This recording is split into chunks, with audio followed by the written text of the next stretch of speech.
Okay, the fun's over. They've done the dirty work of the radio business. Anybody messes this thing up for me tonight is through. Engineering, board operating, and producing. Not only are you fired, your life is over. And now, they have the microphone.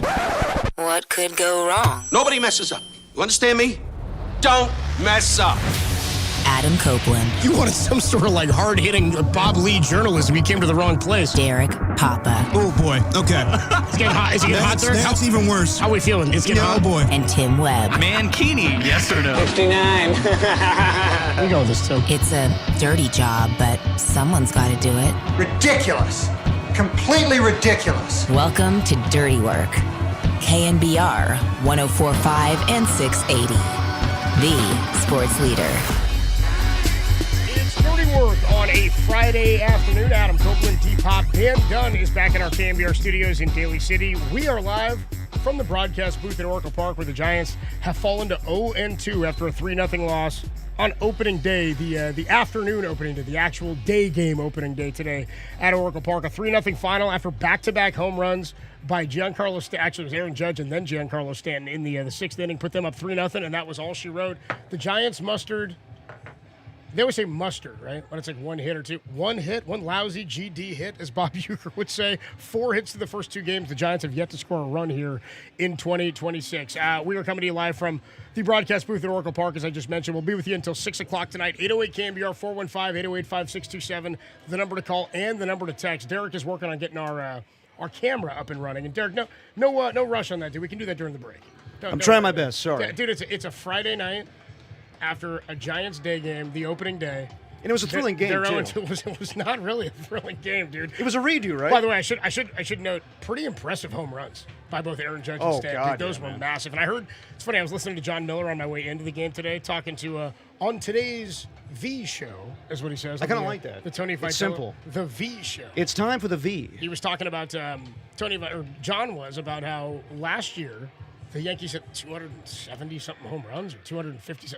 I mean, they are the powerhouse team to beat coming in to 2026. Didn't hit a home run or come close to one the other day, but still put up 7 runs on opening night on Wednesday. And then today, that was all they needed, the 2 home run balls. Now, you can say this is on the offense, and I would.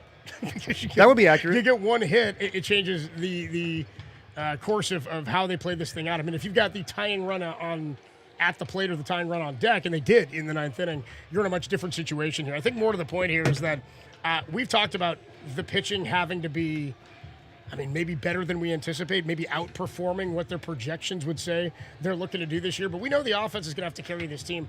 All the pitching in the world doesn't help you if your team can't hit. And by the way, 3 runs, pretty good. That's not a bad outing by your number 2 starter. No, it's not bad. And by the way, when the runs you give up are only from home runs, that's where I think, okay, you made a couple of bad pitches, and I know that he doesn't get charged with that last home run, Robbie Ray, that is. It was Jose Buto who came in and gave it up to Giancarlo Stanton after giving up the 2-run shot to Aaron Judge. But the point I'm getting at here is I remember there was a game back in I want to say it was 2008, and the Giants were at Fenway Park. And the reason I think it was 2008 was because Dave Roberts was a member of the Giants, but he'd previously been in 2007 a member of the Red Sox. And he had the most famous stolen base in Red Sox history against Mo Rivera, down 3-0 in the Yankees. And he keeps that series alive, right? Everybody in Fenway Park knows Dave Roberts is going to steal that bag, and he does it anyway in Game 4 of the 2004 LCS. Bottom line is that was his first return to Fenway Park as a Giant since he had stolen that base in 2004. Matt Cain pitched a game in that series where they lost 1-0. I think it scores 1-0 in that game. And it was a solo home run by like Ortiz or Manny Ramirez. And I've always thought if the only runs, like if you're not getting banged around, you're not walking or issuing free passes, you're not getting 2 guys on base in an inning, you're not, scattering 12 hits over 7 1/3 or something like that. If the only time you're getting hit hard is because the guy's putting it over the plate, that means you're filling up the strike zone. That means you're coming at the better hitters. And Aaron Judge was not chasing, by the way, early in the game. He was out at a 3-0 count at one point. Robbie Ray battled back and then ultimately gives up the home run. My point here, though, is I thought Ray pitched pretty well. And they're going to need him to pitch like an ace for the duration of this season. When you get into Tyler Mahle, and we'll see him tomorrow night, or tomorrow afternoon, 4:15, first pitch here from Oracle Park, and then Adrian Hauser, and then Landon Roop. These are 3 guys who did not pitch a complete season in 2025. And you've also got Robbie Ray, who's got 1 full season healthy. in the last 3 years after coming off of Tommy John surgery. So today, I don't know what else to really get into. The Giants have 4 total hits and no runs scored through 2 games on the season. They fall to 0-2. The home run ball got them today. And one more thing I would point out, they're not playing catch still. No. They're still not playing catch. Even on a stolen base attempt later in the game, Patrick Bailey doesn't come up with it. The ball gets by him. It's more of I don't know if they scored that a wild pitch or a pass ball. There was a play early in the game that would have ended the inning. Willie Adames, who didn't field a ball cleanly at short. I guess they ruled that an infield hit. I didn't totally think that was a hit, neither here nor there. Not great for Willie Adames defensively the first 2 games of the season. More to the point, the Giants are just kind of limping into the start of the season. It's 2 games. I'm not going to overreact, but I think everybody would have liked more than 4 hits. And I was thinking about this today during the 4 hits in 2 games. Thinking about it today while the Giants were not putting up more offense. We were all complaining and bitching and moaning about the Netflix broadcast. Oh, did we? I didn't notice. Do you think we would have felt the same about it if the Giants had won 7-0? No, it would have been a great start to the season. Game was crap from inning 2. Exactly. It stunk from but inning 2 on. People are used to tradition and having their, the feel of opening day. And today was really the right opening day with John Miller coming out and looking sharp with that hat. I love that. And all the right, the festivities and everything, stuff we're used to opening a Giants season. On Wednesday, it was just weird. The whole thing was weird. It wasn't a real opening day where people are coming out and, you got the introductions for the Yankees with people on the taxi cabs and the cable cars. It was a spectacle for a corporate entity in Netflix and that audience and a mass audience. It wasn't for a San Francisco audience. So I understand people being upset with that. By the way, the crowd today brought it. It was a beautiful day. Like, you get out to the bleachers today, it was hot out there. I mean, we were standing. Who was it? It was me, you, John, Joe. We got to stop watching games together, all of us. Yeah, we're bad. We've got 4 total hits and no runs. Me, you, Marcus. We got to spread it across the ballpark John, next Joe, game. Curley, Young Tony, or we got to stop standing behind 123. We got to find a new spot. There ain't no hit. I don't know what. Marcus loves that spot. I prefer going over here. I like the first base. Okay, we'll change it up next time. We'll change it up over there. So, Marcus didn't have a bad time today. I'll say that. What do you mean? He, the outcome was pretty good for him. Yeah, I don't know why we're following Marcus around. He's rooting for the Yanks. I don't need this at all. When we come back, we'll rank our favorite hits of the season to this point. What's your favorite so far? You can't even remember them. Okay. The only. Yeah, no, Danny says, I was kidding, Danny. I wasn't really taking a break. You're all good. I know we're going to milk this thing here as we're with you till 6 o'clock from Oracle Park. Can I remember all of the hits? I remember the double today from Elliot Ramos. Elliot Ramos was the only hit today. Yes. Elliot Ramos smoked a double up the right field line into the corner. I remember Rafael Devers getting the drop in center field. Yeah, it was the drop in front of Trent Grisham on opening night, which that was the first inning. That put him first and third. Yeah. Chapman goes to third. So those are my leaders in the clubhouse right now. Yeah. I'll take the Elliot Ramos double as my favorite hit of the season to this point. Not bad. Yeah. So anyway, are you were you surprised at all that let me rephrase this. Okay. Giants came out today with the same lineup that they had on opening night on Wednesday. That produced no offense, really, right? I asked Andy Baggerly yesterday when he was on with us near the end of the show if he thought that was more of a left-handed looking lineup, because we were discussing, you and I, like where they go at designated hitter. And I said, there's a damn good chance that it's just Rafael Devers at DH. Yeah. That's the guy we're looking at, that maybe you're going to see a slew of dudes cycling in at first base. I kind of think that's where they're going to go at left. Like when they face a lefty, is my point. The Giants, by the way, one of the worst teams in all of baseball last year when it came to facing left-handed pitching. Oddly enough, so far this year, worse against righties. Yeah. only won it today against Cam Schwarber. It really didn't matter today. What I'm getting at here, though, is that Tony Vitello said in the pregame show he wanted to come out with the same lineup because he said you didn't get any sort of run, right? You got one game, day off, another one game. He said, I wanted guys to feel comfortable. I want them to feel like they've got a spot. There is something about having a comfort zone, but also opening day there's jitters, and at least you're hitting behind the same guy or in front of the same guy you did the other day. As a fan, I kind of like that we saw the same lineup 2 days in a row. Yeah, it's unfortunate. 2 games in a unfortunate. row. It's. I mean, Melvin would do that, but I sort of thought that. I mean, how often in baseball now do you see a starting pitcher that's a lefty, and then the next game is a starting pitcher that's a righty, and you see the same lineup out there twice? I don't think that's going to be the case for a lot of this year. I think also part of it has to do with Rafael Devers maybe nursing a bit of a hamstring right now. Yeah, it seems that way. I think that's a factor, but I would anticipate that tomorrow, after going back-to-back games with no runs, we're going to see a little bit different lineup. Well, how would you change things? Because I know a year ago when they faced lefties, Ramos would lead off. And today they're facing a righty, so not. I mean, I don't think you need to change things from what we saw, on Wednesday, because again, it's just opening night. It's the jitters, it's everything involved with, the first time out there. So I don't think you go overboard with that. Today, yeah, you want to see a little more offense. We've been talking about this, Copes, where what is the identity of this team? It has to be offense because we don't know really what we're going to get from the starting rotation, let alone the bullpen. And today, Robbie Ray was good. We'll see what happens with Tyler Mahle and Adrian Hauser and Landon Roop. And then, I have a question for you, too, today. Like, when it came to Ryan Walker coming in the 8th inning, I know that they didn't announce a closer this year. It's presumed that it's going to be Ryan Walker in those situations.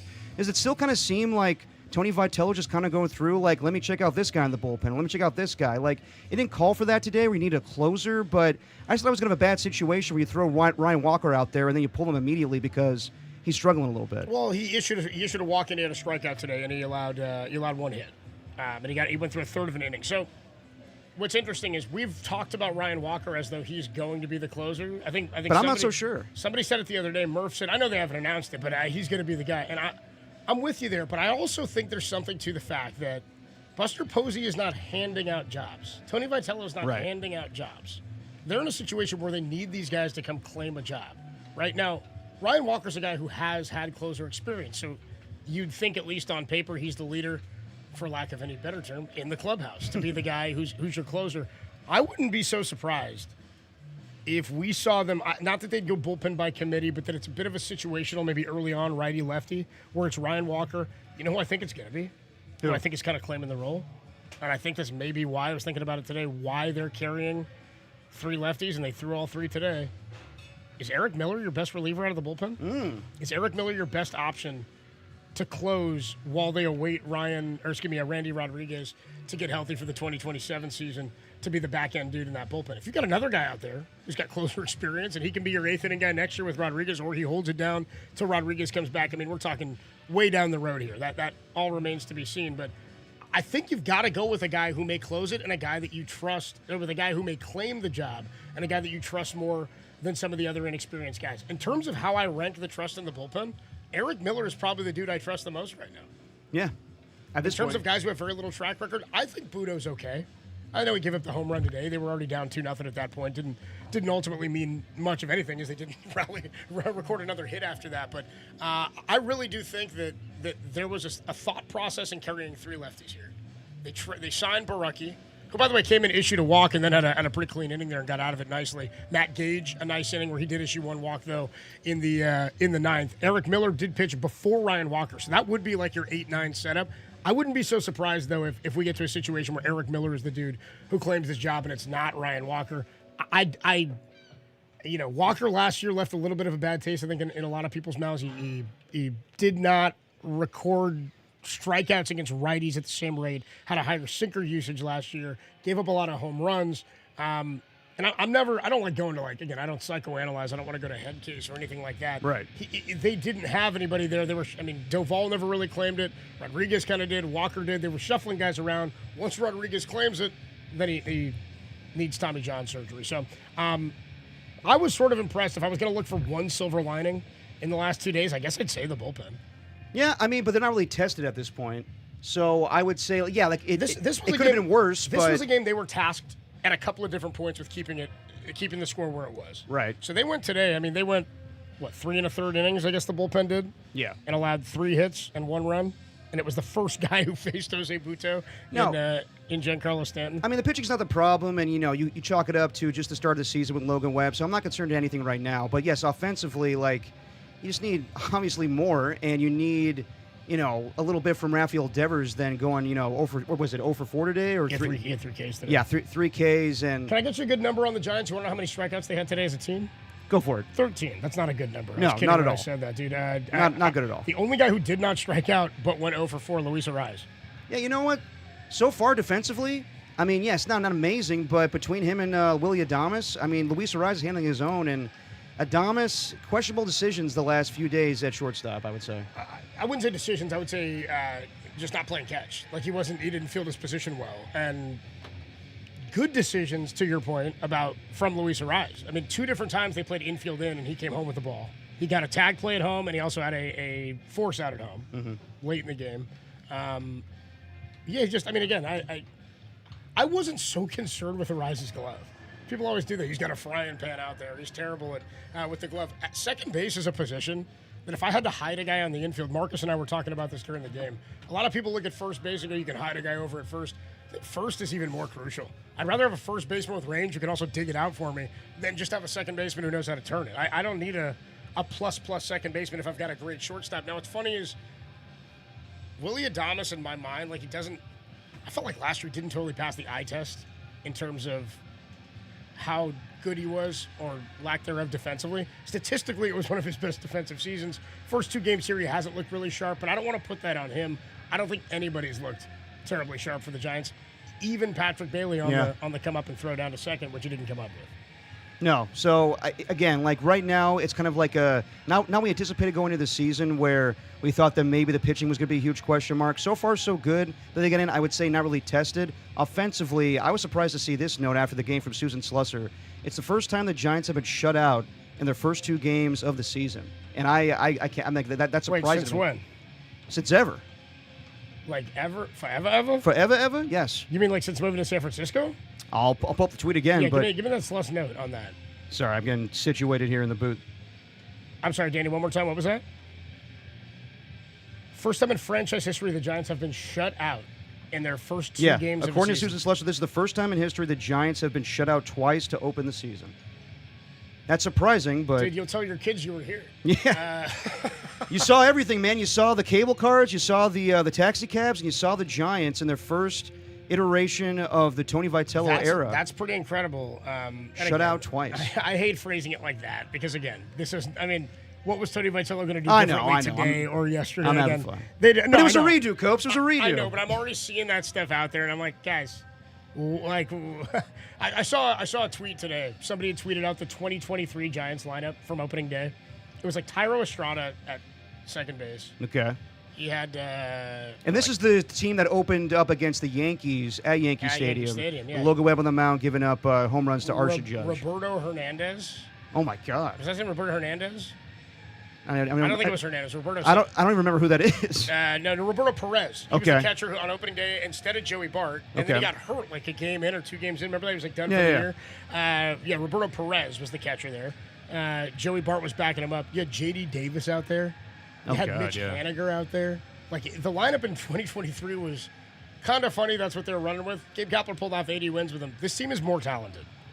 But they scored runs in the opener, Copes. They got beat badly though by the Yanks that day. I know, but they didn't get shut out back-to-back games to start the season. No, they didn't. And again, none of this has Tony Vitello. This is the whole thing that we joked about or kind of talked about last year with Bob Melvin. Like, how much can a manager change the fortunes of a team?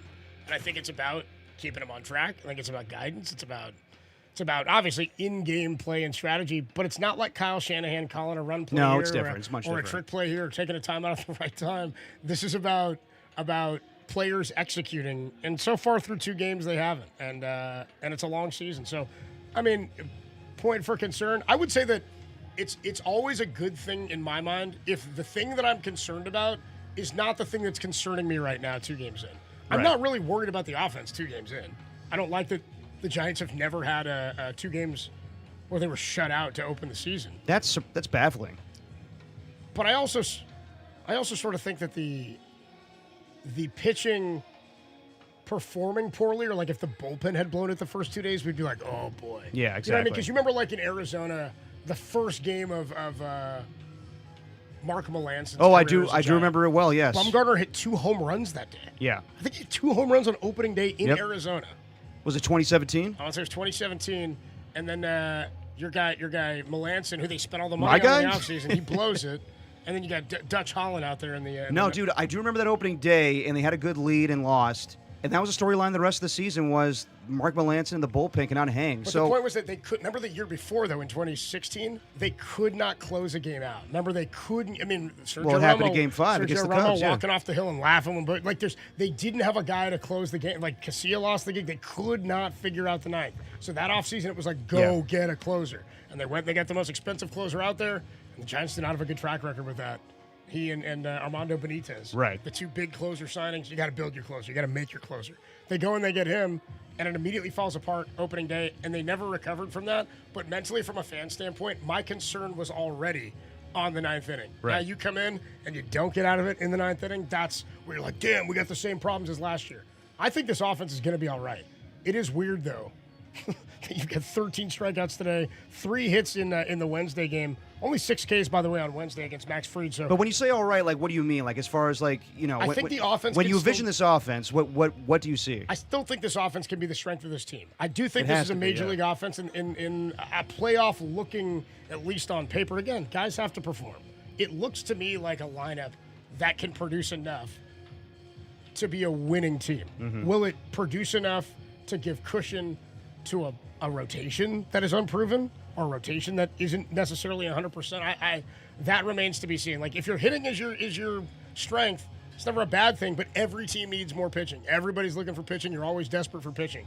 I'd rather the pitching be the strength of my team, but right now it's too early to tell, and they've got too much to prove at this point. So, Well, I mean, you don't need to overreact too much. It sucks that they started the season this way. They're 0-2. They haven't scored a run. They only have 4 hits on the season. do you think I'm overreacting? No, I don't think you're overreacting. I think we may get calls with I people think I'm overreacting. I think I'm just reacting. No, I think that we're just, we're being reasonable right now. It's kind of the same feel, even though this is the traditional opening day. It does feel like 2 days ago. But yes, it's just the start of the season and things, you're shaking off the rust. You need to figure things out offensively. You don't want to go into a rut like you did a year ago where I keep referencing they didn't score more than 5 runs in 17 straight games. I don't think that's going to happen here. But it could snowball here where you need to get something going offensively where you're playing the Yankees tomorrow and please just get 1 run. And then you're playing the Padres next week. You got like a gauntlet up here where you got, sorry, just pulling up the schedule here. You got it's all playoff teams. It's a giant. You play the Padres next, right? They go to San Diego after this series. You play the Padres, you play the Mets, you come home you play for the the Mets. Phillies, you play the Orioles, who improved. You play the Reds, who were a playoff team a year ago. Yeah, and then you got the Nationals. We'll see about that. And then you got the Dodgers. So, yes, like it's just starting off, but you don't want to go start the season off where you're like, damn, where's the offense? And we're getting, our ass kicked here by some playoff teams from a season ago. Giants through 2 games, they've got they're 4 for 59 as a team. Yeah. Through 2 games, 1 extra base hit. They've struck out 19 times 19. in the first 2 games of the season. 13 of those came today. That's 068 as a team as it stands right now. Adam Copeland, Depop with you live from Oracle Park. The Giants fall to the Yankees 3-0 on opening day, but they're back at it tomorrow at 4:15 for a 3:15 pregame, 4:15 first pitch tomorrow afternoon. We'll take a quick break. When we come on back, we'll get more into this one. 808 KNBR 415-808-5627 is the number to call and to text. Were you at the game today? We'd love to hear from you if you're headed home. Frustrating day, frustrating couple of days at the yard, but a beautiful day. And opening day, baseball is back in 2026. More to come, only here on the Sports Leader.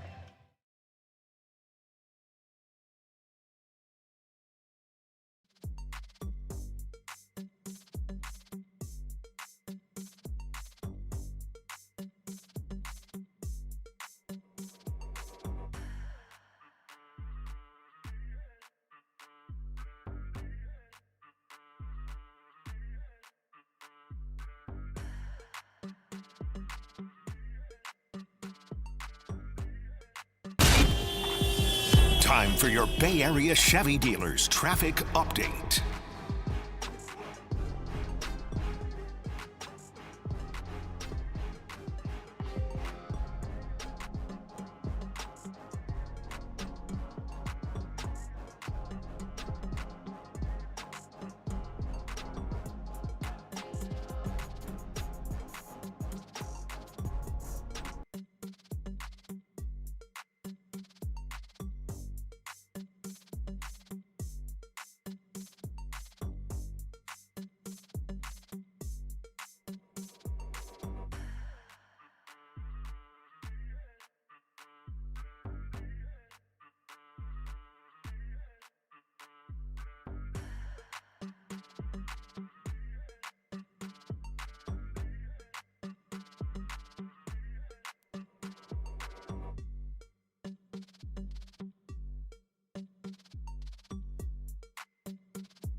What up, filth? Dirty Work here. Derek Papa and Adam Copeland for Jack's Restaurant and Bar. Look, you know we love going to Jack's Restaurant and Bar. We love their steak sandwiches, we love their gyros, and we love their drink specials. And we've been to the locations in Newark, Pleasant Hill, and of course San Jose. We've been to San Jose the most out of all the locations, and we'll be back there later on April 23rd for the 49ers draft show. Me, Adam Copeland, and Marcus Boucher getting you ready for the 49ers and who they'll select in the 27th overall pick in the first round of the 2026 draft. And we love going to Jack's because Jack's is an all-day, any-day kind of place with 5 Bay Area locations in Newark, Pleasant Hill, San Bruno, San Mateo, and San Jose. Jack's is open 7 days a week for breakfast, lunch, dinner, and, of course, drinks. Of course, drinks, dude. Of course, drinks. You got to check out Jack's Restaurant. Derek mentioned 5 Bay Area locations. Think about Jack's; it's family-owned. Great people, great food, and it's a great special occasion restaurant. I always enjoyed those places when I was a kid where you knew you were going somewhere. It's my birthday, it's my sister's birthday. Jack's is great for any occasion. You got graduation season coming up, they got holidays, you got birthdays. Jack's is the place to celebrate. If you're looking for some great food, great vibes, and as of course Derek mentioned, great drinks. Plus, check out Cantina Jack's now in Pleasant Hill. They're doing specials, happy hour, bold new dining experience, big flavor, lively vibes.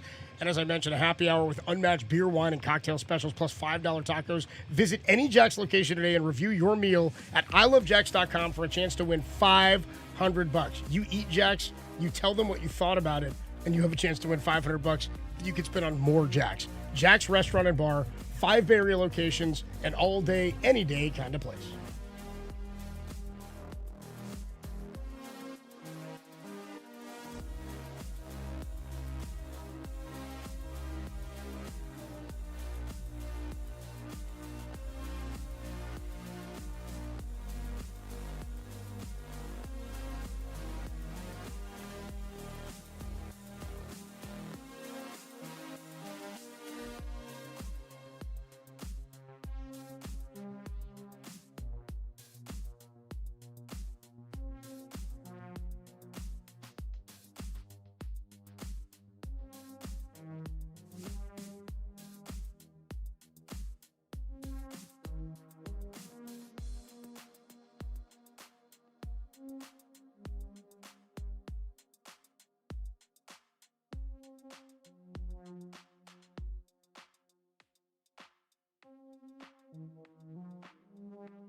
We want one more note of history before we take our break. Yeah, please. 4 hits through the first 2 games of his season ties the 1909 White Sox, second fewest in Major League history.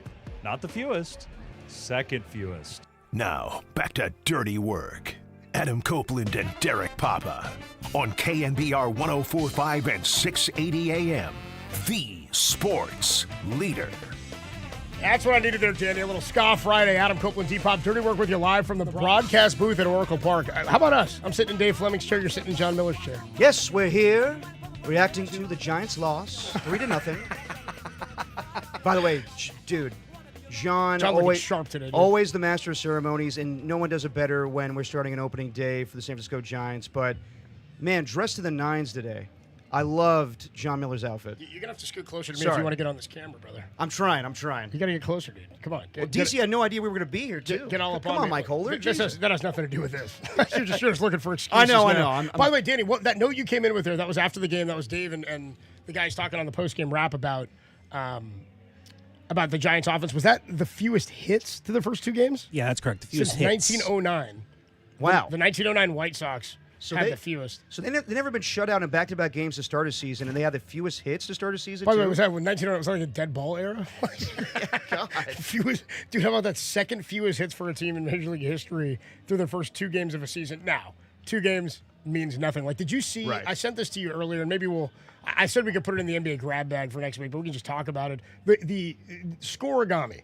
Yeah. Scoregami is a Twitter account that tracks NFL games for unique scores. A scoregami means it's a score that has never occurred, a final score in NFL history ever before. Okay, Right? how often does that happen in baseball, though? Because that's like, Well- I understand in football, like, it's rare to have, like, an 11-10 type of game, but, like, in baseball, at this point, it's got to be like we never had a 25-2 game. By the way, 11-10, what are we talking, Niners and Broncos week 2 a couple of years ago? You are correct, sir. 11-10. You are correct. The defense allowed 9, the offense scored 10, and the Niners lost because Jimmy It's because Jimmy Garoppolo pulled a Dan Orlovsky and, like, ran on the back of the end zone. stepped out of the end zone. So Major League Baseball, they've put out this well, it's like an account at MLB Gami. It's an MLB Scoregami. So what is MLB Scoregami?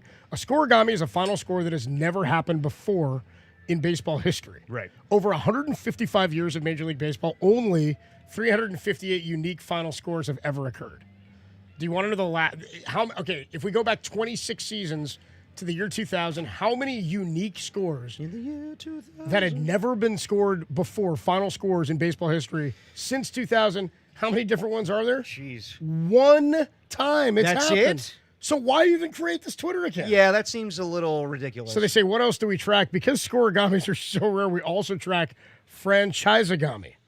Okay. A score that has never Please happened. explain. A score that has never happened for a specific team. Ah. And a playoff-agami, a score that's never appeared in a playoff game.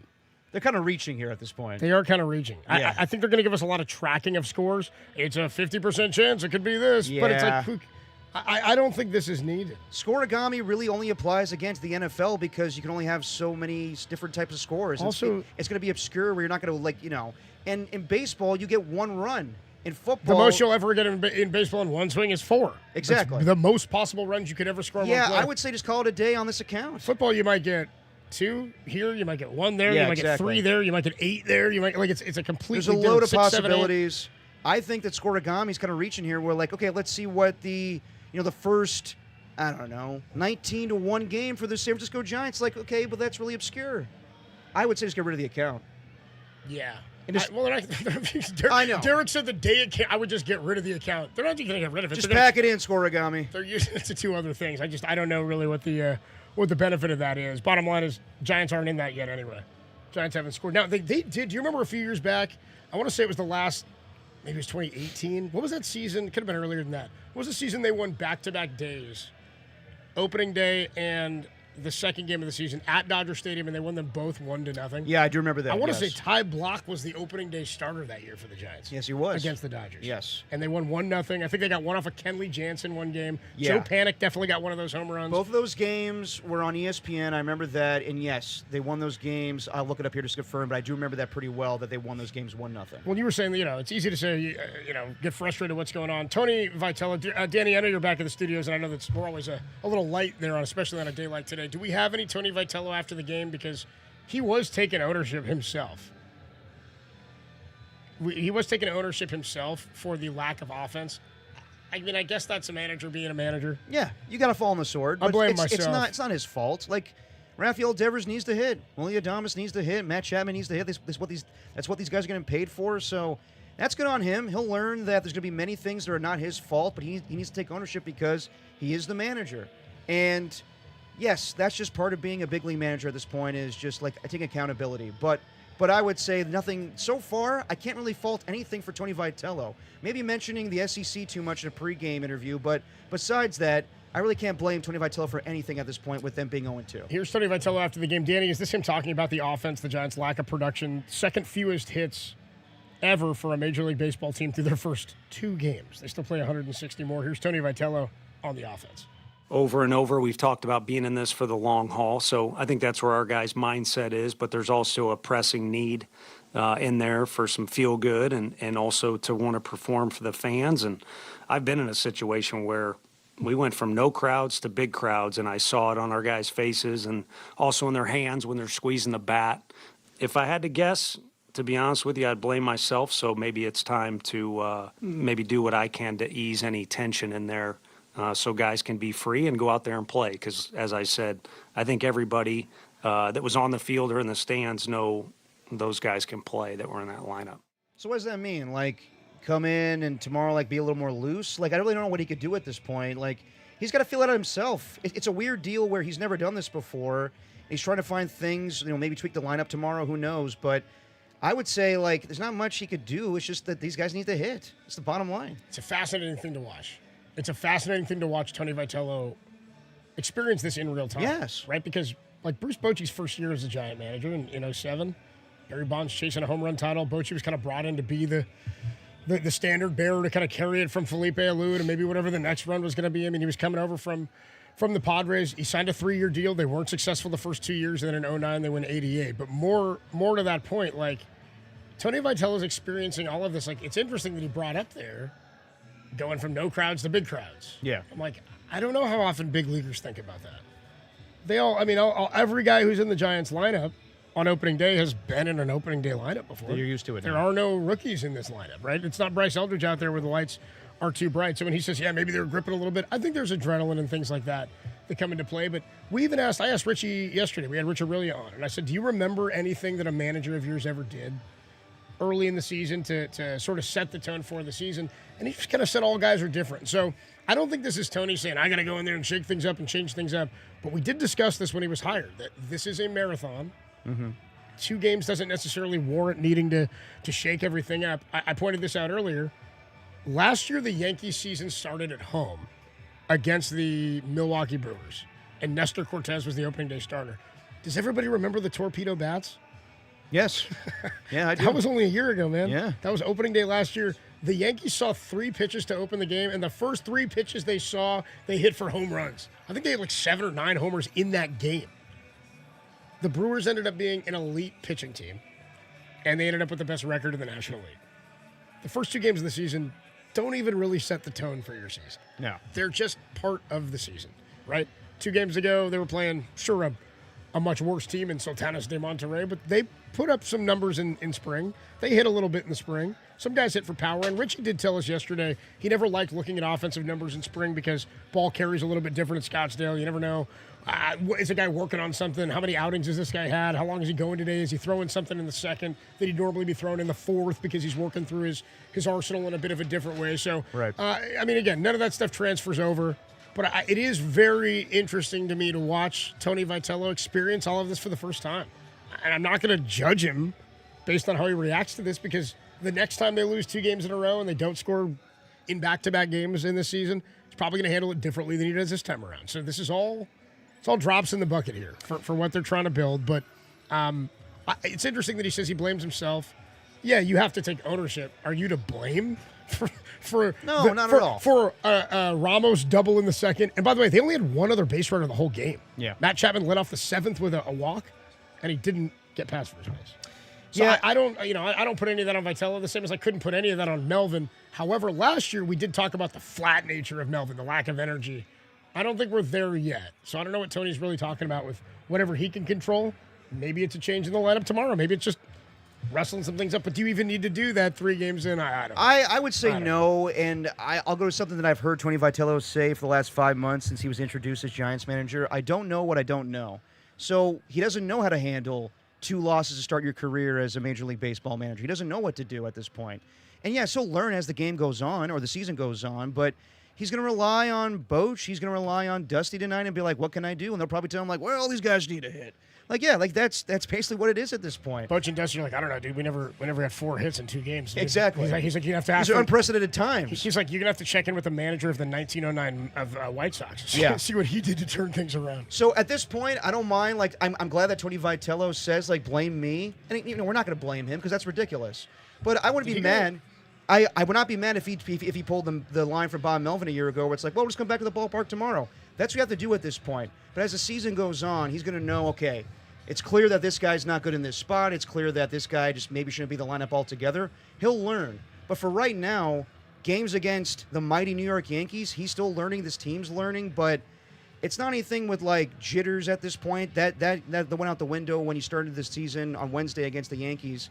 Let's do something at this point. Let's score some runs, get some hits. Let's be the offense that everybody expected you to be. By the way, last time I remember a Bay Area sports personality or athlete or GM or coach saying they blamed themselves was Bob Myers pretending to cry over there at Shea Center, dude. Or I guess he was at Oracle, dude. After blame me. He's like, I blame myself for Katie tearing his Achilles. And I was like, you blame yourself, Doug? Really? I love Bob Myers, but that was probably his lowest point. Yeah, well, I would say it was a crocodile his lowest point. I would say it's not really low if you're not really crying. You know what I mean? Yeah.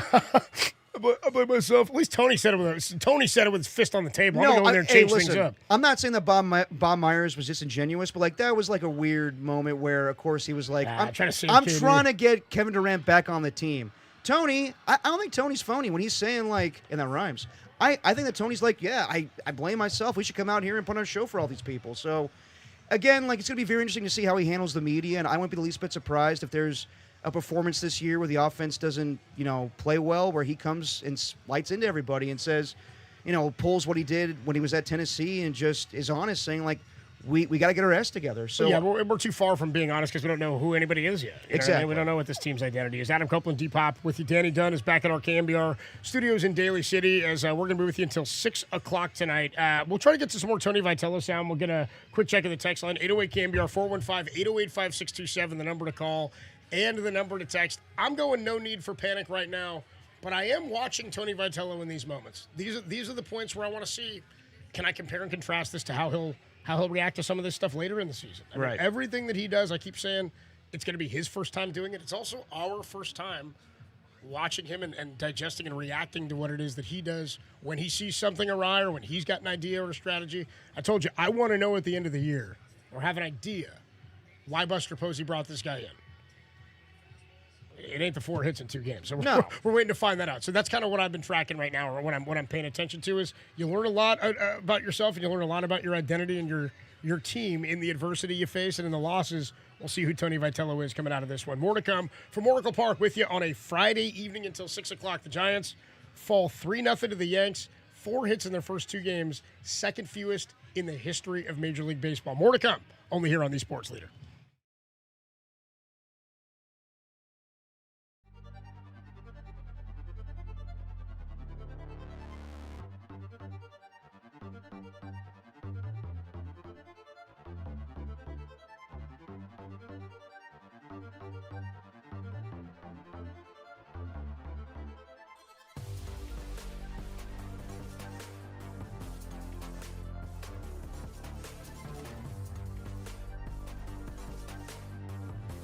Hey, what's going on, everybody? Adam Copeland here. My good friend Steve Moskowitz is hanging out on the line, and it's a good thing he is. We've all got tax questions, concerns, stressors. Steve, one of the most common ones is if people get a tax bill and they can't pay it. What do you do if you can't pay your taxes?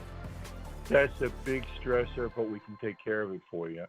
And here it is, April 15th, right around the corner. And there are people that got their tax returns and they say, there's no way I can pay this. What am I going to do? Folks, don't make the mistake of putting your head in the sand. Don't make your mistake of not filing the return. Don't be like a criminal looking over his shoulder, fearing every day is the day the IRS is going to come and get you. Talk to us. There's a lot of good solutions. I understand you have kids to feed and expenses. We listen to you. We explain all the options. And there's a lot of good options if you don't have the money to pay them. We work out a deal that everybody can live with. We give you back your normal life. We do everything for you. You don't even talk to the IRS. That's our job. We do everything for you. The only thing you have to do is pick up your phone and say, "Hey, Steve, take care of me." Steve Moskowitz can help. Just give him a call, 1-888-TAX-DEAL, or you can find him online at moskowitzllp.com.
Swing and a foul off the third base side. Dick Vitello.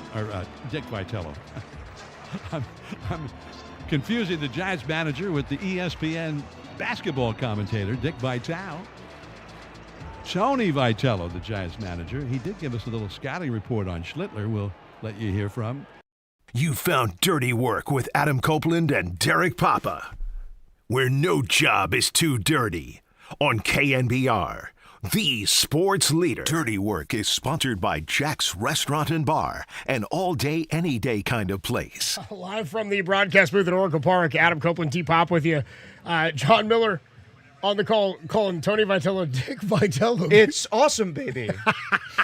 Awesome with a capital A, baby. He's a dapper dandy. Dude, that's akin to that. I've told you this diaper dandy, many times. That's akin to the time that I kept referring to what's the Celtics former head coach and now their president, Brad Stevens? Yeah. There was like a whole segment of the leadoff spot at like 5 a.m. one morning where I referred to Brad Stevens as Brad Childress like 25 times. Oh, the offensive coordinator, the former Vikings head coach, the Eagles, and went to the Vikings. Yeah, and Murph rolled in. He's like, "Dude, are you talking about Brad Childress, the former Vikings coach?" And I was like, "No, I was talking about the Celtics head Looked like coach." Tony Kornheiser if he was a coach. Yeah, I was like, "Dude, you seen Childress?" I had no idea. I just totally brain farted at 5 a.m. But there you go. Same thing. Dick Vitello, Tony Vitello. Hey, it's all good. Giants fall 3-0. Let's go out to the phone lines here at 808 KNBR 415-808-5627. David is in San Francisco. David, talking about our Giants, man. You're on the Sports Leader. What's up, man? Hey guys, how you doing? Hey, David. First time caller, long time fan, born and raised in San Francisco. I just wanted to say, I don't know, I'm getting the vibe of a cautiously optimistic feeling that has been the case for the last 3 years. The last 3 years, we've ended below 500. The experiment with Tony Vitello is kind of cute. And we're a sword franchise. We have 3 rings.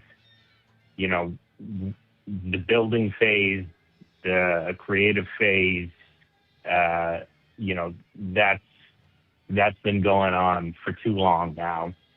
The one big deal that we've signed, Devers, $31 million plus a year for 10 years. The guy's 29. The average time that a big bopper kind of fades out is age 30. Okay. I just don't know what we're doing here, and I think that we're giving too much forgiveness to the management, to be totally honest. I'm not really understanding what the point is you're making. I want to hear you, David. I'm just like, I'm not really understanding. You're saying you don't like the Devers move, but I'm a little off on what your take is here.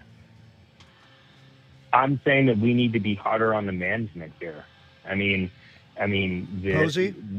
We're not making any moves that yeah. I mean, to be honest, Posey is a beloved Giant, right, and always will be, right, a big part of the ring.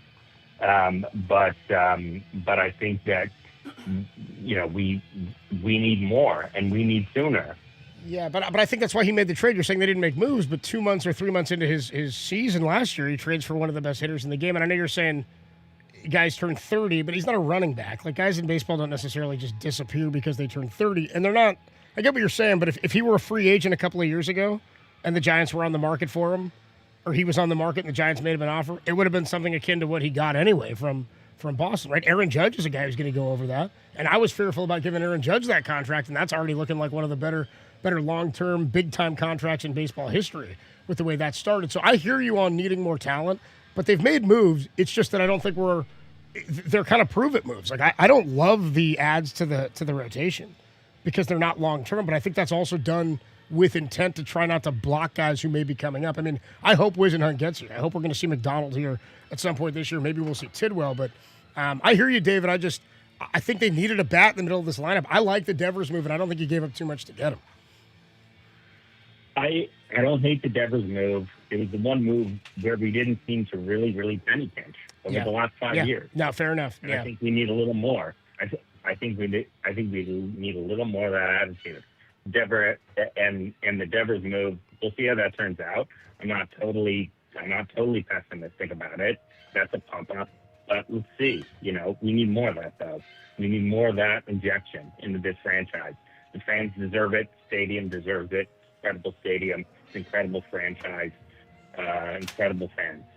Dude, I didn't know what you were saying at first, and now we're on the same page. David, appreciate the call, man. Thanks so much, dude. And by the way, this is what Murph was talking about at the roundtable the other day. That's what he was talking about this morning. Yeah. When you're saying we need to hold management more accountable, I think what we're talking about is ownership. I think what we're talking about is Forbes reporting that they're 5th in revenue.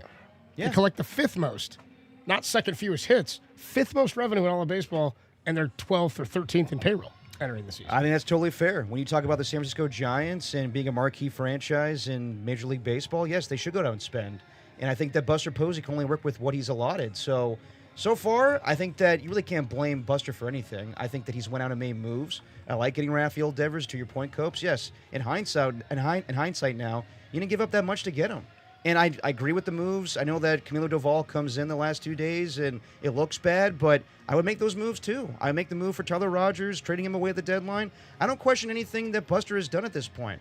I like that he, one of the press conferences he had right after the firing of Bob Melvin and telling the fans, we're not going back to Bruce Bochy. We're going a different direction. Now, time will tell on Tony Vitello, but there's a time and place to question Buster Posey.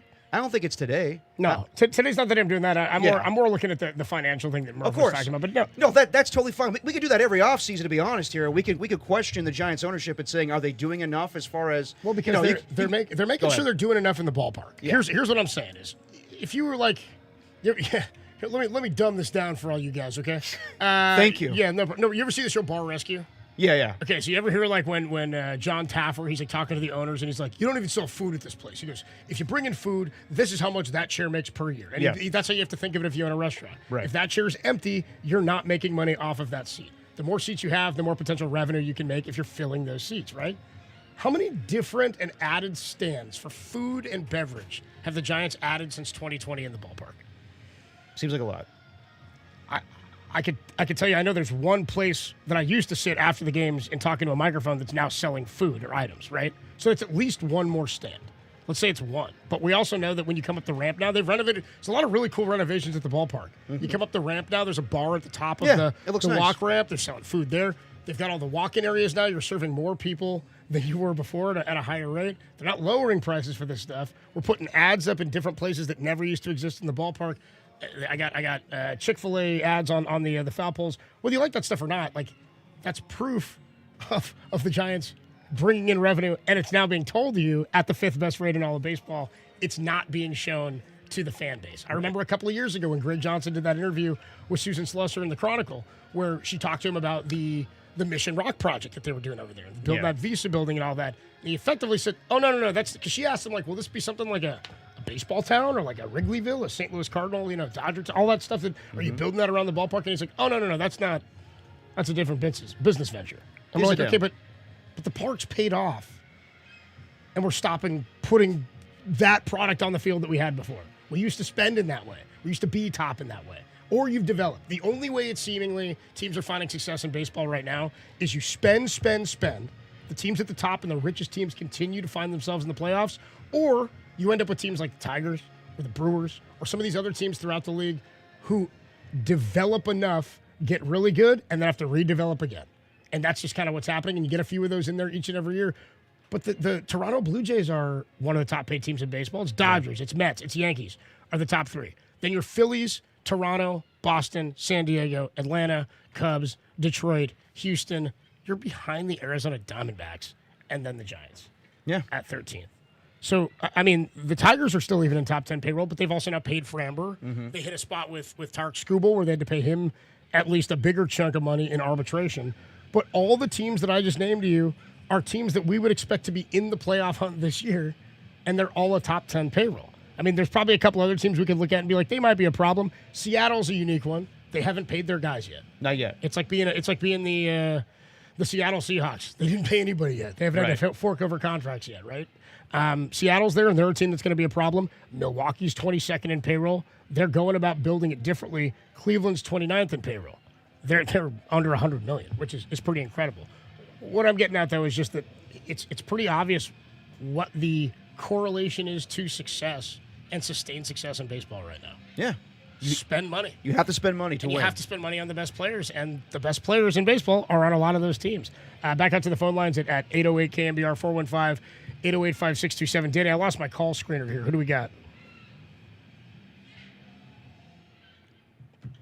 Daniel in Monterey Bay. What's up, Daniel? You're on the Sports Leader. Hey, what's going on, guys? Just wanted to check in today, and I saw that Jeff Kent is going to get his jersey retired, and just can't wrap my mind around that, because when he went to the Dodgers, he was kind of a dirtbag. Like, he was talking about the Giants, talking trash in his post-game interviews. I know Bonds was there. Might have been a little rivalry talk, but honestly, why don't they just retire his jersey with the Dodgers then?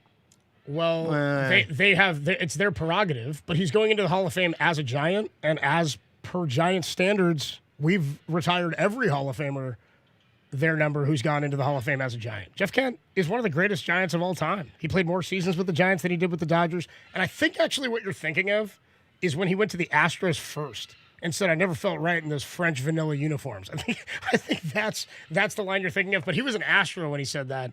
I don't know, man. I didn't like that he went to the Dodgers. I didn't like that he ran his mouth after. I'm also stoked that he still comes back to spring training. He was one of the all-time business dudes, one of the greatest offensive second basemen ever. I'm down to retire Jeff Kent's number. Right now, then, I'm just hating on him. I can let go of the hate then.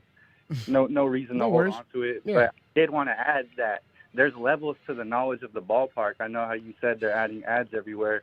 And I just want to ask the Giants organization if they can bring back the little pitching area and the hitting area, because they don't use that spot for anything worthwhile anyway. So that's all I got, guys. Appreciate the call, man. Thanks so much, Daniel. Good stuff there. Yeah, I mean, they're putting new stuff up. I'm looking at a prize picks out on that wall that wasn't there last year. You know what I mean? Yeah, I mean, like a lot of people were saying, the opening day with Netflix. Like, this is what I'm used to. A lot of things you're not used to at the ballpark right now, but it is what it is. That's going to happen with money and people, giving into things. But as far as Jeff Kent, I was kind of surprised. I coming out today and throwing out the first pitch, people, love Jeff Kent. I was wondering how people would react when he got into the Hall of Fame and how Giants fans would react to him, where he wasn't the most, he was beloved on the field, but as far as like just the personality, kind of rubbed people the wrong way. But it is what it is. Time heals all, and he said some great things when he was inducted, or not inducted, but once he got in the Hall of Fame and talking to the sports writers and everything. So this is some great stuff at the end of Survivor too. Yeah, that too. What I mean? That too. It was like 600,000 after Obama takes it. One of the all-time great signs. I'm a 2-time World Series loser. He says I'm a Game 7 World Series loser. Thanks, Obama. I made over $50 million in my career, and I wanted that freaking $1 million, man. The title of Soul Survivor. Back out to the phone line. Let's go to Rick. Is in Hayward. Our Rick, guy. what's going on, man? You're on the Sports Leader. Rick on a Friday. Yeah, it's a Friday. Sorry about that. I've been busy doing other things, and I couldn't get to you on Monday. I saw you call on Monday. We had a weird day Monday. All good. No worries, brother. What you got for us? Well, I love where you're going with what you just said, Adam. I think you're right on the button there.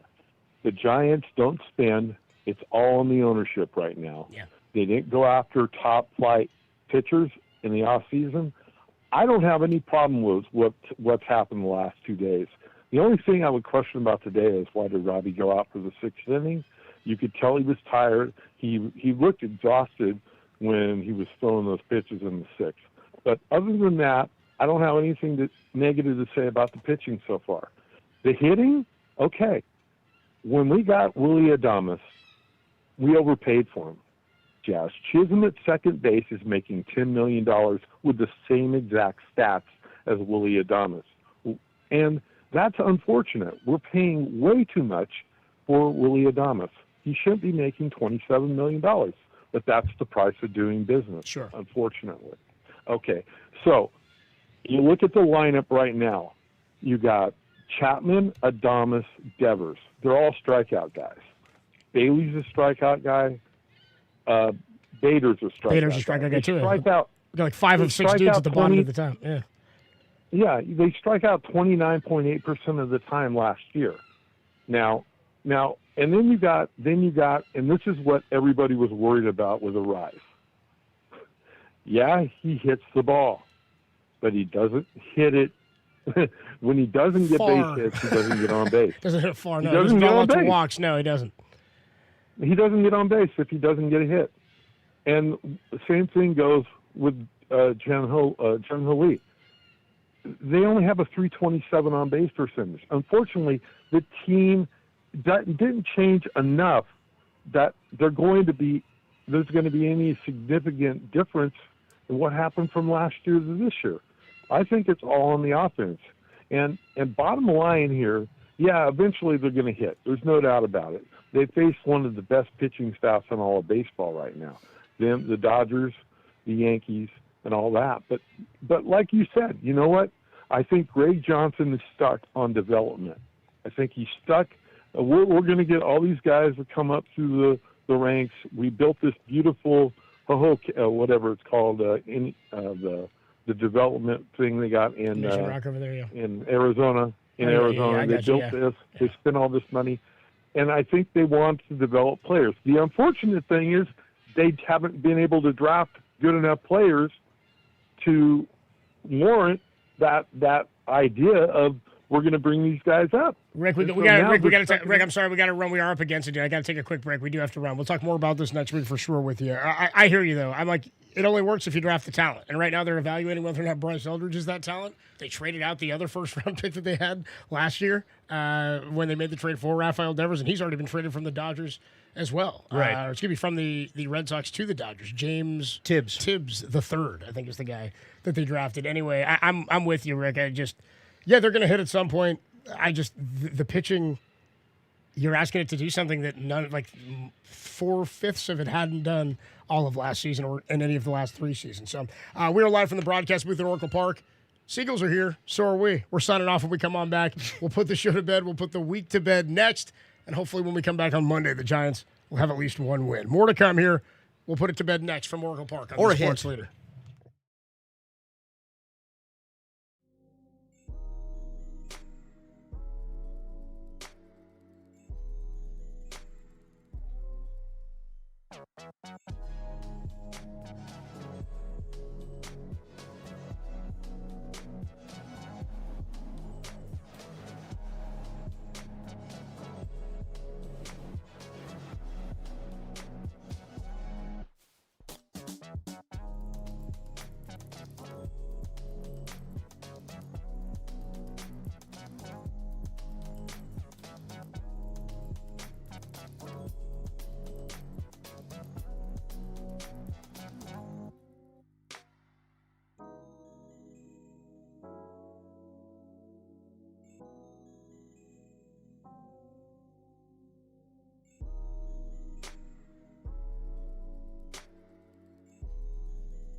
Time for dirty work to put the show to bed. Are you crazy? I don't need a bed. On the sports leader. Now you will go to sleep, or I will put you to sleep.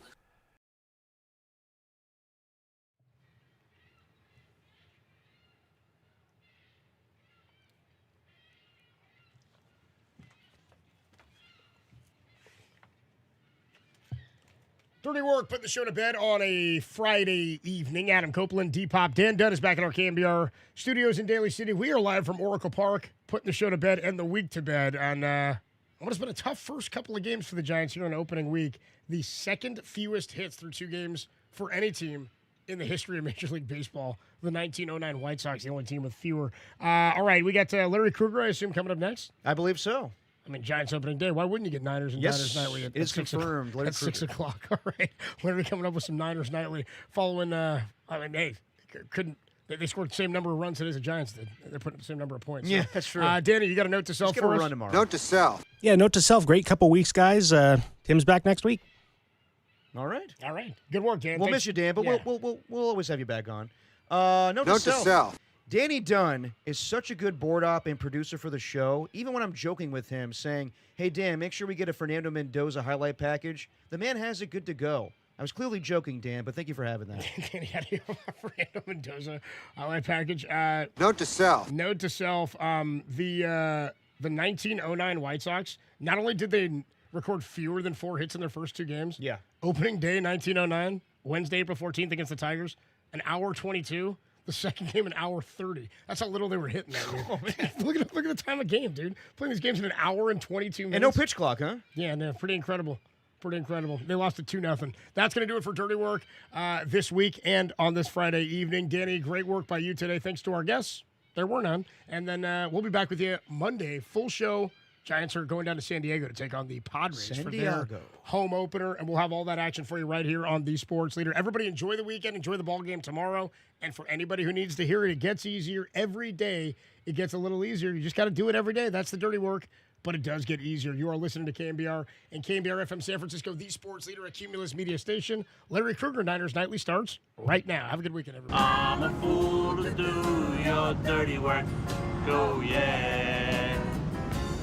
I don't want to do your dirty work no more. Second fewest.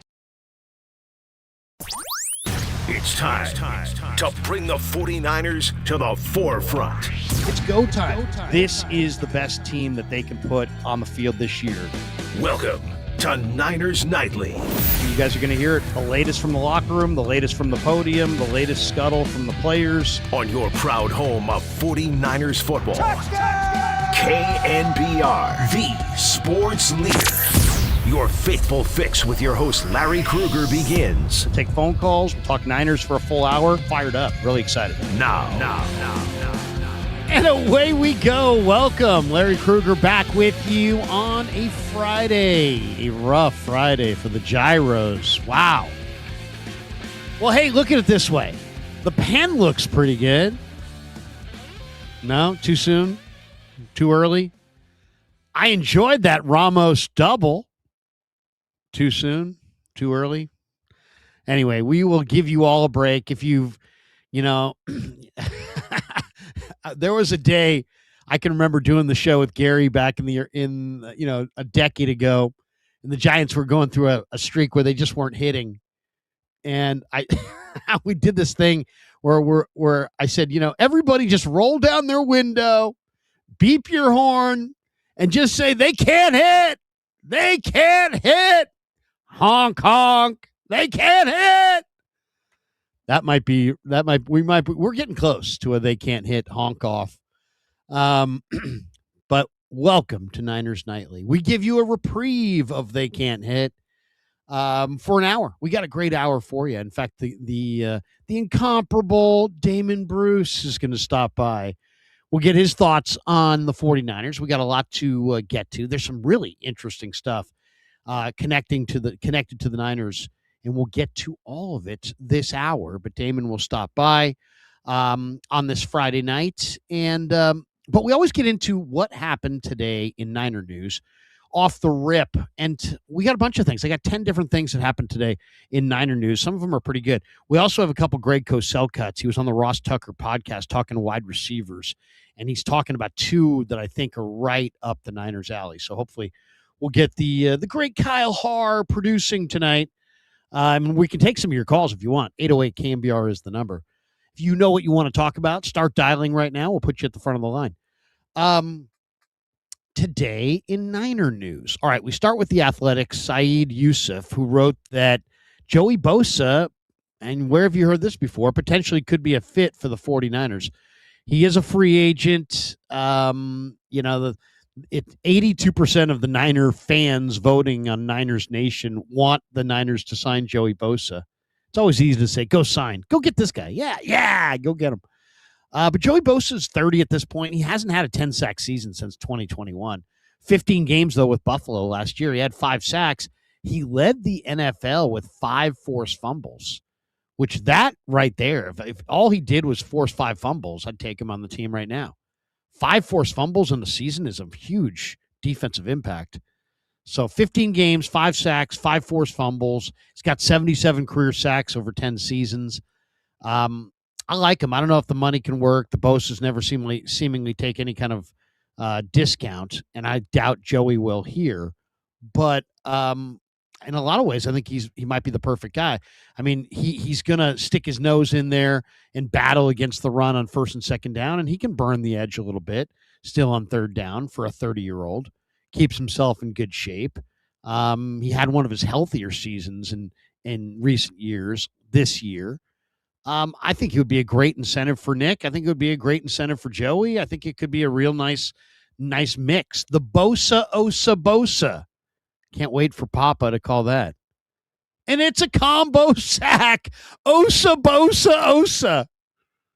Hopefully it'll sound a whole lot better than that.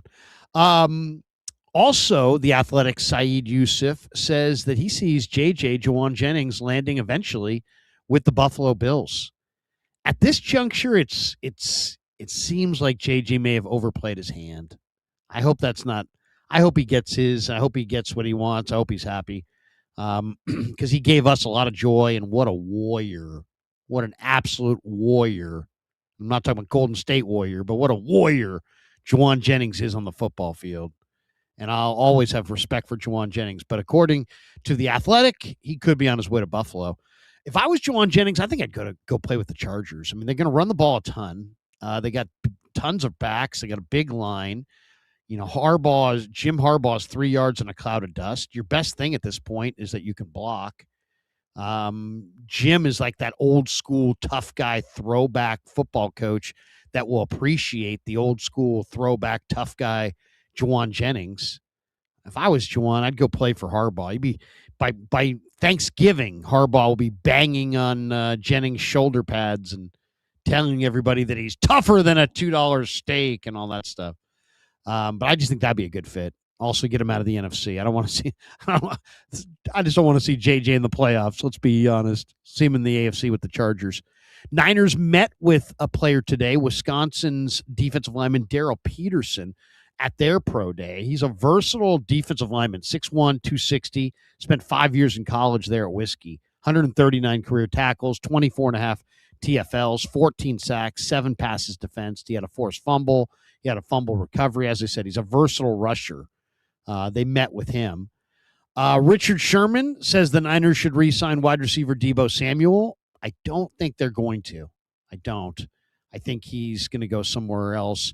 My guess, Carolina. You know, I think Carolina might be a home for him. You know, I think that there may be a couple other teams, but I think Carolina makes a lot of sense for Deebo Samuel. There were a lot of people suggesting that the 49ers not only should go after, some people want to see him bring back JJ, some people want to see him bring back Deebo Samuel, but those guys moving on most likely. Now, probably the most interesting note was in the rumor mill, and that is the Niners connected to Myles Garrett. Kyle, do we have the Cosell cuts? Yeah, why don't we do this? Before we get to the Garrett thing, let's get to the Cosell comment, because I thought Cosell had two of the more interesting comments today. One was, Greg Cosell on the Ross Tucker podcast. And let's hear the first one on Georgia State wide receiver Ted Hurst. The Niners drafted probably the most famous FCS receiver of all time in Jerry Rice. There is another awesome FCS receiver in this draft. I wouldn't compare anybody to Jerry, but Ted Hurst, this guy is awesome. This is a boundary X receiver with size and speed, and he's dynamic. And I mean, if this guy played at Georgia and not Georgia State, he probably goes in the first round. Anyway, here's Greg Cosell on Georgia State wide receiver Ted Hurst. But there's a receiver whose tape I really, really like. And it's funny, I texted with a good friend of mine after I watched this guy, and I texted him and said, why is this guy not as good as Jordan Tyson? And that receiver is Ted Hurst from Georgia State. I really like this kid on tape. Now, obviously, played at Georgia State. It's not a Power 4 school. They were terrible this season.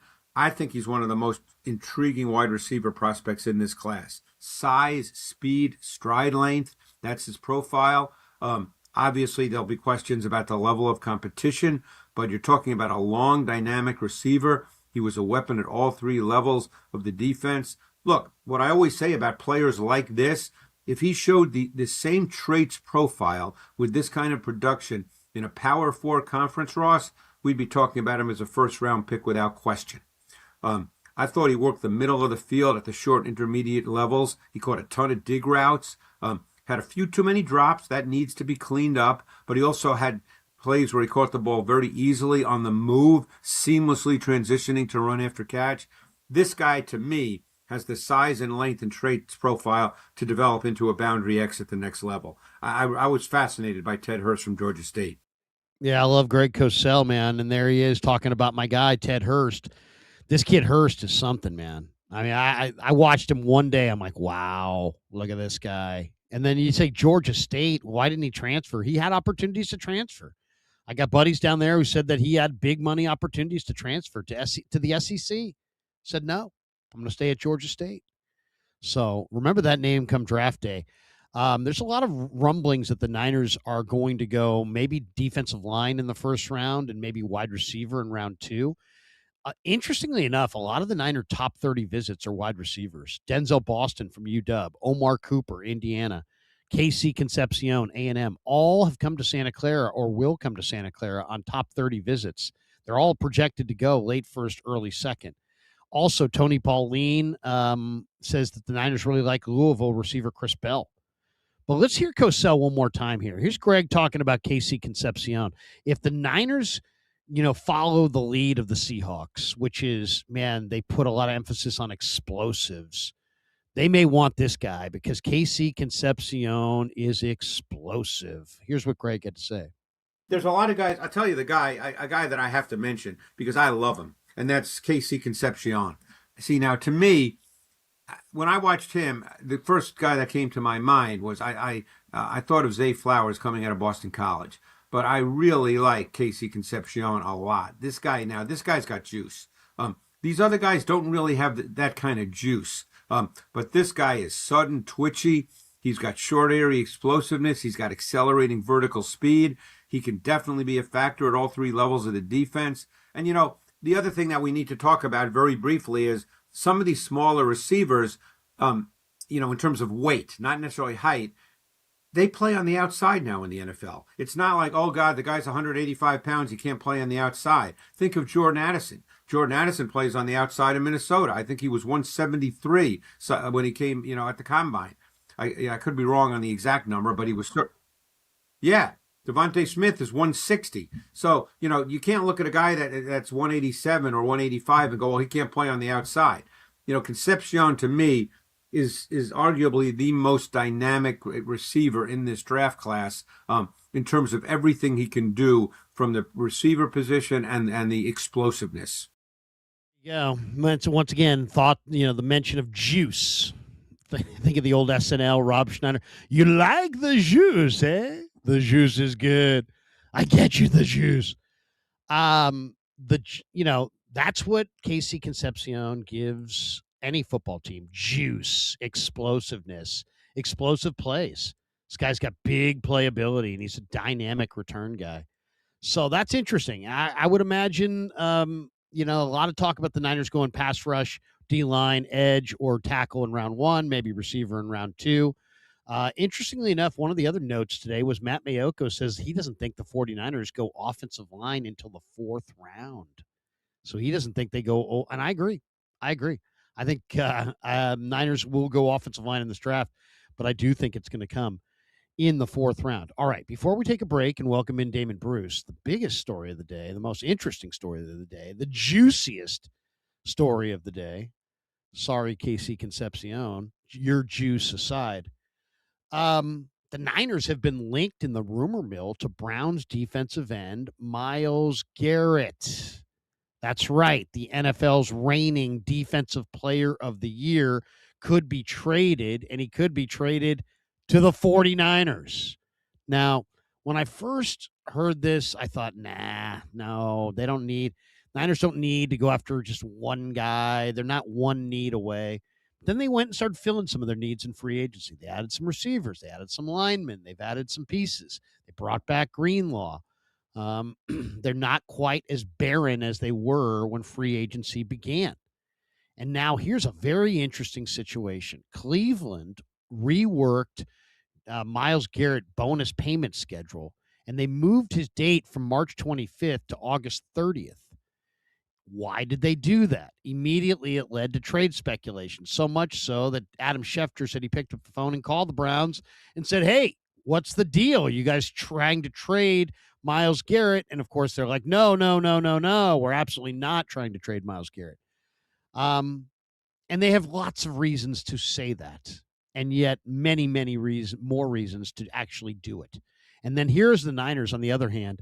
They've got 20 sack season this year, lowest in the history of the franchise, 6 fewer than the lowly Jets.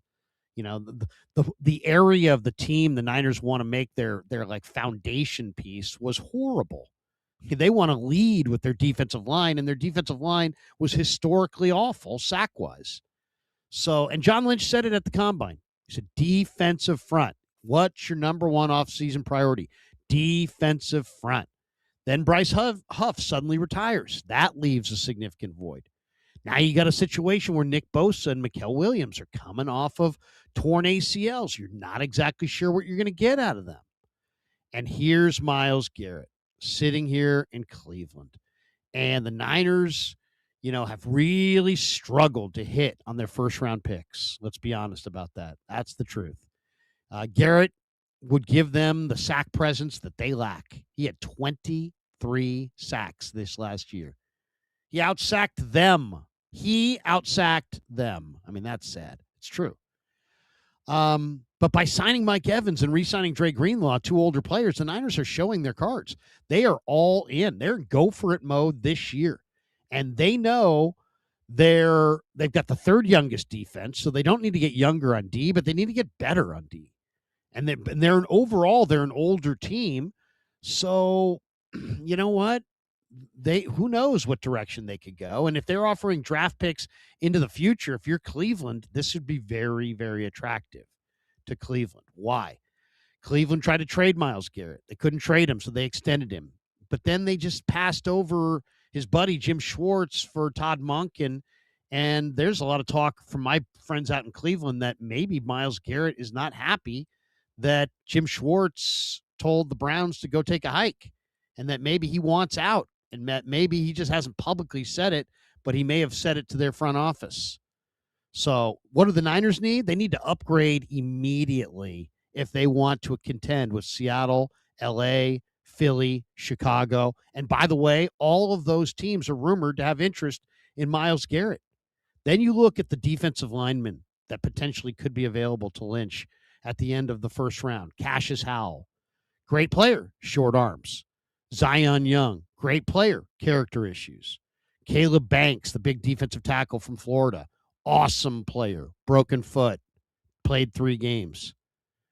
They may get the right guy, but that guy may not come of age for 3 years. They can't wait 3 years. 3 years from now, they're not going to have, CMC and Kittle and Trent and all these guys. The Browns want 2027 draft capital to go get their franchise quarterback in case Shador is not it. And the Niners, if they wanted to, could potentially sweeten any kind of offer they make with veterans like D. Winters, Ricky Pearsall, Renardo Green. Hate to say it, but maybe even Trent Williams. The Browns are building up their O-line. The Niners need to build up their D-line. Would you trade Trent Williams straight up for Myles Garrett? I mean, I would. Would you trade Trent Williams and a first-round pick for Myles Garrett? Would you make some kind of massive deal involving 2027 draft capital, maybe a first and a third next year and this year's first for Myles Garrett? Would you do it? I think I would. So I think that might be out there. Very interesting. Browns have motivation to move Garrett. Niners have motivation to trade for Garrett. Niners have been screwing up their first-round pick. Browns are looking for 27 draft capital, looking for their quarterback of the future. 8 quarterbacks, they say, may go in the first round in the 2027 NFL draft. It does lend itself to Browns and Niners maybe hooking up on a trade for Myles Garrett. I'll say this. I'm motivated. I'm interested. If you tell me Myles Garrett's going to Seattle, Philly, Chicago, or the Rams, I'm really interested. Like, let's make a deal. Like, let's prevent that from happening. Like, let's see Nick Bosa opposite Myles Garrett instead of the Bears with Garrett, instead of the Seahawks line with Garrett. Could you imagine if the Seahawks had Myles Garrett? Could you imagine if Howie Roseman gets his hand on Myles Garrett? I'd be interested in Garrett for the block, just for the block purposes. That's how scary those scenarios are. All right, let's take a timeout. We'll get Damon Bruce's thoughts on all this and more as we continue on. Niners Nightly on a Friday on the Sports Leader.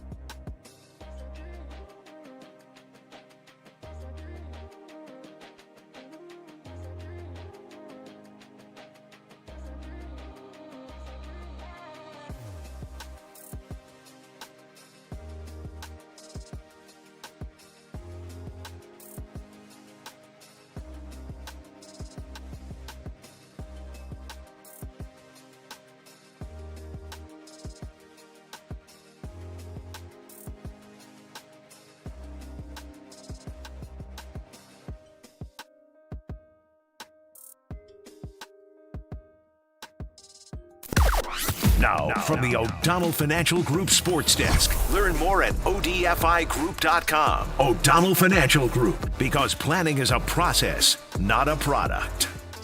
The Giants fall to the Yankees again, this time 3-0. Is tomorrow already a must-win game for the Giants? Let us know in the YouTube chat or give us a call at 415-808-KNBR.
Faithful, time to make some Niners noise on Niners Nightly with Larry Krueger on your proud home of 49ers football. KNBR, the sports leader.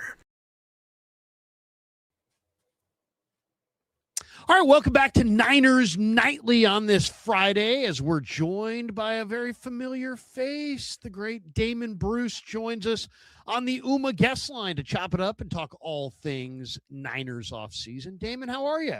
What's up, Krug? Thank you so much. Good to be on with you once again. It's been fun popping on KNBR and back on Niners Nightly, and I love chopping it up with you. Where are we going? What do you got for me today? Well, there's a number of interesting topics that we could get into. And, one of them is the 49ers. If you look at Niners Nation right now, Kyle Posey, our good friend Kyle Posey, does a great job. He said the majority of the 49ers' top 30 visits have been at wide receiver. So far, the team has had 6 top 30 visits, according to CBS Sports. 4 of them are wide receivers. Omar Cooper Jr., Indiana. You're an Indiana fan. You know all about him. Denzel Boston, Washington. Jordan Hudson, who's a receiver from Southern Methodist, SMU. And Casey Concepcion, one of Greg Cosell's favorite receivers. Well, and we got 3 Casey guys Concepcion, Texas A&M.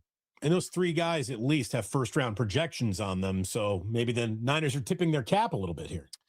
Well, I mean, I guess that would be the question. It's like, okay, yes, I've heard people say, well, Christian Kirk's got a 1-year deal. Oh, Mike Evans, essentially, it's a 1-year deal. Okay, but you're still going, even if you're going to draft a receiver in the first round, like Casey Concepcion or Omar Cooper Jr., Denzel Boston. So now you're going to have Mike Evans, Ricky Pearsall, Christian Kirk, your first round draft choice, Demarcus Robinson. That's 5. You still have your 2 last 4th round picks. Supposedly the talk is that Shanahan really loves Cowing, and feels like he's got a role. That's Jordan Watkins still on this team. Jordan Watkins scored 9 touchdowns his final year at Ole Miss and looked phenomenal in training camp. And there's other guys. I mean, they got special teamers and Junior Bergen, and they got 4 or 5 other roster spot receivers. So, what do you make of that? They can't keep all these receivers. It makes me believe that what I heard in the playoffs, that they may trade Ricky Pearsall. Maybe that's actually going to happen, because otherwise, why would you go for a 7th wide receiver when you really can only keep 5 or 6? Yeah, the room's starting to get crowded on this, and my number one request would be, Kyle, if you're given a rookie wide receiver, are you going to play him? That's the thing. Do you have snaps for someone? Do you have developmental patience for someone? Are you going to be playing this player over Kirk? No. Are you going to be playing them over Pearsall if you stick with Pearsall? No. Are you going to be playing with them over Mike Evans? Certainly not. So how does the wide receiver, if the Niners really are valuing that as an early pick, how does he fit onto the field? And then what would it take to get into the doghouse, which Shanahan seems to put almost all of his young wide receivers in before they even have a chance to walk around the yard and sniff it out a little bit?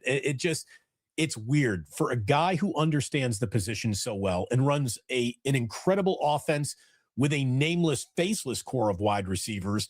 It feels like the guys he reaches for are among the least valuable guys that he has on his team. We talk about what you want in the draft. You want a player that plays. You want a really good player. And you shouldn't let too many guys in the room prevent you from getting that guy that you think is going to be important. But will Shanahan actually play him? And, the minute they draft an early wide receiver this year, you can basically say goodbye to Jacob Cowing and Jordan Watkins right there. I mean, those guys haven't done anything to ingratiate themselves into their important yet, and they're going to get even less of an opportunity if they went with a Cooper Jr. or a Concepcion or Boston. It wouldn't make sense when you look back at what they've already done. It seems like overkill. Yeah. Didn't you draft the guys last year? And if you didn't play them last year, aren't they groomed, ready to be this year? I mean, I know that you and I are excited about a couple 4th round compensatory pick running backs that we have been talking about on our show, Wake Up, that we do on YouTube together, Larry. What happens to Jordan James then? Was that just a totally thrown away draft pick? Do you not see enough of a bright future for that young man where you're already looking to replace somebody who hasn't even made a name for himself on your roster yet? If you're Isaac Guerendo, why are you even still on this team if they go ahead and draft another running back? So I would like not only the player to play, but I'd like the picks to sort of make sense based on what you've already done. Are you admitting failure? Are you admitting failure on your depth chart by going back to the same well over and over again? I kind of think you are. Well, there's no doubt you are. It's just a matter of who you admitting failure on. Are you admitting failure on Jordan Watkins? Are you admitting failure on Jacob Cowing? Or are you admitting failure on Ricky Pearsall? Because if you trade Ricky Pearsall right now, you're not getting a 1st-round pick. How much more do you want to keep going forward with Demarcus Robinson, who is a guy who I thought should have played more last year? He didn't. And so he played well in the playoffs against Philly. He played very well. Are you going to give him the reps, the targets, and shots that he deserves, or are you just going to move on from him? And if you are, maybe put him on the block right now. See if you can get anything. See if you can get a 7th rounder for him. it's weird how this team goes about managing its own roster at times. And I guess that brings us to Trent Williams at all times here, because that to me, Larry, is the single biggest topic hanging over the 49ers, because that the answer to is Trent here or not, I think completely changes or rearranges all your priorities in this upcoming draft.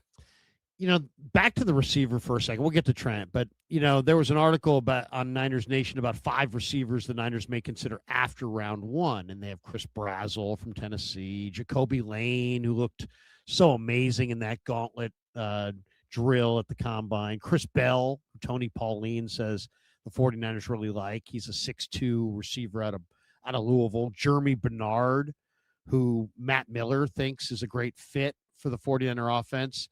Out of Bama, C.J. Daniels out of Miami. Haven't seen tons of him, but I know a lot about Bernard and Bell and Lane and Brazzell. I don't know. I mean, it is interesting. I mean, it's a lot of I don't know. Some receiver is probably leaving. They're not going to have that many receivers. John Lynch has said he wants to go defensive line. He was asked, hey, what's the biggest need? He said defensive front. So I really do believe the 49ers, who had 20 sacks, and the second worst team was the Jets with 26. 49ers were far and away the worst sack team in football last year. And they want to build their defensive line into like the lead dog on their sled. They want the defensive line to be pulling the whole team. So the fact that they were the worst defensive line, that they are absolutely going to invest in some defensive linemen. Well, let's just jump right to the chase. Do you want your defensive line to go from worst in football to instantly scariest in football? Well, this Myles Garrett trade rumor cannot be ignored. Let's talk about Myles Garrett for a second. It feels like a reach, right? Because what would you have to give up for him? But if Trent Williams, again, is in play, Larry, maybe Trent Williams is an asset that you can use with what I think is multiple first-round picks, certainly, at least 3 or 4 draft picks, not all first-rounders. But Myles Garrett would be... how could you criticize it if they made that trade? You can talk about what might have been with those draft picks, but what you do get is the singular most game-wrecking defender in the sport as we know it today. So, God. Well, and let's talk about it for a second. With him and Bosa together, good Lord. Yeah, the first thought you'd be like, well, why would they ever move Myles Garrett? Okay. I get that. He's the best defensive player in football right now. But I think if you're paying close attention to the Browns, not that any of you are, but if you are, I think you would find out that they have hired Todd Monken to be their head coach. He's an offensive guy. They passed up on Jim Schwartz. Schwartz, pissed off that they passed up on him, resigned as the defensive coordinator. Myles Garrett had been an advocate for Schwartz being the head coach. So we haven't heard anything about this, but something tells me, and a buddy of mine who I called in Cleveland, who does media out there, said that the elephant in the room is nobody knows how Myles Garrett feels about the fact that Jim Schwartz was passed over as the head coach and resigned as the coordinator. He may have told them informally or even formally in writing. He may have told them he wants out. So this talk of Myles Garrett being traded might be because Myles Garrett is demanding a trade and it just hasn't gone public yet. Well, and there's talk. My buddy in Cleveland says that the Eagles, the Seahawks, and the Rams and the Niners are the teams that want Myles Garrett. And if you think about it, I asked him, I said, what do they want in return? He says they want 2027 draft capital because the 2027 draft has Arch Manning, Dante Moore, Trinidad Chambliss, Jaden Maeva, Lenora Sellers. There's like 8 guys at the quarterback spot that are all potentially going in round So I one. guess in the Shador's not 27 the draft. long-term answer, huh? I guess. Well, no, I think the plan. What I heard was that they want to bolster their offensive line, run the heck out of the ball this year, and find out if Shador is the guy. And if he's not the guy, they want to have lots of draft capital in the 27 draft so that they can move around anywhere they want for whatever quarterback they want. Right. You got picks that other guys who do want quarterbacks will come and ask you for. And here's why this makes the 49ers at the front of the line. Because if my buddy's right, and the Eagles, the Seahawks, and the Rams are the other bidders for Myles Garrett, well, you could make an argument that if every single team offered you their 2027 first-round pick, that the Browns would choose the Niners. Because the Niners right now, the Seahawks won the Super Bowl. The Rams were in the NFC Championship game. There's also talk about the Bears being interested. I think you could make an argument the Niners might have the worst draft position in 27 of any of the interested teams. The biggest variance feels like it would be in Santa Clara. What could happen, what might happen if things go wrong. So right. You might want to roll the dice on the Niners 27-1. Then you also have players like Trent and Pearsall. Right. And Renardo Green. Well, and let me Winters. say, Larry, you not could even put in 2 this deal weeks as ago. well. Not even 2 weeks ago, you got the Browns petitioning the NFL to extend how far out you can trade draft picks. And I'm wondering if, that was a little bit of an exploratory mission before this Myles Garrett rumor even started, because they think, we might ask for 4 first-round draft picks for the best player on that side of the football. I mean, that was a huge haul, and I don't know what team would be out there willing to do that. But you would think that 3 first-round picks would be the sit down at the table to even talk offer. And if 3 first-round picks, again, is just a bridge too far, well, Trent Williams is the best left tackle in football. And if you're thinking about moving on, maybe he can be a part of that. To me, it feels a little pipe dreamy. It feels a little nuts. But when you start really looking at it and dreaming about it, it's not undoable. The question is how much is Cleveland willing to have its fans come and burn down their existing stadium and the blueprints for their future stadium? I can't think of anything that would. Imagine you're a Cleveland Browns fan. Do you really want another signal that, we're in full rebuild once again? Because the minute you trade this guy, you are in full rebuild once again with a new coach, a quarterback that doesn't have any sort of statistical backing that he's going to be the guy at all. It's basically you got Quentin Judkins, and kind of good luck with that. Yeah, if you really look at this, it makes sense for both teams. It makes sense. Last offseason, Myles Garrett demanded a trade, and he was only appeased by the fact that the Browns said, hey, we'll give you a 4-year, $160 million deal. So now here he's making $40 million a year, and suddenly he was cool with it. But my buddy said that he is pissed that Schwartz did not become the head coach, and that he may have gone to the Browns and said, I want out. And if that's the case, you got the 49ers who are sitting there, and they could offer a 27 first. They could offer this year's first. I mean, the Niners are looking at first-round defensive players, and right now, this is who's on the board for them when they pick. Cassius Howell, he's got short arms. We like him. I mean, I love all these guys, but they got glitches. Zion Young's got some off-field issues. Caleb Banks has got a foot injury. R. Mason Thomas has short arms. Malachi Lawrence has talent, but he played at Central Florida, and how's it going to translate? So there are question marks about several of the defensive line guys that the Niners will be staring at in round 1, where Myles Garrett would give you a superstar. That would give you a superstar. And also, 49ers have missed in the first round. I kind of compare Lynch in this spot to Les Snead.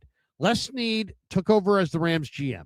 He took Tavon Austin, Alec Ogletree, Greg Robinson, Michael Brockers, and then he said, screw this.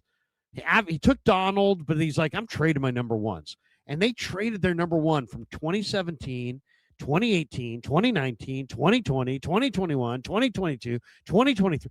They traded 7 number ones in a row, but they got Stafford, they got Ramsey, they got OBJ, they won a Super Bowl. So here's the Niners. They got the 3rd youngest defense in football. They got a really young defense. Do they need more youth?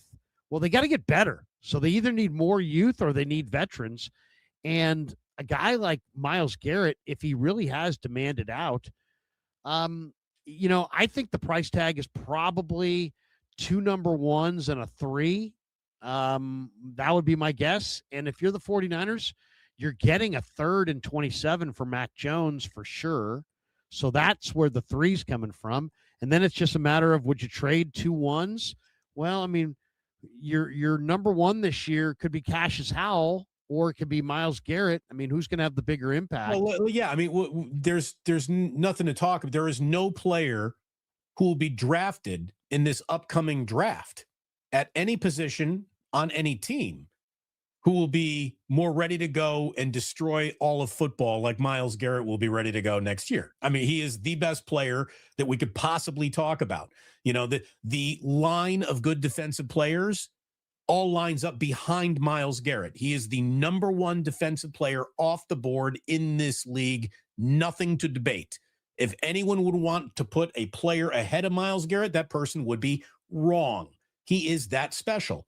Connor Orr on Sports Illustrated wrote, the 49ers are moving like a team that acknowledges upgrades are necessary to compete in an increasingly competitive NFC West, and Garrett would dramatically raise the efficiency of star pass rusher Nick Bosa in the interim. Now, you go ahead and you put, Odigizua in this conversation. Now you just got you got 3-man pass rush, and you're not even running a 3-4, but you can get to the quarterback with 4. If 3 of the 4, Larry, you or I could play next to Bosa, Odigizua, and Myles Garrett, and we're getting to the quarterback, baby. We're getting there. So you put an 56-year-old Larry Krueger has 4.5 sacks going into December. And you could say, hey, the quarterback ran into him more than he ran into the quarterback, but that's what happens when you start pushing pockets all around. Or wraps up, this would be a salvo fired directly towards the less mobile Stafford and the bootleg-dependent Sam Darnold. So it would make an awful lot of sense. But as we were talking about on Wake Up earlier today, it would also make an awful lot of sense for the San Francisco Giants to trade for Shohei Ohtani. I just don't think that's going to be necessarily out there. And if you're the Browns again, I don't think it's that far-fetched. I really don't think you're painting a very far-fetched picture. I don't think it's far-fetched. I think it makes sense. Look at it this way. I think it makes perfect sense for the Browns. It makes perfect sense for the Niners. It makes perfect sense for the Browns because the Browns aren't going anywhere, and the Browns need their quarterback of the future. And the Browns have already signed A.J. Espinosa in free agency, so they've already signed a replacement for him if they want to have a replacement. A.J. Espinosa is a good player. Yes.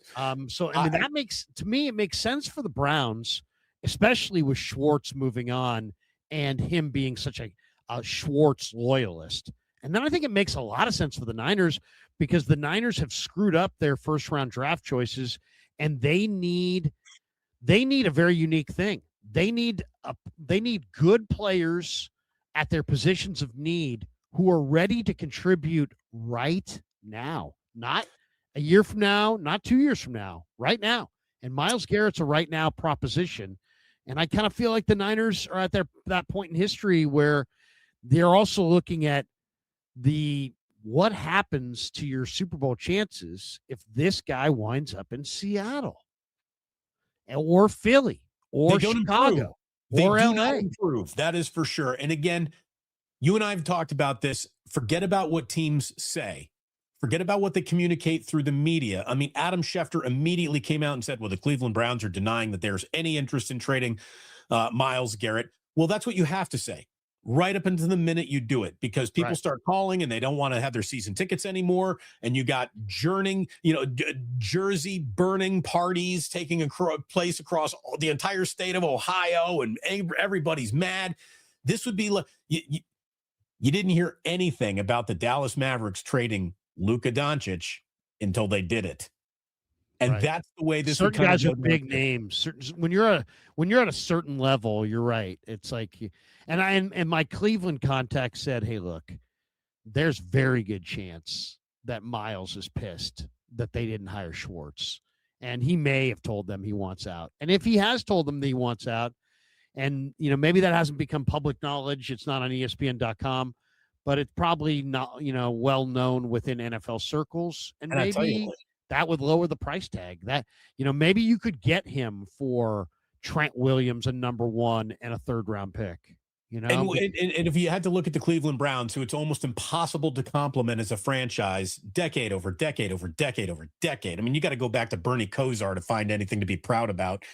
And you could say, well, hey, at least stuff doesn't leak from that Cleveland front office. I mean, that'd be the only compliment you could give the franchise. If they really are thinking internally, it's time to move on, but this hasn't leaked as a real story of impact.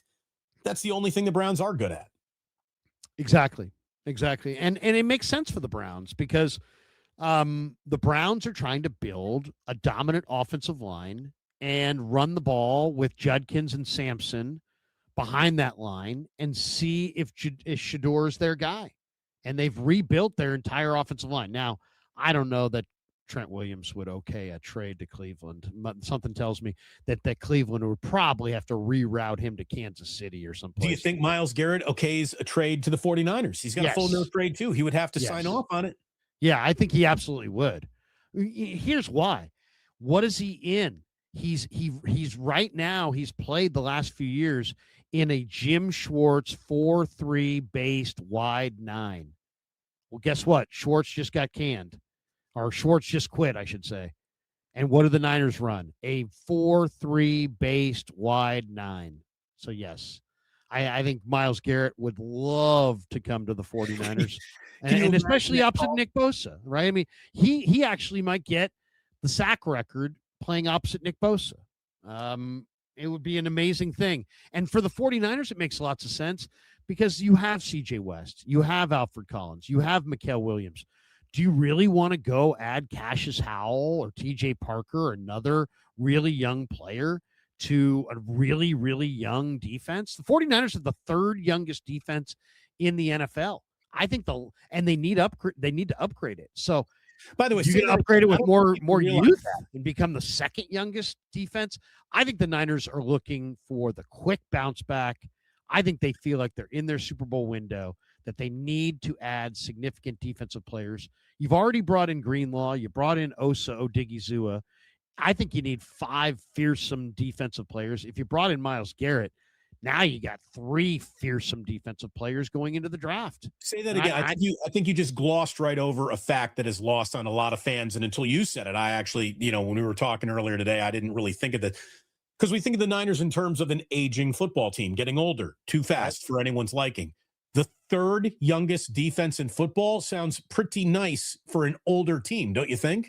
Well, they're not an older team. They have an old special teams, right? They have a really old long snapper who's like our age. Who cares? They had an old punter who was 40. You know what I mean? So that up their age. They're really not an old team. Juice is old. Trent's old. There's some special teamers who are old. And there's 3 or 4 core guys like Kittle and CMC that are old, but they've got a lot of youth. Yeah, they got a lot of youth. They have the 3rd youngest defense.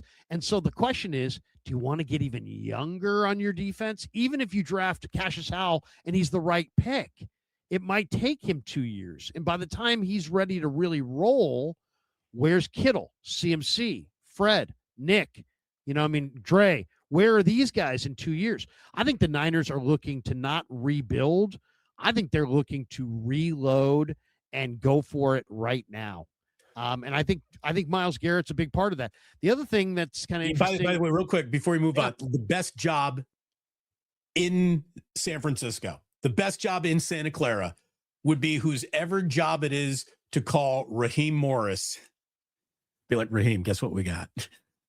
Guess what we just got you, dude. Guess what we just did? Oh, you got Myles Garrett and Nick Bosa and Osa Odigizua, and you got 2 defensive tackles that people are excited about. You got Mikael Williams. Like, are you excited to be here, Raheem? Raheem Morris would probably take his clothes off and start sprinting down the Broadway. He'd be so excited. He'd be running naked down Van Ness. It is funny too, because Schefter, when it came out that they were moving the Garrett payments around and that they were moving it to August 30th, his first thought was, anytime you see scheduled bonus money changed on exactly when it's going to be paid out, it always reeks of potentially a trade. And now you have that story twice. You have that story with the Niners and Trent, and you have that exact same story with the Browns and Miles.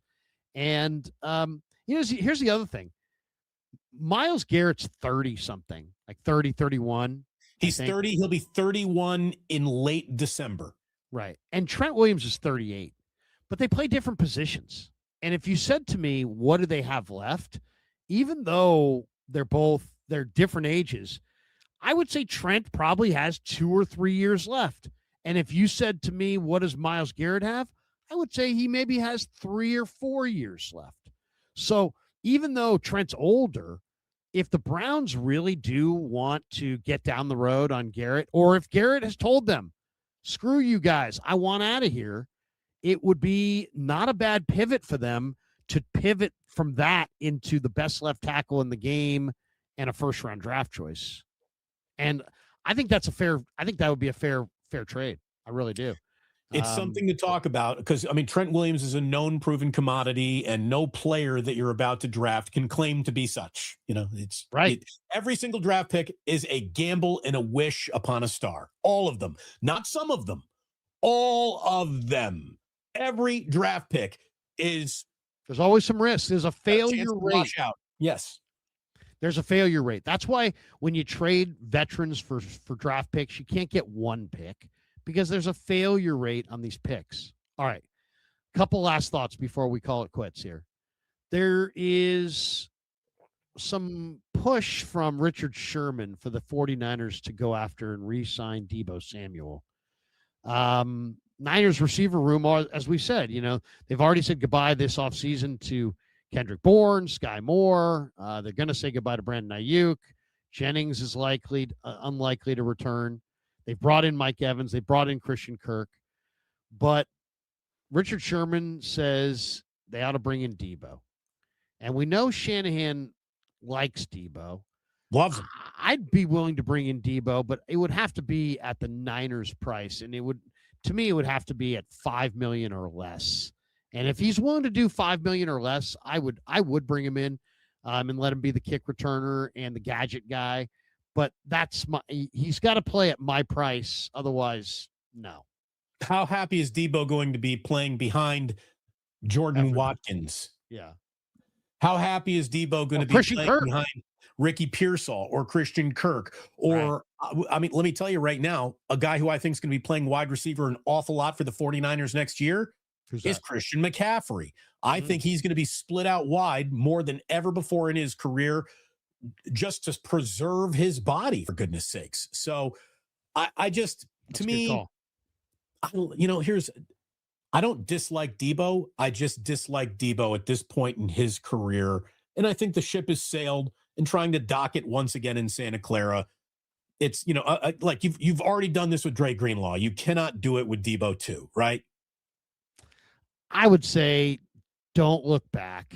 It's football. You look back for Greenlaw, fine. You got one guy you absolutely got to have. You love him, whatever. That's fine. If Deebo had a level of discipline to the point where you knew day one of training camp he is coming in a half a pound under a goal weight, yeah, maybe. Deebo, I think, would celebrate becoming a Niner again by going straight to Del Taco, man. I don't think he is disciplined enough to be brought back in at this point in his I've got carte blanche because you guys wanted me back. A no on Deebo. I'm a full no on Deebo. Yeah, I am too. I mean, now that you have Christian Kirk, there's no reason.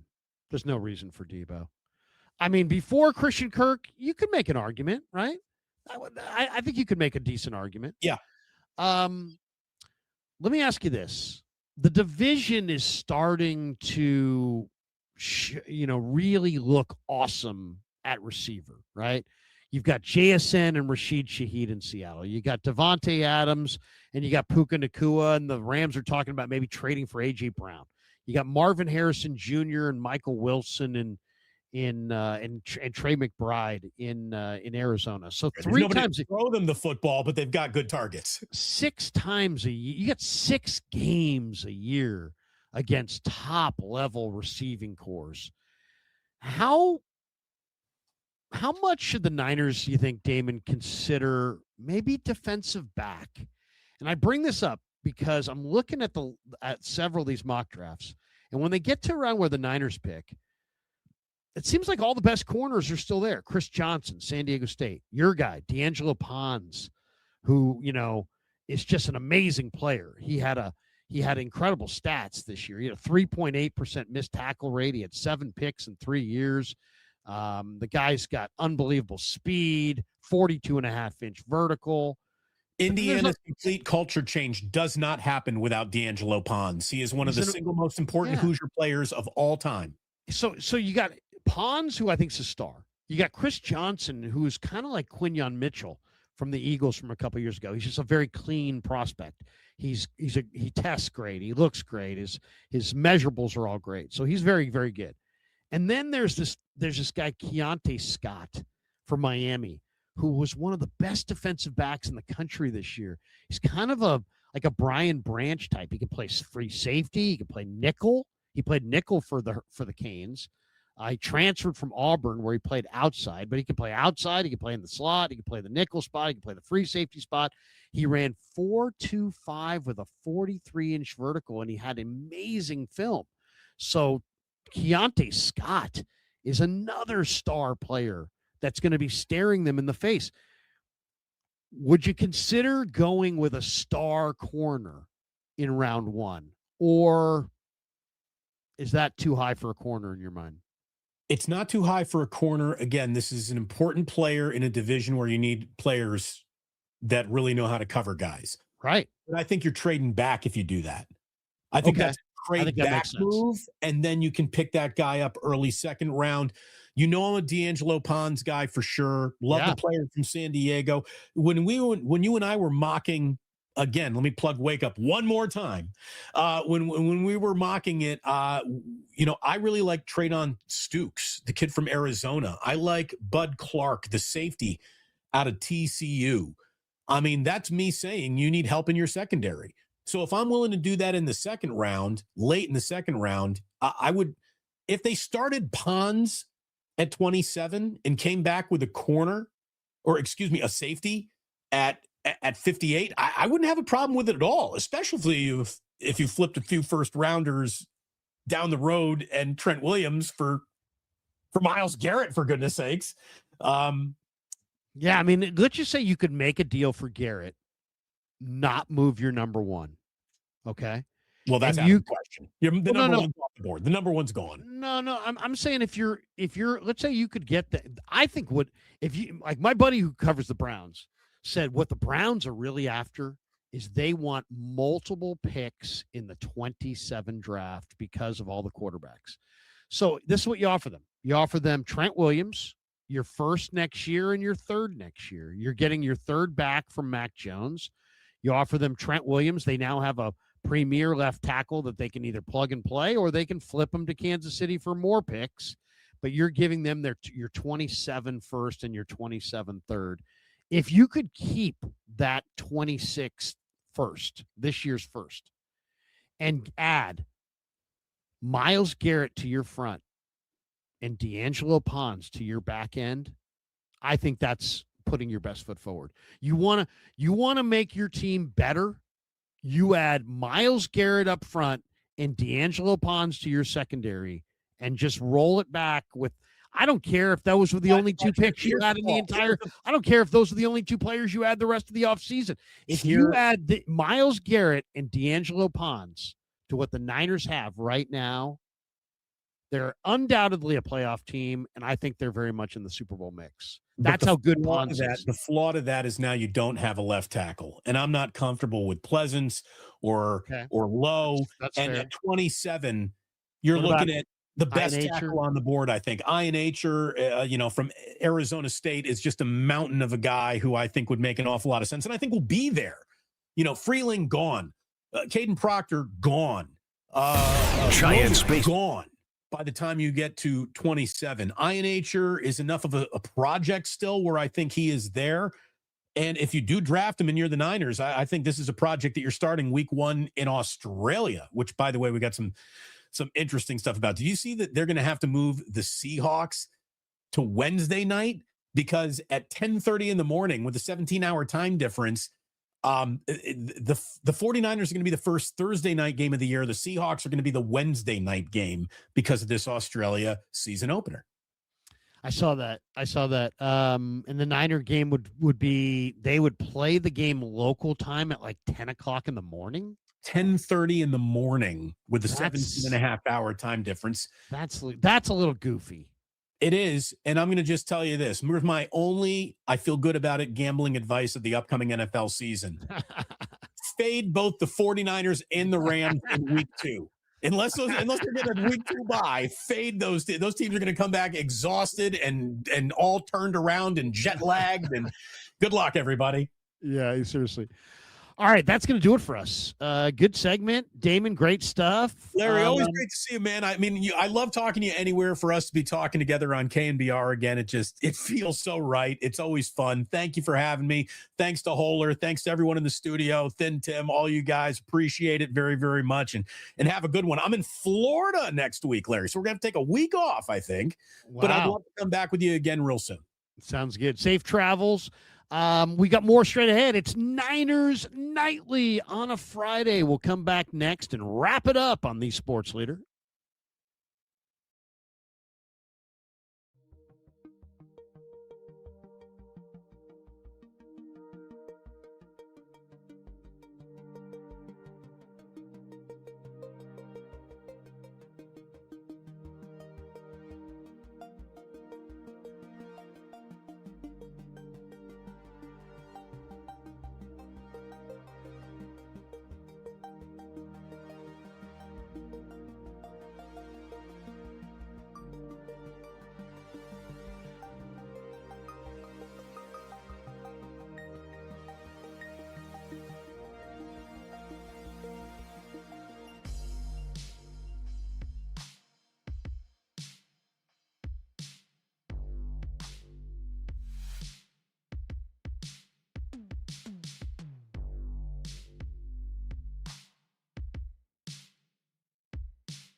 Now, back to Niners Nightly with your host, Larry Krueger, on KNBR, the Sports Leader. Sports Leader. All right, we're coming down the home stretch on Niners Nightly. Bill Lasky's up next. Thanks to Kyle Harr. Thanks to Damon Bruce. Thanks to all of you. And enjoy Bill Lasky talking a little Giants baseball. Things will get better, Giants fans. It's just 2 games. The Tree, he's next. Keep him company. 808 KNBR. He'll take your phone calls next on the Sports Leader.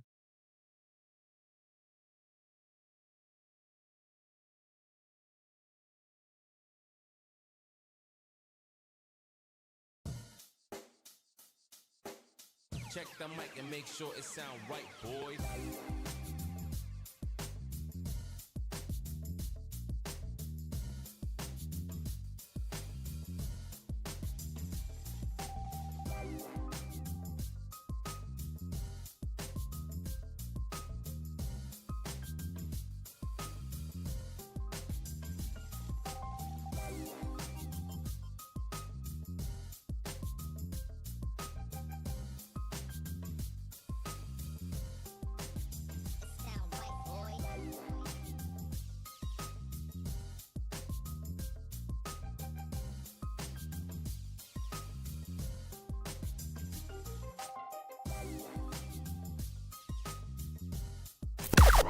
Now, from the O'Donnell Financial Group Sports Desk. Learn more at ODFIGroup.com. O'Donnell Financial Group, because planning is a process, not a product. The Giants fall to the Yankees again, this time 3-0. Is tomorrow already a must-win game for the Giants? Let us know in the YouTube chat or give us a call at 415-808-KNBR.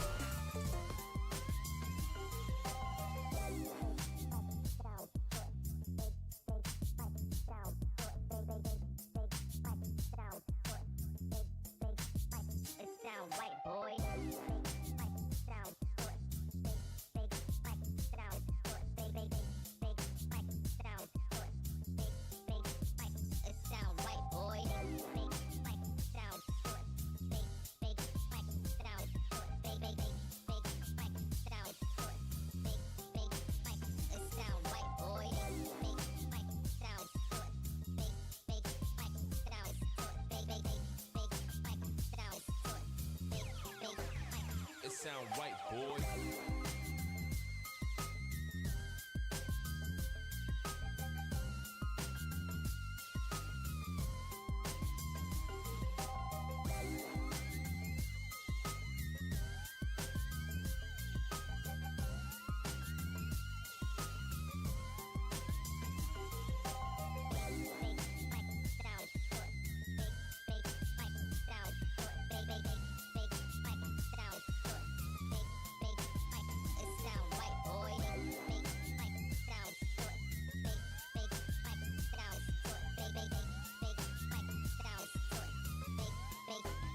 It sound right, boy.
Here's your host, Bill Lasky.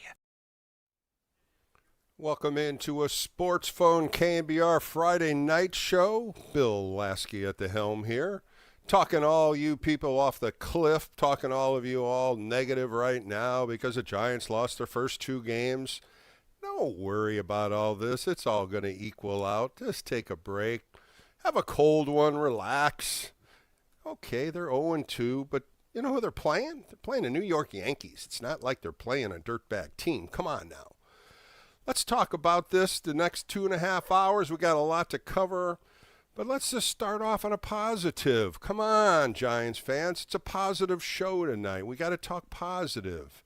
It all started, let's go back. Wednesday, a disturbing 7-0 loss, but we turned the page, had a day off yesterday, and the Giants made it so glorious today for their opening day, their opening afternoon game. The prestigious opening day the Giants have always done. They started bringing in the beautiful weather and beautiful 70-degree weather. The ballpark was packed today. It was gorgeous. And what they did is they gave out an orange pin.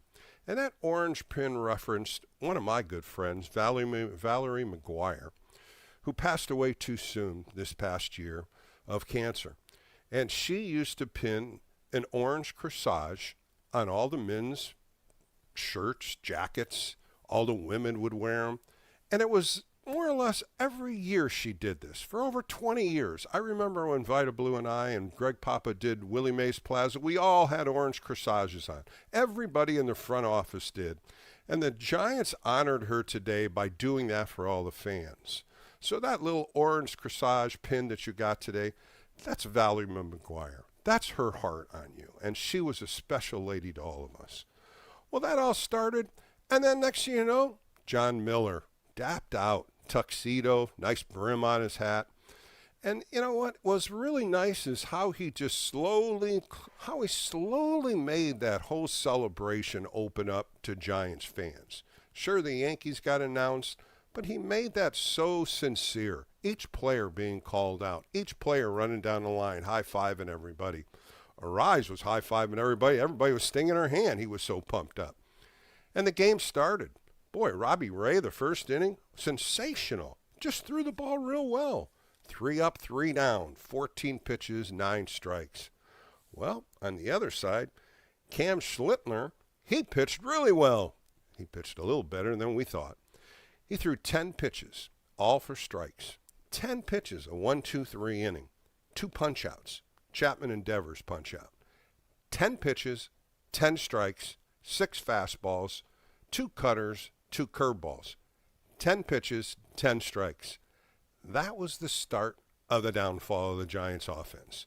He was electric today. And so was Robbie Ray. I still think Robbie Ray threw one hell of a game today. And you start panning this out. It was 0-0 through 5 innings. 0-0. A pitcher's duel. It really was. After 5 innings, Robbie Ray had 75 pitches, 48 for strikes.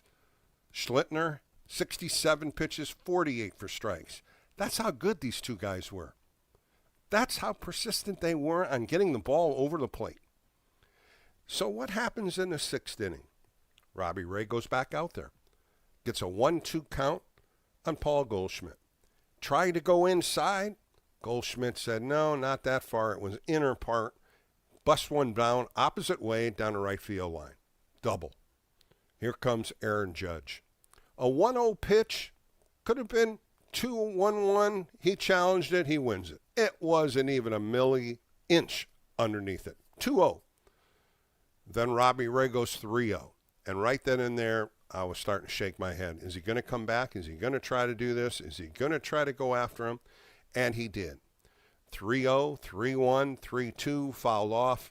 3 straight fastballs. 3 straight 93-mile-an-hour fastballs. The 4th one cost him. And Aaron Judge didn't miss it. 405 feet, 3-2 pitch, his first home run. First hit he had in the whole series. His only hit in the series in 2 games. And he blasted it. And right then and there, the air kind of just fell out of the crowd. They were down 2-0.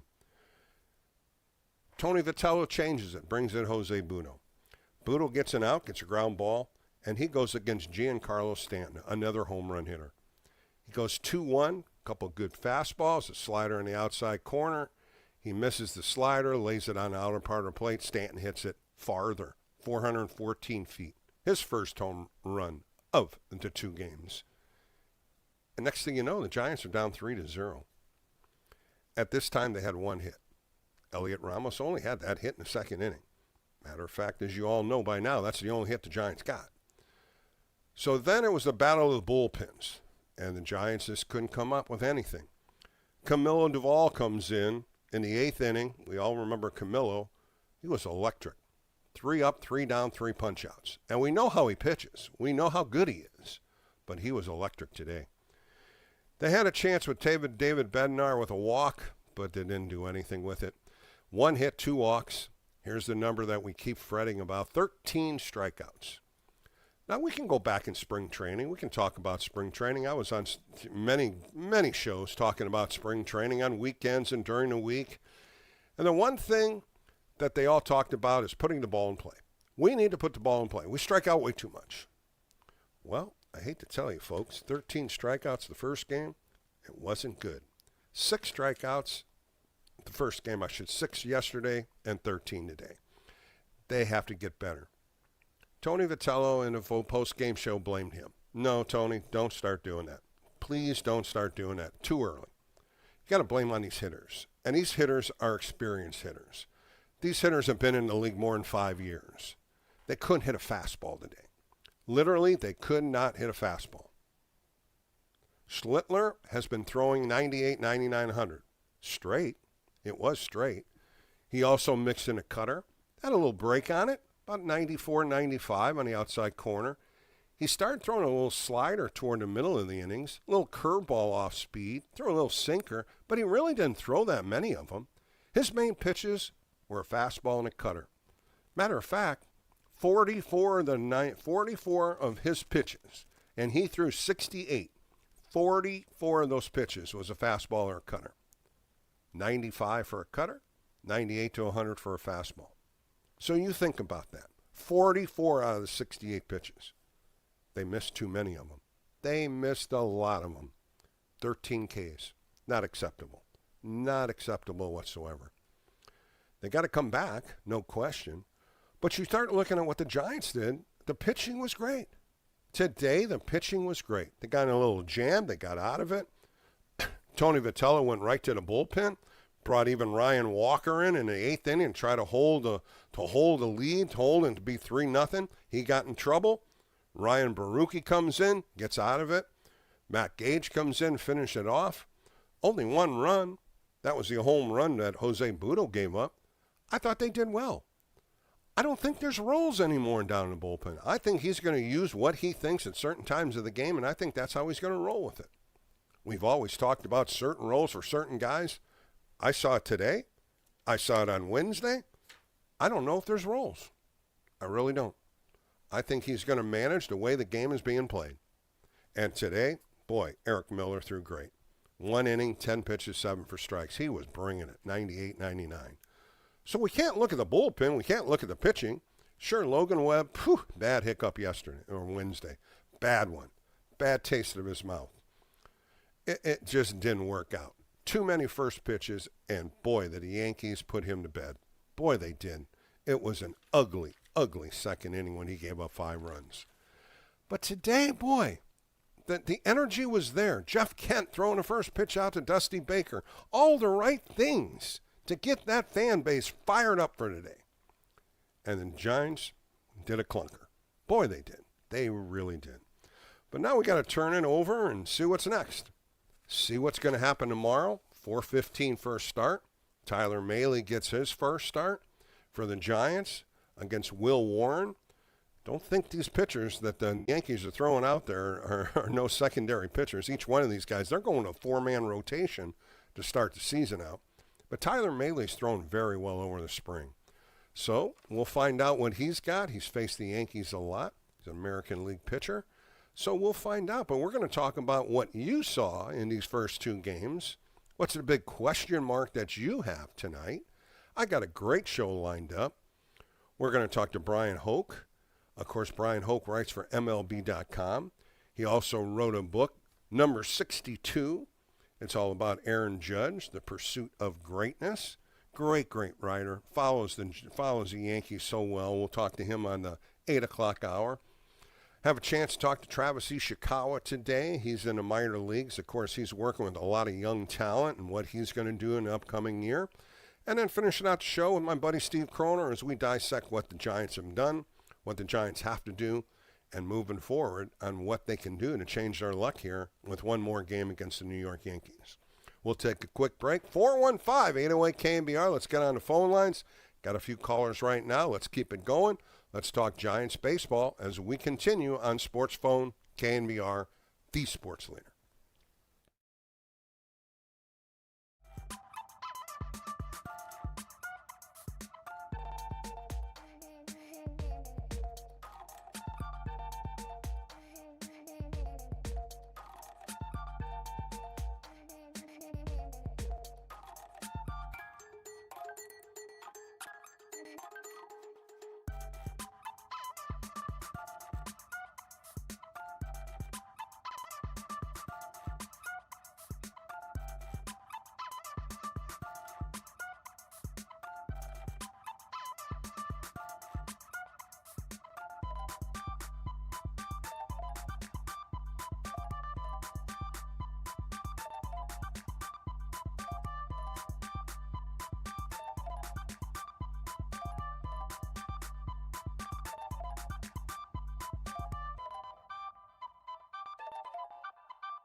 Giants fans, this is your hub to have your voice heard. Sports Phone KNBR. Streaming live on YouTube at KNBR 1045. Over and over, we've talked about being in this for the long haul. So I think that's where our guys' mindset is. But there's also a pressing need in there for some feel good and also to want to perform for the fans. And I've been in a situation where we went from no crowds to big crowds, and I saw it on our guys' faces and also in their hands when they're squeezing the bat. If I had to guess, to be honest with you, I'd blame myself. So maybe it's time to maybe do what I can to ease any tension in there. So guys can be free and go out there and play. Because, as I said, I think everybody that was on the field or in the stands know those guys can play that were in that lineup. Back on Sports Phone KNBR with Bill Lasky, Tony Vitello right there on his press conference after the game. And, you know, when he talks about crowds, Tony, maybe that upsets you, but those players on the field didn't even think about that crowd. That's one thing, the major leagues, you're used to it. As an ex-pitcher, crowds didn't bother you. You kept that concentration on the field. As a pitcher, you kept that concentration with the catcher, and you didn't care what it was. Sure, at your own ballpark, you want that home crowd to ignite you. You want that home crowd to get excited. But, boy, the last two games, the home crowd wasn't up there. The home crowd couldn't get anything going on the offensive side. Today, though, there was some really good defense, and it happened with Luis Ariz at second base. When you look at what happened in the seventh inning, a base hit by Caparellero, and then he steals second base. Grichuk hits Grissom comes in and hits a ground ball to second base to put him over to third. Infield comes in, and Austin Wells hits a ground ball right to Ariz, and he throws home and gets him. Great play, great heads-up play. A better play happens right after that in the eighth inning is when they load up the bases, and a ball was hit to his left. He picks it to his left, turns correctly, and throws a beautiful throw to Bailey, which was a forced play at home where it wasn't needed for a tag. Two good defensive plays, and that's the positive that you start thinking about on the defensive side. But, boy, we talk about this offense. It was miserable. It was nothing there, and they need to do something. They'll change up the lineup maybe. Maybe put Jung-Hoo Lee as a leadoff tomorrow against the right-hander. Maybe put Ariz down in the fifth spot. He'll jungle it up. He will. He's going to have to just to see if there's some life off the bench, some extra players that could pop in there and give them a ray of hope. And I think that's what we need. And they got to jump on. They got to jump on them early. I think that's going to be a key tomorrow. The 4:15, of course, the shadows will be coming to center field as the game progresses in the early evening. But at the same time, tomorrow's a big game. I think tomorrow, if they can come out and win this game, score some runs, get some hits, and make this a tight game, make this game where they have some breathing room here and try to get a win. 415-808-KNBR. Let's get on some of these phone calls. Let's go to Foster City and talk to Isaac. Isaac, you're on KNBR on a Friday. How are you? Doing well, Bill. Doing well. Good to hear your voice again. Glad to be back in baseball season. Best time of the year. Have my MLB TV. Watching, 6 games yesterday. So it's a good time. It's a good time. It's my favorite time of year. It sure is. And today they packed the ballpark and rolled the red carpet out like the Giants do for a home opener. It was prestigious. It was really done well, like they always do. The crowd was electric. Everything was going the Giants' way until the bat started in the bottom of the first, and they just couldn't get anything going, Isaac. Yeah, I mean, I'm trying to. Last year, I feel like it was a little bit of the same. It's just this great spring training. They had, we're one of the best teams in spring training, and they came into the season. They had a good series in Cincinnati to start it off, but I don't know. I'm not seeing the carryover from spring training, and it happened last year, and it's happening again this year a little bit, where it just seems like they're the best baseball team in Major League Baseball during spring training, and then the lights get bright again, and they can't hit. I mean, I do want to say, I wonder if there is some WBC hangover a little bit for some of these guys. Judge has only, he had the home run today, but other than that, strikeouts and a couple flyouts. Logan Webb got touched up a little bit on Wednesday night. Jose Butto gave up the home run, but he pitched okay. So I just wonder if there's a little bit of hangover and they didn't get their normal spring training that they normally get, where they kind of get to ramp up into it. And these guys are just they went That's a from great like point. nothing baseball to all of a sudden high level, and high level baseball in about 2 weeks. Yeah, and you kind of saw that when Logan Webb came back to spring training when he went over to Colorado and he got lit up with the Rockies, and he said his mind wasn't right back into it. It was like he was so much of a high when he pitched those 2 games for the USA, and then coming back to spring training, trying to put that clicker back on, and it just didn't work on. And that could be a point. We've saw that 3 years ago too on some of the players. Some of them got to a hot start, some of them didn't. And it's just going to progress. I mean, you can't just worry about these players. You can't worry about certain ones that did pitch or play there. They know what they have to do. They got to compete, and it all is between the ears and what they can do to produce. But, Isaac, that is a valid point, and we'll find out. I mean, the no injuries, I think that was a key. And then you start looking at Luis Ariz, who hit the hell out of the ball on the WBC. You know, Luis Ariz is a hitter. I mean, no question, he's 1 for 7 in 2 games. That's why I think tomorrow you're going to see this lineup get mixed up a little bit. Tony Vitello will do it, I'm sure. But Boch and Bake and Wash will say, just mix it up a little bit. Willie Adames today, just a tough game from him in the 4th hole. Punch it out 3 times. Devers punches out 3 times. That's your 3-4 hitter, and you can't even get on base with those 2 guys. That's a struggle in this lineup. Yeah, I mean, look, watching the Devers at bats, Adames, not that I've come to used to it, but I mean, he started off a little slow last year too, so maybe it just takes him a couple weeks to get into it. But with Devers, I think watching him swing through, 3 or 4 fastballs, and it was just like you can't, you got to be able to hit those. That's your job. That's literally your job description as the DH. And the last thing, I think a bright spot for this weekend so far is, Luis Ariz is looking like a Gold Glove second baseman. I know it's only 2 games and we can hold our horses a little bit, but I think that is a great trend. If that can continue, we know that the defense Chapman's going to get. Schmitty looks pretty good over there at first base. We'll see about Devers after the injury, but we came in saying defense was a priority. We had a rough game on Wednesday. Today looked a lot better.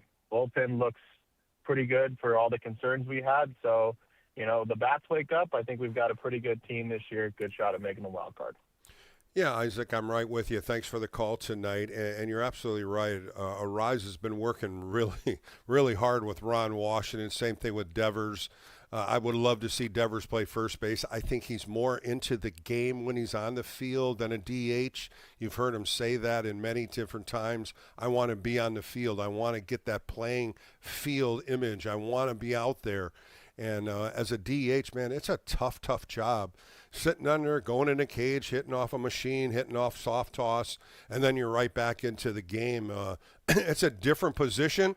And it's a hard position, especially a guy like him that the Giants depend on, especially trying to hit home runs. 1 base hit, and it was a bloop base hit. Got to see some better at-bats out of him. Let's go to San Leandro and talk to Steve. Steve, you're on Sports Phone KNBR on a Friday. How are you? Hi, Bill. Everything's good. I'm just a little concerned about Devers and Adames because it looks like it's a repeat of last year. I can't believe our offense is already sputtering like last year, and we're already talking about making lineup changes. It's been disappointing, no doubt, Steve. It's been a disappointing 2 games, and no question these guys are pressing a little bit. You saw it in the second time, third time around. The balls were just by them. They weren't even fouling off a lot of them. And the 1 inning in the 8th inning with coming in of all the pitchers and punches the side out. That was kind of the knife in the back for the day. That was a tough inning for the Giants. Yeah, well, it seems like the same thing as last year because opening day, the Giants struck out 18 times and got a victory. Logan Webb got a victory on a day like that. It seems like that's not going to happen this year. A lot of those teams that we squeaked by last year when we didn't deserve to win, like the Pirates, they seem like much improved.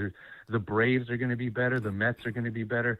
And I think the one thing that bit us last year, Bill, and the same thing as this year, is that we haven't found a an answer for first base, because we had Lamont Wade leading off last year, and now we have Casey Schmidt. This is not acceptable to me. And I know Buster Posey played baseball, but it seems like he doesn't know how to put a team together so far. No, I'm not Steve, saying he's not going to do that later. I'm not going to go. I'll stop you right there. I'm not going to go that far. What kind of concerns me is if they wanted to play Casey Schmidt at first base, he should have been at first base primarily, or a lot more than he was in spring training. Toward the end of spring, he was there. He was at second base, shortstop, third base. He didn't play much first base. And those 2 exhibition games on Monday, his feet were in the wrong place. He didn't stretch out far enough. He tried to one-hop it, and he missed the one hop. It's a difficult position. It really is, because it's all about balance, and it's all about where your footwork is and how you're going to receive the ball. I would have loved to have seen him play a little bit more, but they had to make changes, and that's when Bryce Eldridge went down. Encarnacion is your next first baseman. I don't think they're ready to put him out there. I think they were all ready for Rafael Devers, and I guess the hamstring issue is still bothering him. It concerns me a little bit because he's the guy that you want out there to play that position, and Encarnacion or somebody else DH. So that question mark right now, you're absolutely right, Steve, with the point of Casey Schmidt playing first base in the first 2 games.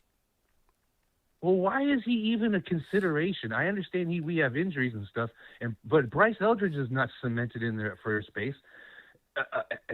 Casey Schmidt shouldn't even be at first base, and Devers to me is much too old. This guy is creepy. No. He was old last year. He seems like he's 28. He's 29 he years looks like old. He's 32. I don't Steve, think he's 29 years old. He's 29 years old, so we got to give him a break. But the only other thing you could do, and I know they won't do it, is put a Rise at first base, who's played first base for the Padres. You saw him in a WBC, and maybe put Casey Schmidt at second base or Christian Koss at second base and put a Rise back at first. But I think the whole thing about signing a Rise, he wanted to play second base. And I think that's why he's out there. He played very well today. The lead for the double play was beautiful, the 2 throws at home plate. So we just got to figure what's going to happen at first base, Steve. And we're right. We'll find out here as the season gets going here in the first week or two. Is Devers that hurt that he can't play? But we'll find out. But thanks, Steve, for the call. Let's go out to Hayward and talk to Rick. Rick, you're on a sports phone on a Friday night with Bill Lasky. What's going on out in Hayward? I like Steve's passion. I think Steve must have thought this team actually had a chance to do more than just be a wild card team. And I think that's a lot of the people out there right now, is that they have a lot of hope for this team to be more successful at the beginning of the year based on spring training than they are right now. And unfortunately, spring training results don't correlate to regular season because you're not facing the pitching that you face in regular season. Correct. Pitchers that start the year, the starters that start games only last one turn through the lineup, maybe at best. After that, and you catch them, Rick, you catch them at the end of spring training. That's when you usually catch them, the 4th and 5th inning. You don't usually see them go deeper. You're always on pitch count. So you do see those number 1 starting pitchers only maybe once or twice, because at the end of spring training, everybody's flipping guys. Other guys, minor leaguers, are still getting an opportunity. But, let's just take one step back here and look at this New York Yankee team. 94 and 68 last year, 274 home runs, and they've only gave up 2 so far, but the 2 today hurt them. And then you look at what they did last year. They averaged over 5 runs a game. And they've kept them to 3 today, 7 the first game. But you got to look at what their offense is. Their offense is one of the best. And I just think we have to take a look at what the Giants pitchers did. Of course, you take Logan Webb's second inning out, it's a different game. But today I thought the Giants did very well with their pitching. Robbie Ray, I thought, threw well. Even though, Rick, I was looking at his numbers, he didn't throw one changeup today, which really surprised me because in spring training, he would throw 6 to 8, maybe 10. He didn't throw one. It was all fastball slider.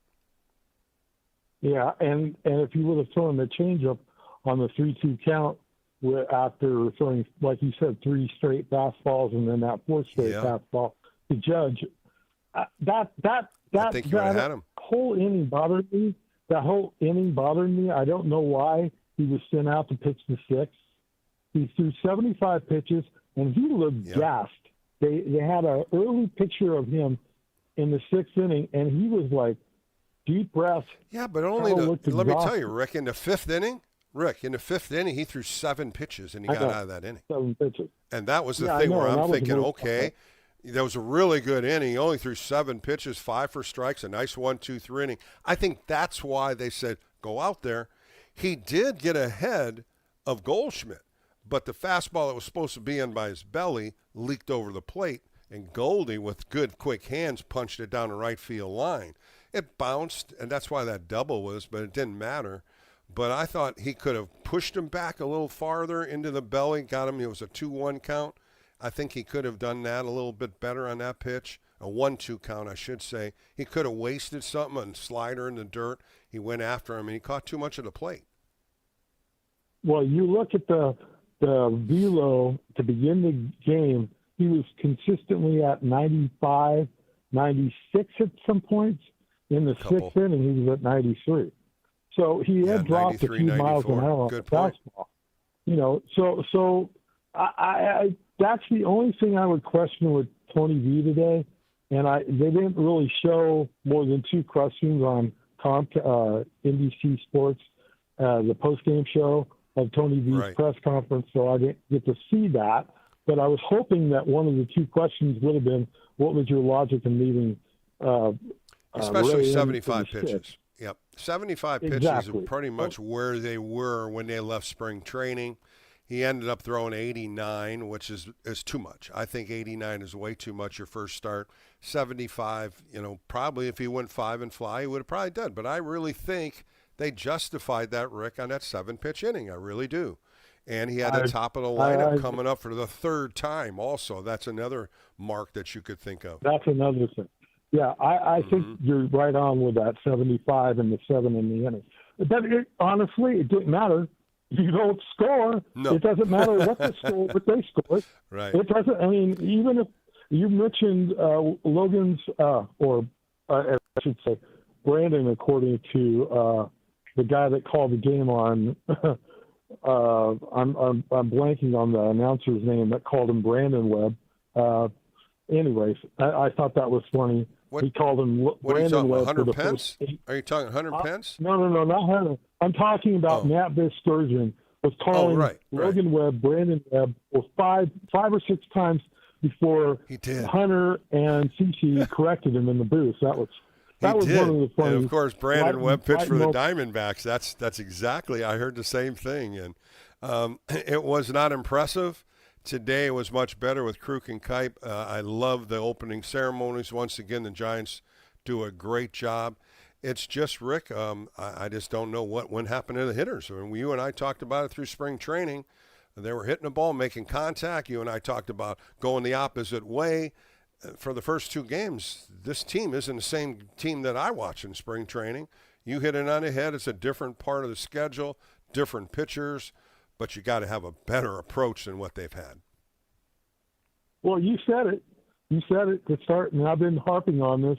When you have a Rise, not a Rise. And when you have Devers, Adames, you have Bader, you have Bailey, and I'm blanking on the 5th one right now. But you have 5 guys in that lineup who struck out 798 times in 2,675 at-bats last year, 29.8%. The league average is 24.8. And then you have 19 strikeouts in the first 2 games. Today, it was strikeout heaven. I mean, like you said. 13 strikeouts. Yeah, the only guy that didn't strike out was Arise. He was the only one that didn't strike out. Everybody right down the line. Devers 3, Adames 3, Ramos 2. Everybody else had 1. And you would think something was going to be better in their 2nd or 3rd time up, but it got worse, and they weren't even making contact. Some of those strikeouts, Rick, 1, 2, 3 pitches. 3 pitches on Adames a couple times. And that right there just shows me lack of concentration, lack of approach, and this has got to get better here by tomorrow. Well, I don't understand why Adames is batting fourth. To me, he's in the wrong spot. He can't bat fourth. He's more of a sixth-place hitter. I said this earlier on Dirty Work. I said that they overpaid for Adames, and Brian Anderson, the Milwaukee Brewers announcer, I don't know if he was talking to you. It probably wasn't you. It was probably Dirty Work where he was saying, Willie will get, and it was during his slump and last year. And they were worried about his slump, and Anderson said, Willie will probably end up hitting 228, 230, and get his 25, 26 home runs and drive in 80 runs. But he'll strike out 170 times.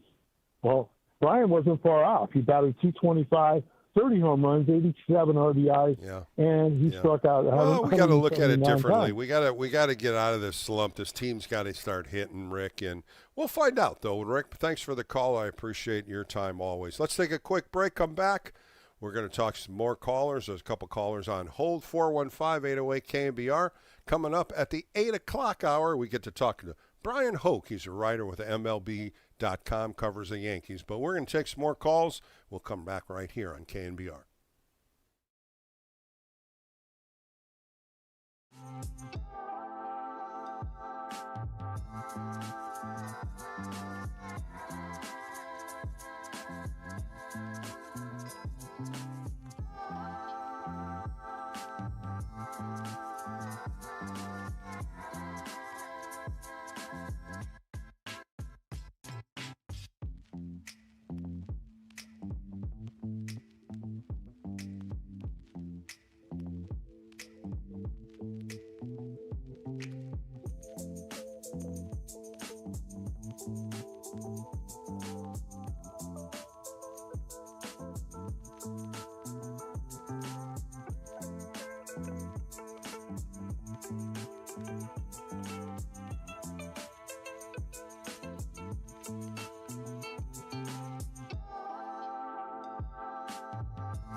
Giants fans, this is your hub to have your voice heard. Sports Phone KNBR. Streaming live on YouTube at KNBR 1045.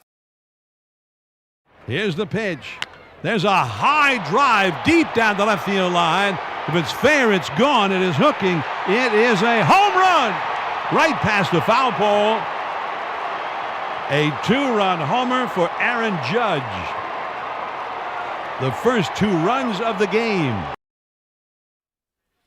Back on KNBR on a Friday with Bill Lasky. Giants lose a tough one today, 3-0 against the Yankees. 3 runs, 8 hits, no errors for the Yankees. Giants only came up with 1 hit. That was Elliot Ramos getting a double in the second inning. No runs, 1 hit, no errors. Giants fall 0-2 in the early part of the season. They're going to do it again tomorrow. Fox TV will broadcast it, and you can hear the game right here on KNBR. All right, let's get back to the phone lines. Let's go out to El Cerrito and talk to the closer. Closer, how's it going on a Friday? It's going pretty good, Bill. Great way to spend Friday night. Listen to you and some Giant fans call in. Most don't seem too happy right now. Well, you know, I think everybody was looking at spring training and how they hit the ball and made contact, going the opposite way. And the first two games, closer, they only got 4 hits, and they haven't scored yet. So 18 innings up and no runs. And I think a lot of Giants fans are scratching their head on that. Well, Bill, it's just like a regular season game, right? Or it's the beginning of the season. We always say in the second or third inning, you know, we might be behind a little bit. We always say, hey, there's a lot of baseball left. You know, I mean, 2 games. That's exactly right. It doesn't set the pattern.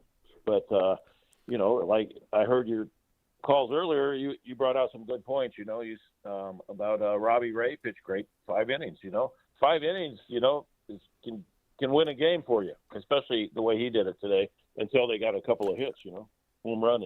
I think what happened there, closer, is he had 75 pitches after 5 innings, and usually when they left, you know, spring training, it was always about 70 to 75. You could have pushed him to 80. And I really think Tony Vitello was thinking he only had a 7-pitch inning in the 5th. 7 pitches he only threw. And I think that was one of the reasons why he pushed him back out there. But Rick from Hayward made a good point, you know, Goldschmidt was coming up the 3rd time, and the 3rd time I was looking at what he threw mostly, and it was fastball slider today. He only threw 7 curveballs and 89 pitches, no changeups. And I think the 3rd time around, they're reading it just like I'm reading it. They're seeing it like I'm seeing it. You're watching the game, and I think they're sitting on 2 pitches. And Goldschmidt was looking fastball in, and he hit it down the right field line. It bounced, and Jung-Hoo Lee had no chance of getting him in second. But I think the whole at bat with Aaron Judge was the one that everybody was worried about. He goes 3-0 on him, and he challenged him with 3 fastballs, and the 3rd one left the park. That's what I was just going to bring up. I said, what was on that 3-2 count? Did he come back with a fastball or was it a slider? I don't remember. No, it was 3 fastballs, and the right 3rd one was up a little bit.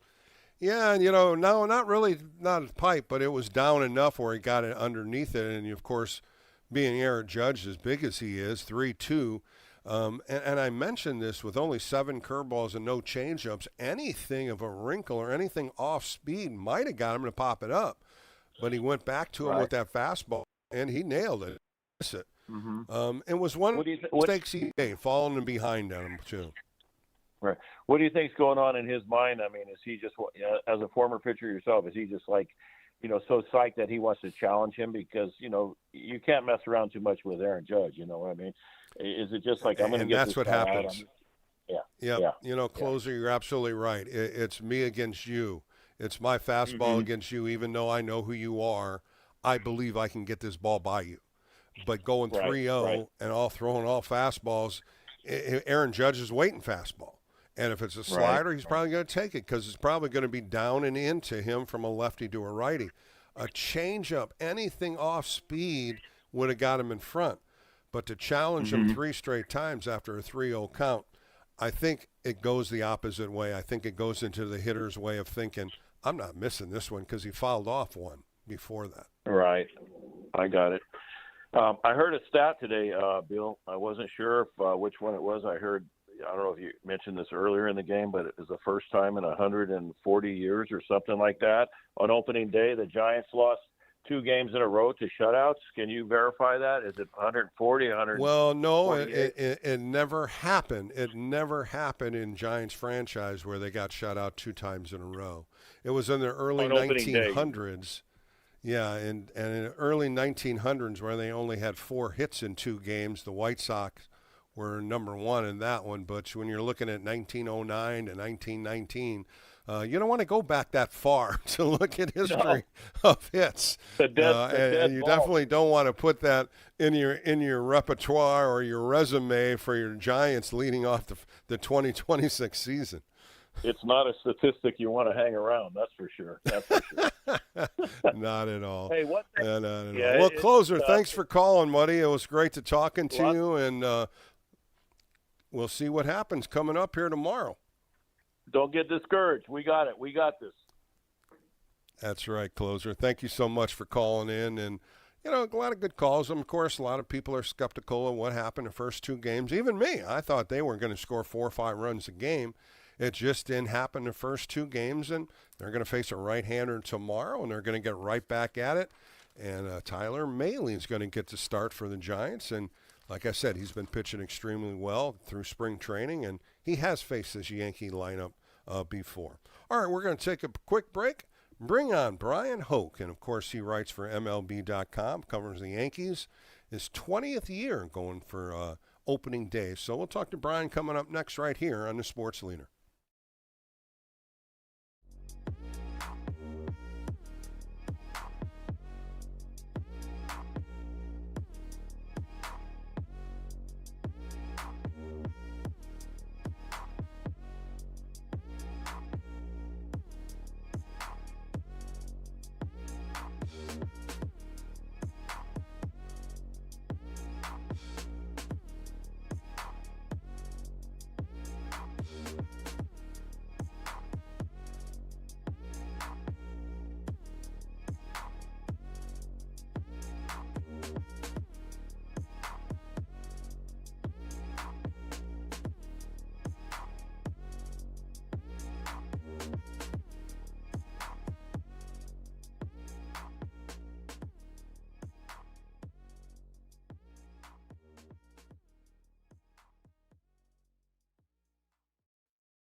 Giants fans, this is your hub to have your voice heard. Sports Phone KNBR. Streaming live on YouTube at KNBR 1045. All right, back on Sports Phone KNBR with Bill Lasky on a Friday night. Giants lose a tough one again today, 3-0, only coming up with one hit. Robbie Ray threw very well, and the bullpen did too. So some positives on the defensive side. But at the same time, they're 0-2, and the New York Yankees are 2-0. And we're going to talk about the Yankees right now as we bring in Brian Hoke, and he writes for MLB.com. Brian, how are you this evening? I'm doing great, Bill. How are you? Thanks for having me. Yeah, thanks for coming on. And let's talk about what you guys felt on the Yankees side. Both starting pitchers threw very well. Hitters did good yesterday. A couple home run balls today won it for you. Tell me what your thoughts are in the first two games from the New York Yankees side. I mean, hard to argue with what you've seen so far. And, the Yankees, their fan base gave them so much grief over the offseason for just running it back. The same team, basically, that wasn't good enough and fell to the Blue Jays in the American League Division Series last year. But there's a lot of reasons for optimism with this Yankee team. They scored the most runs in the majors last year. The pitching should be better. They've got reinforcements on the way. So, I mean, when you go 18 innings and you haven't given up a run yet, it's hard to argue with that. So, everything's going the Yankees' way right now, but I'm sure they're going to hit some rough patches before too long, too. Well, both starting pitchers threw really well. Max Fried was just exceptional, on Wednesday. But in the long run, 19 wins last year, 3-time Gold Glove winner. Ever since he's put on the pinstripes, he's been consistent. And then you look at the pitcher today, Cam Schlittler. Boy, oh boy, this kid was, in Northwestern maybe 4 years ago, less than that. And here he's the number 2 pitcher in a 4-man rotation. Both these pitchers got ahead of hitters. They used all their pitchers at all different times. But in the long run, they kept everybody off base. Yeah, they sure did. And, Max Fried has been as advertised when he came over. Obviously, everybody knew who he was from his all-star time with the Atlanta Braves. But Cam Schlittler really came out of nowhere. And this is a kid that in spring training last year, even Aaron Boone admitted he didn't really know a whole lot about him. He came over from minor league camp to start a game. And it just – the kid was not intimidated by the spotlight. And it was kind of a preview of what we were going to see in July and in that second half last year, and especially in that AL wildcard game against the Red Sox, against the team he grew up rooting for, when he really just shut them down. And he ended Boston's season, and he's got a little bit of an angry swagger to him. I think he looks for things that are going to fire him up, and he was reading a lot of the social media comments and from the Red Sox fans. But off the mound, he's very quiet and unassuming, almost shy. He's very into cats, and he's kind of a little bit of a quirky personality. But he has been a real success story because this is a kid who just a few years ago was throwing 92, 93. And using the biometrics and all the pitch development they have down there, he is a success story because he's ramped that up. And now you saw him today. He hit 100, but he's sitting 97, 98. And when you've got that frame and then movement coming at you, it makes it really hard to hit. Well, Brian, I remember that game against the Red Sox, and every announcer was saying, who is this guy, and how is he getting to be in the Yankee rotation in the playoffs? And, boy, you're absolutely right. He put a show on, and today I was just looking to see what he had. The first 10 pitches he threw in the first inning and the bottom, all strikes, 6 fastballs, 2 cutters, 2 changeups or curveballs, either way, 2 off-speed pitches, 10 pitches, 10 strikes. He punches out Chapman and Devers to walk off the mound. Very impressive first inning. And that's what he needed to do, too, because he was operating on a pitch count because he had some back and lat discomfort in spring training, and he never stopped throwing, but it did keep him off the mound for a little bit. He was just limited to playing catch. So he knew he only had 70 pitches in his clip here today, so he knew he had to be efficient. And that's one thing that he's really been working on is cutting down on the walks and trying to get ahead of hitters, and that was one thing that affected him when he first got called up last year. That's not a problem anymore, and you're seeing the results here now. 8 strikeouts, no walks. It's hard to be a whole lot better than Cam Schlittler was here today. Brian Hoke joins me on Sports Phone KNBR. Of course, he covers the New York Yankees on MLB.com. One of the things that impressed me about him, he stuck to the fastball, the cutter, and the curveball. Then all of a sudden he mixes in a slider, and then toward the end of the fifth inning or maybe the fourth inning, he starts throwing sinkers. And I never saw that before out of him. And he only threw, I think, 16 sinkers, 7 curveballs. He only threw 1 slider. But his secondary pitches, he mixed in really well when the hitters came up the second and third time against him. Yeah, he has really learned how to pitch. He's not just a rear back and throw. And I think that was one of the things that he needed to work on when he was coming up through the minor leagues was when you suddenly have this new toy and you've never been able to throw 98 and now you're throwing 98, you just want to show it off all the time. But he has really learned how to pitch here at the big league level. And I think that if you give this kid 30 starts and he stays healthy, I think you're going to be looking at a real impact major league pitcher. I think he's legit. He's got the right mindset. He's almost a throwback in a lot of ways. He reminds me of, you hear the stories and look, you pitched in this era, but guys who were in the 80s and the 90s, I think he's kind of a throwback to don't take the ball away from me. I want to go 7. I want to go 8 innings. And he knew that he was going to only be able to go 5 1/3, but this kid wants to get deep into the game and he wants to challenge you. And I like everything I've seen out of him so far. Yeah, when you look at his line, 68 pitches, 48 for strikes. I always talk about first pitch strikes, 11 out of 17 to get ahead of the hitter. And he was pounding that zone. 4 ground balls, 2 fly balls, an impressive outing. And then you look at what Cruz, Hill, Duvall, and Bednar did. I want to get a little bit into Camilo Duvall. Is he the setup man now of the bullpen? He came out with some vengeance today, punched the side out, and he had some swagger walking off that Oracle mound today against the Giants. Yeah, he claims that there was nothing added to it pitching back at San Francisco, but I don't quite buy that. I think that emotionally it has to be going up against the team that traded you. And obviously he had a lot of success in San Francisco. He also had some low moments too. And he heard the boos when he came in yesterday or in the opening night game. And I think that he fed off that a little bit. And I think he wanted to show the Giants what he can be and that he can get back to that elite level. And so, yeah, he had 6 swing and misses. I think he only threw 12 pitches, but struck out the side in that 8th inning, and that was dominant Camilo Duvall. And that's what the Yankees have been hoping for and working on. He's been kind of a project. They've got the pitching coach, Matt Blake, and their department kind of dissecting him and trying to tweak a few things that they thought he could do better after he came over last year from San Francisco. But he has talked about this year getting to be in camp. I know he was gone for the World Baseball Classic, but just being around a little bit more, he's feeling more comfortable. And he said after the game today that it's kind of like being in a new family, and you have to kind of learn where to go and who to be around and who you can trust and who you can talk to. And I think he's starting to feel a little more comfortable. I think he's always going to be that personality that's a little distant, a little businesslike. But, hey, if he pitches the way he did today, I mean, that's what the Yankees need him to do, because if he can be that Camilo Duvall more often than not, then that is an elite setup man, and you might even wind up putting him back in the closer's role at some point. Well, he's got that pedigree to do it, too. He was outstanding here when he made the National League All-Star team, and it just kind of faded off. He was just inconsistent. Of course, Ryan Walker ended up jumping in there, and the next thing you know, Duvall was traded. But I think he's in the right place now. Is like you say, he has to get adjusted to it, a different clubhouse. And pitching in New York is not so easy, so we'll find out how Camilo does. But I want to just reflect on a couple hitters in this lineup.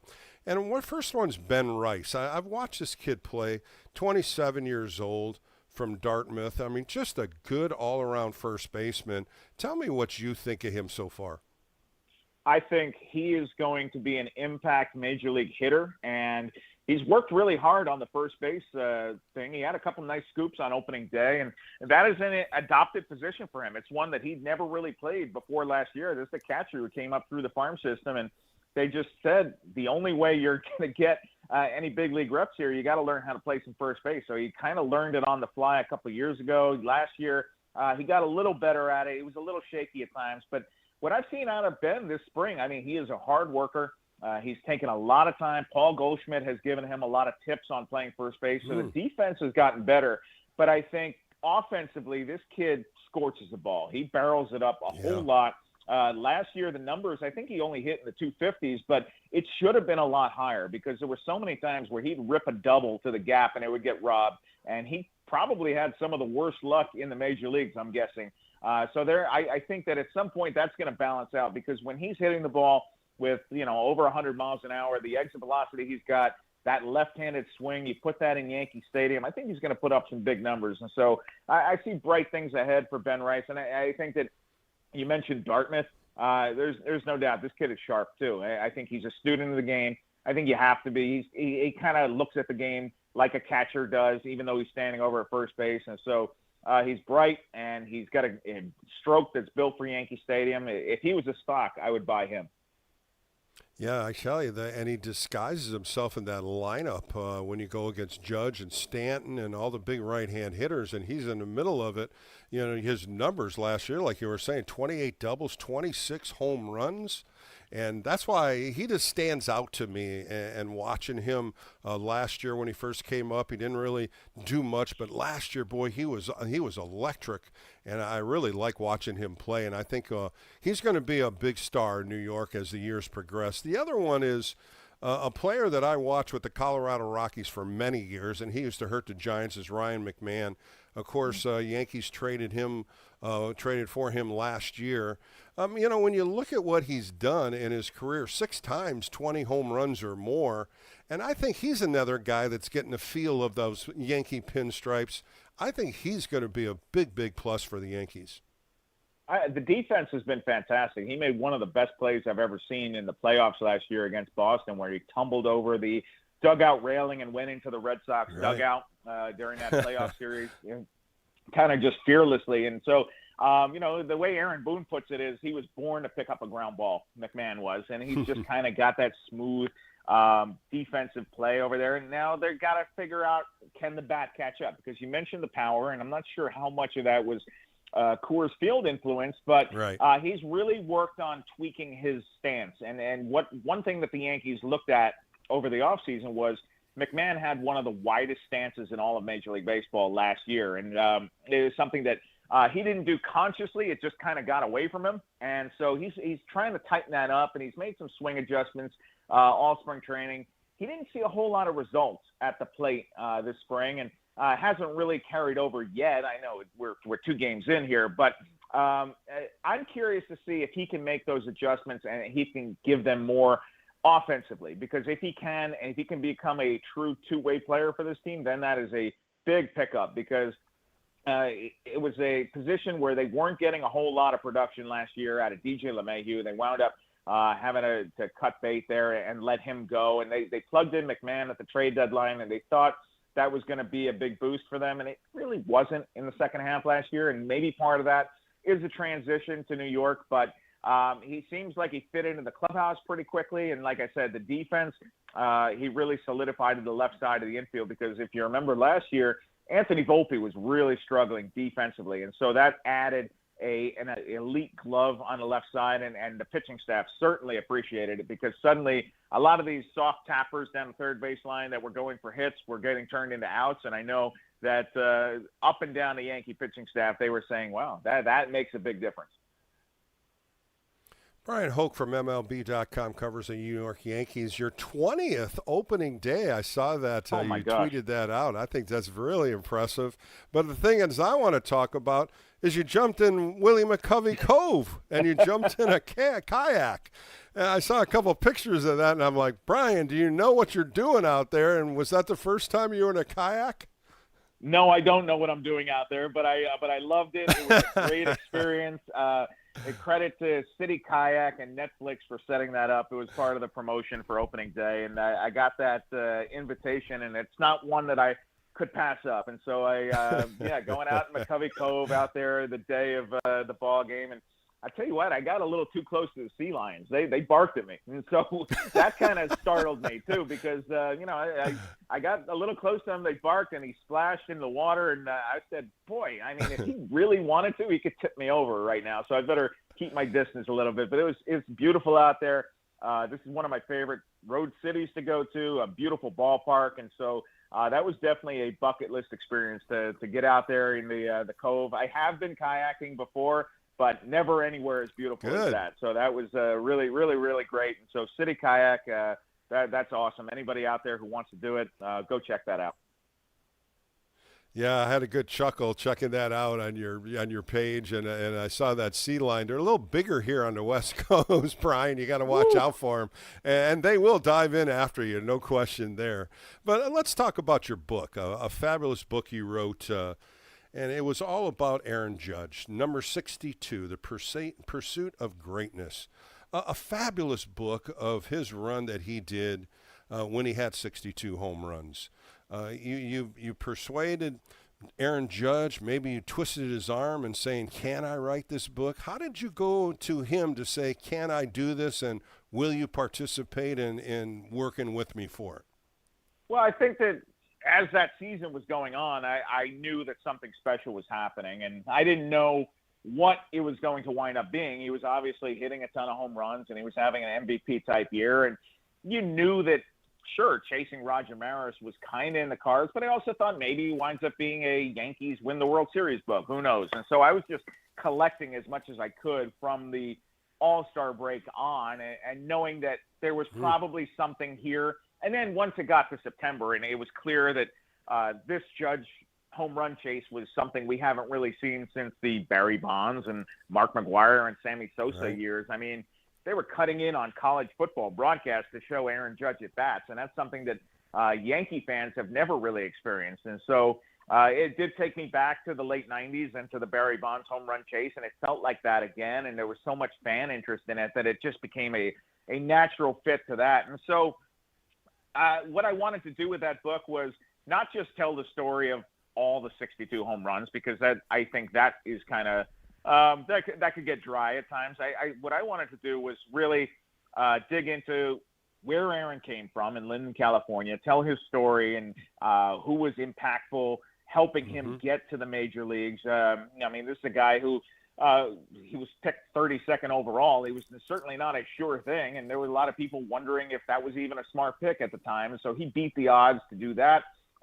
Struggled initially when he got called up, then came back and said, I'm never going to hit 179 again, won Rookie of the Year, won the Home Run Derby, and has now become one of the faces of Major League Baseball. And so that was the story that I wanted to tell there, against the backdrop of the home run chase, against the backdrop of Roger Maris and the 1961 Yankees, and Babe Ruth and the 1927 Yankees, and why 60, 61, 62 records all held by Yankee right fielders. I mean, there was so much cool symmetry there to dig into historically, that while it is a book about Aaron Judge, it's also a book about the Yankees and baseball history and home run records. And so there was a lot to cover there for sure. And one of my favorite interviews, the pair that I did, there's not a whole lot of 61 Yankees left, unfortunately, but I was able to speak with Bobby Richardson and with Tony Kubek about Roger Maris and about what they thought watching Aaron Judge. And so that was kind of cool to just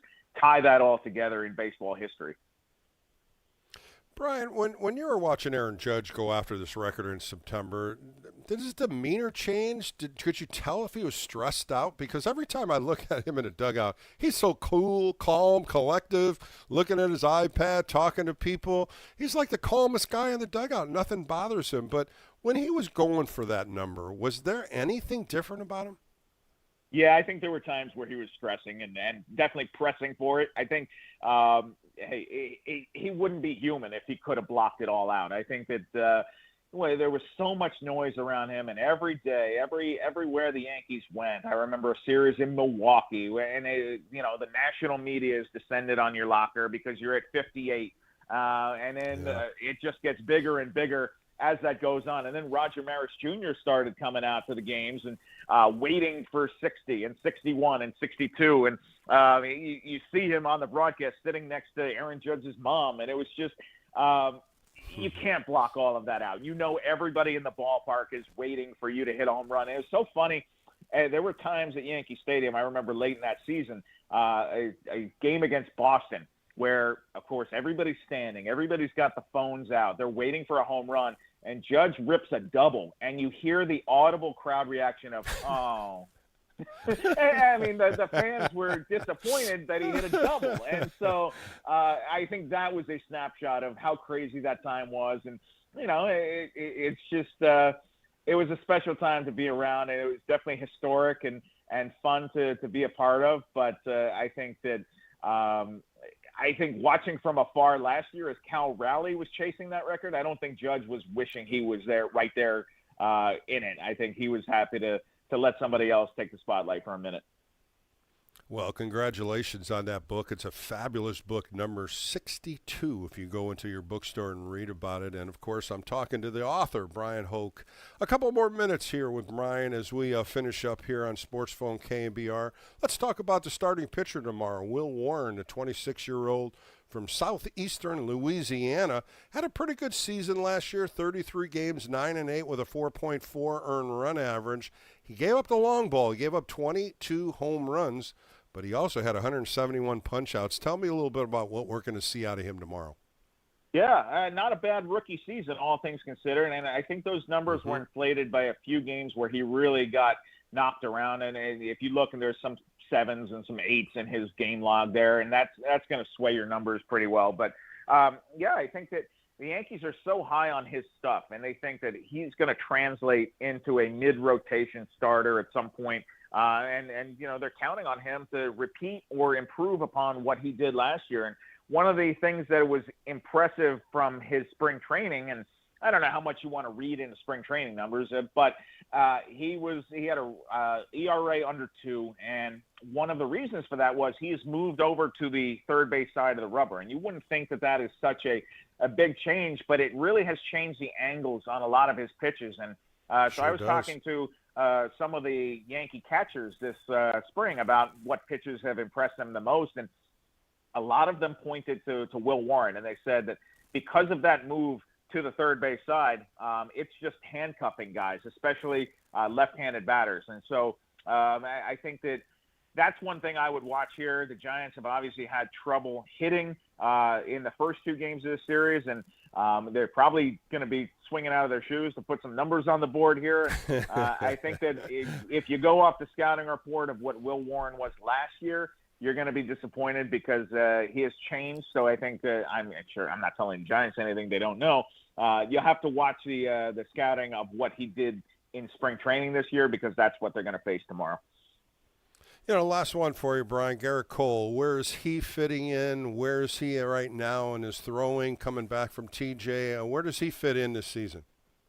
He has looked great. He's been beyond what I expected coming off Tommy John, because you're talking about a guy who's 35 going on 36, and there's no guarantees. You don't know what it's going to look like when he comes back. But to see him come back, his command was pinpoint. That's what the coaches kept talking about. It wasn't so much the velocity, although that was good.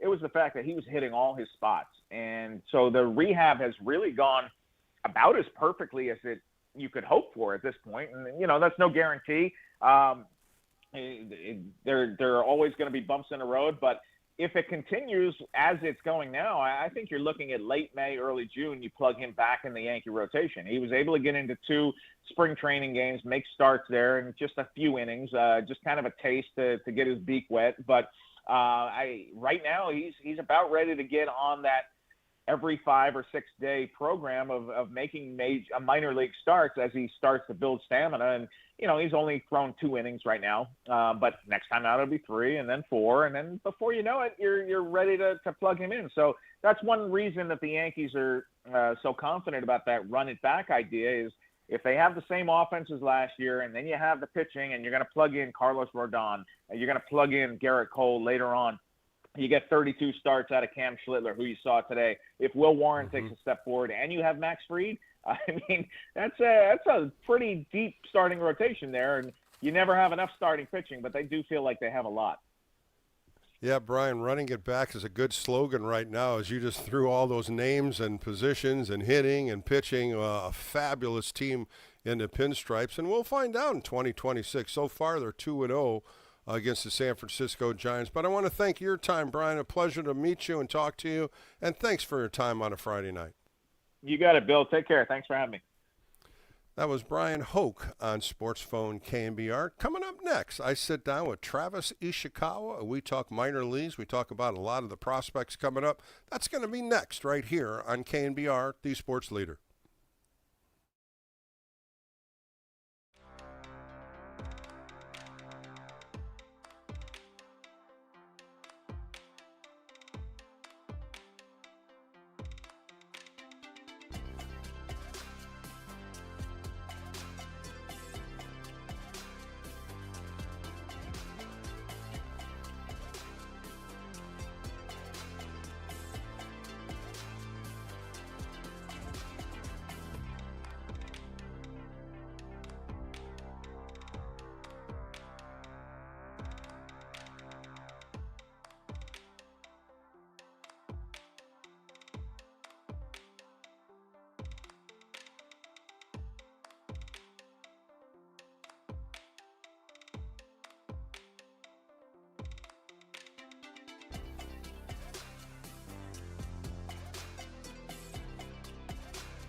Giants fans, this is your hub to have your voice heard. Sports Phone KNBR. Streaming live on YouTube at KNBR 1045. Welcome back to Sports Phone KNBR with Bill Lasky. My guest played 8 years in Major League Baseball with the San Francisco Giants, the Milwaukee Brewers, the Baltimore Orioles, the New York Yankees, and the Pittsburgh Pirates. He was also on the World Series champion team in 2010 and 2014 with the San Francisco Giants. You know him as well as I do. Let's welcome in Travis Ishikawa today. How are you today, Travis? I'm doing well, Bill. Thanks for having me. Oh, it's a pleasure always to talk to you. And I think the last time we spoke, you were on a bus coming from Southern California after the San Jose Giants beat the Inland Umpires 66ers in the championship. Tell me a little bit about that. Yeah, that was it was a really cool moment. I don't think it matters what level you're at. I think anytime you're playing for a championship, it's a cool deal whether you're coaching or playing. Obviously, I think I enjoy it a lot more playing than coaching just because you got a little more control and you get to be a part of it and you don't just sit there like a fan and have to watch. But no, it was great. It was a lot of fun. And that was my fourth year in San Jose. And the first 3 years we made the playoffs and we were two games, lose both games and out. So, Dan Runzer, the pitching coach, and I, we've been there all 4 years, and we were just kind of joking that we just wanted to win a playoff game. And so obviously it was really cool. We swept Fresno in best 2 out of 3, and then we went down and beat Inland the 2 games without losing a game in the postseason. So it's kind of poetic too in the way that we won it as well. Well, you were the 2025 California League champions, and you ended up getting a ring in spring training. Then you had a nice presentation to the team and the coaches. Tell me a little bit about that ring. It's great. It's awesome. It's great. I mean, I got one as a player in 2005 and 2007 with San Jose, and they've made a lot of improvements and changes and blinged it out, made it a lot more sparkly, and just a cool deal, right? And especially too when especially for the players, right? They can be kind of applauded and recognized in front of the entire minor league organization. And I think at least for me, when I saw our San Jose team, our Eugene team, and I think our Arizona team win it in 21 and 22, they did their ring ceremonies and presentations. As a coach, you're like, man, I want one too, so it was a cool deal to see or to be a part of that. And then, for the player side, right, just kind of getting a taste of what playoff baseball feels like, what championship baseball feels like. And hopefully, that's part of their development process. So, when they get up to San Francisco, they can help the big league club do the same thing. Travis, that's the one thing I want to talk about is development. Of course, you and Runzler have been in there for a few years now. As they're coming through San Jose, of course, you want them to move up. But what are some of the things that you want to see your hitters do before they make that next jump? Because, of course, you and I played in the big leagues, but they don't know what the next step is in Eugene. How do you prepare them for that? Yeah, that's a great question. I think the biggest thing, especially for lower level players, a lot of it's just consistency. I think a lot of it, you're really just kind of dealing with the mental side. These guys coming fresh out of college or fresh out of high school, they got drafted for a reason, and that was because they could play baseball. And now they're kind of around a group of people that are as talented, if not more talented than them, and they got to figure out kind of those intangibles of, I can't just show up and be better than the other team. I've got to put the work in. I got to prepare, from a hitter, how are you going to game plan the pitchers, how are they going to attack hitters? And so I think a lot of it is that mental side and that approach side. But like from a physical side, I think my biggest thing is I feel like guys got to be able to hit fastballs. I mean, if you can't hit a fastball, you can't have any success at the higher levels. So a lot of my focus was on getting guys ready for fastballs. Obviously, if you can kind of educate them on the hanging breaking ball, you kind of put that in their head as they move forward. But typically in low A, most pitchers struggle to land breaking balls consistently in the zone. So, fastball is kind of where the strikes are going to be. And so I want to make sure they're ready to hit those when they get them. That voice you hear on Sports Phone KNBR is Travis Ishikawa. Now, what they're doing now in spring training, the spring breakout, it's a game they play against another organization. Of course, the Giants played the Reds. A lot of young talent out there this year. What did you think of that game? Of course, it was 105 degrees, it seemed like, during the game. Scorching heat in March.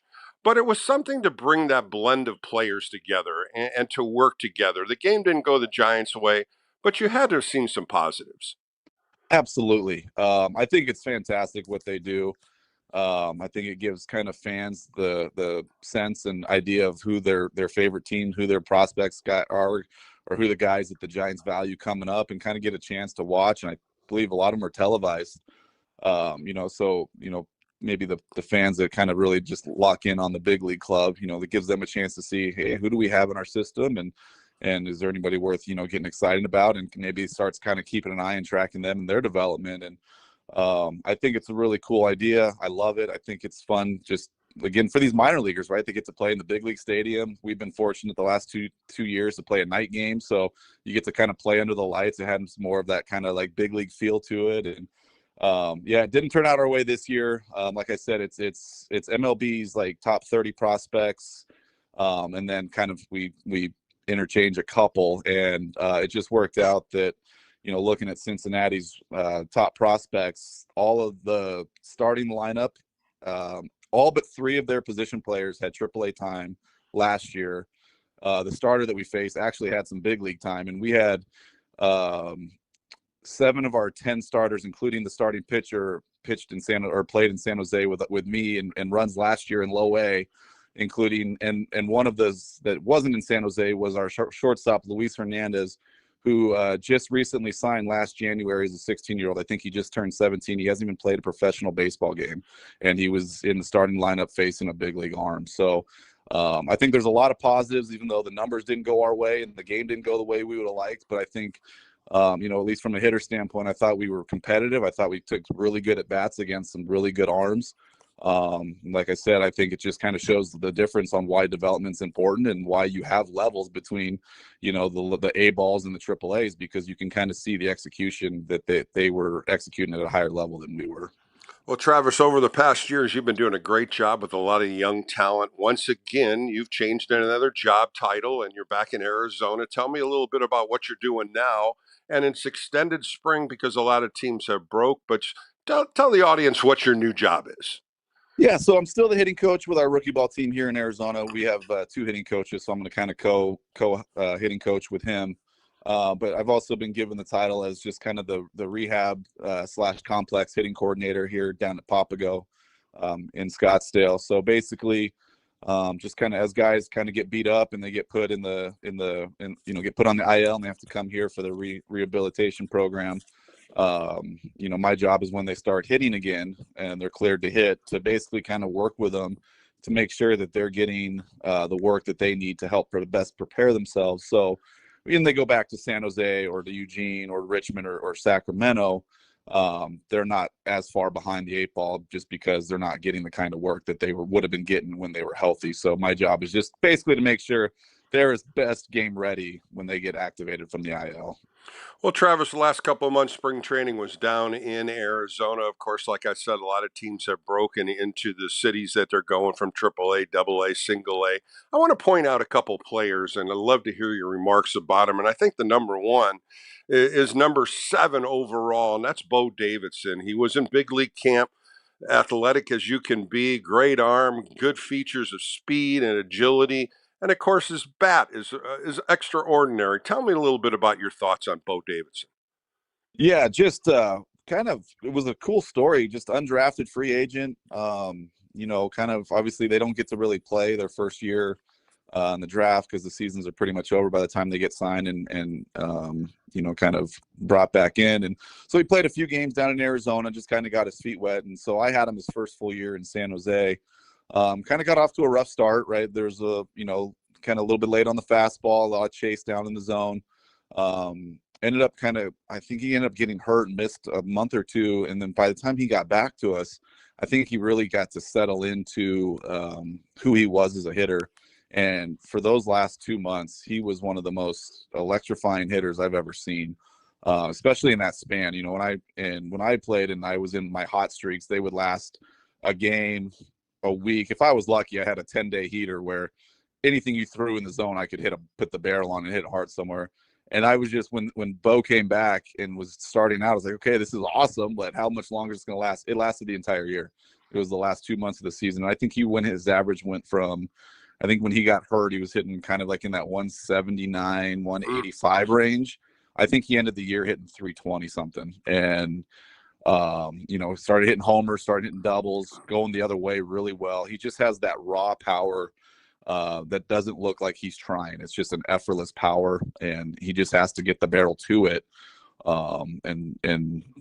Obviously what he did last year and getting up to Double-A, I think it slowed him down a little bit, but like I said, the game is full of adjustments, and that's what the different levels will teach you. And I have got no doubt in my mind that he'll be able to make those adjustments to this year and continue that success.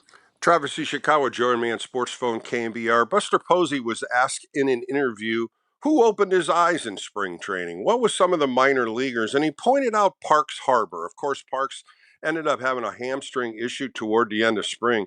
This guy can rake. He was hitting balls all over the field. Tell me your thoughts on Parks Harbor.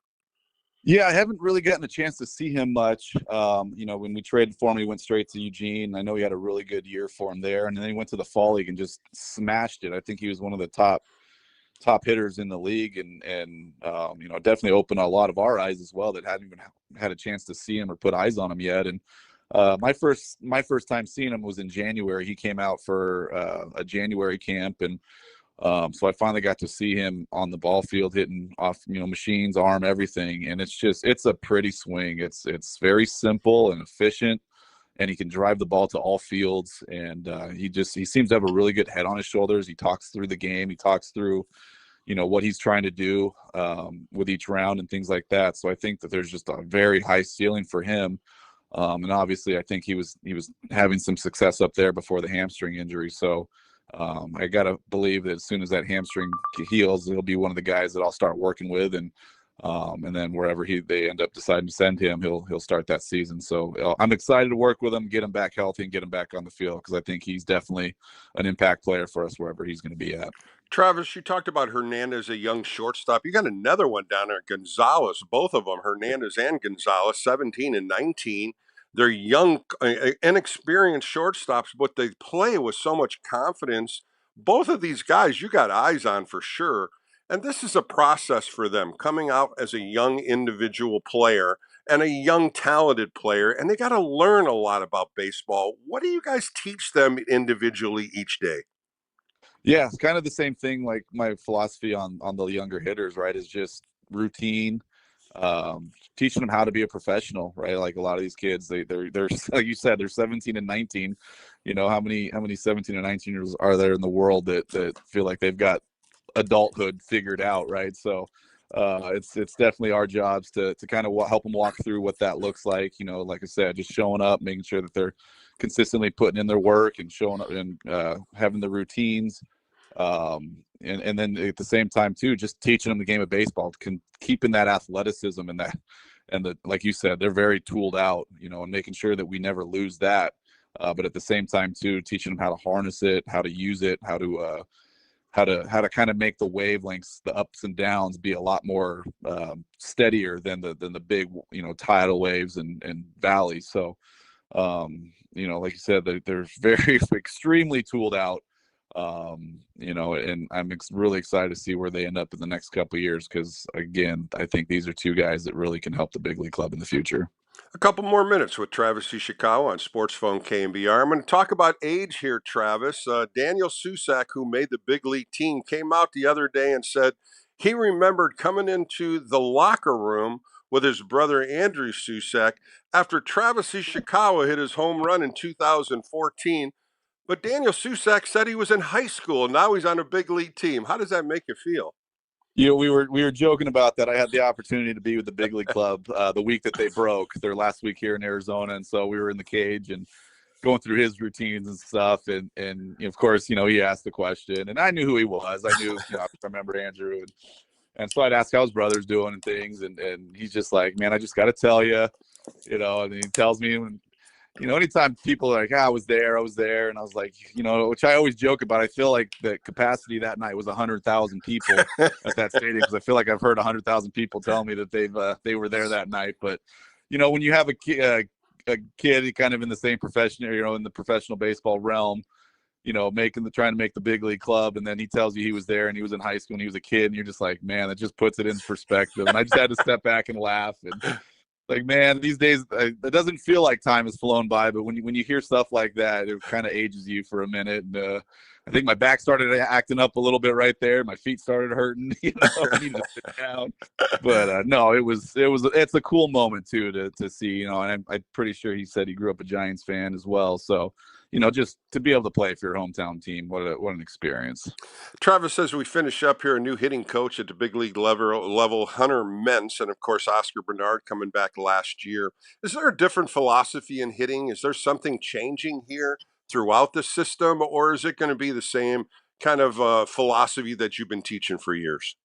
No, this philosophy is going to be the same, especially here down the minor league side, right? It's knowing that guys that strike out at the minor league level struggle to get to the big leagues, or if they do, like, they don't last. So we're harping on, being competitive and putting the ball in play. I mean, still trying to find our pitch to drive, but at the same time too, like, not being easy outs. And I just, like I said, the week that I got to be with Hunter last week, it felt like the message was very similar, right? That they're going to look for their pitches and kind of methodically and strategically look for times to take their shots and things like that. But at the same time too, not just giving at bats away and figuring out the best way to win, help the club win the ball game. And one way to do that is just scoring runs. And, it's just based on the box scores that I was seeing throughout the spring. I know that was the emphasis, and they were figuring out ways to score a lot of runs. And I know last night, opening day, didn't go that way, but I'm a firm believer that the offense is gonna figure out a way to just continue to compete and put runs on the board. Travis, once again, great catching up with you. Stay cool in Arizona. I know it's going to get hot in the summertime, but thank you for your time today. Awesome. I appreciate it. Thank you so much, Bill, for having me on. That was Travis Ishikawa on Sports Phone KNBR. More coming up next on The Sports Leader.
Giants fans, this is your hub to have your voice heard. Sports Phone KNBR. Streaming live on YouTube at KNBR 1045.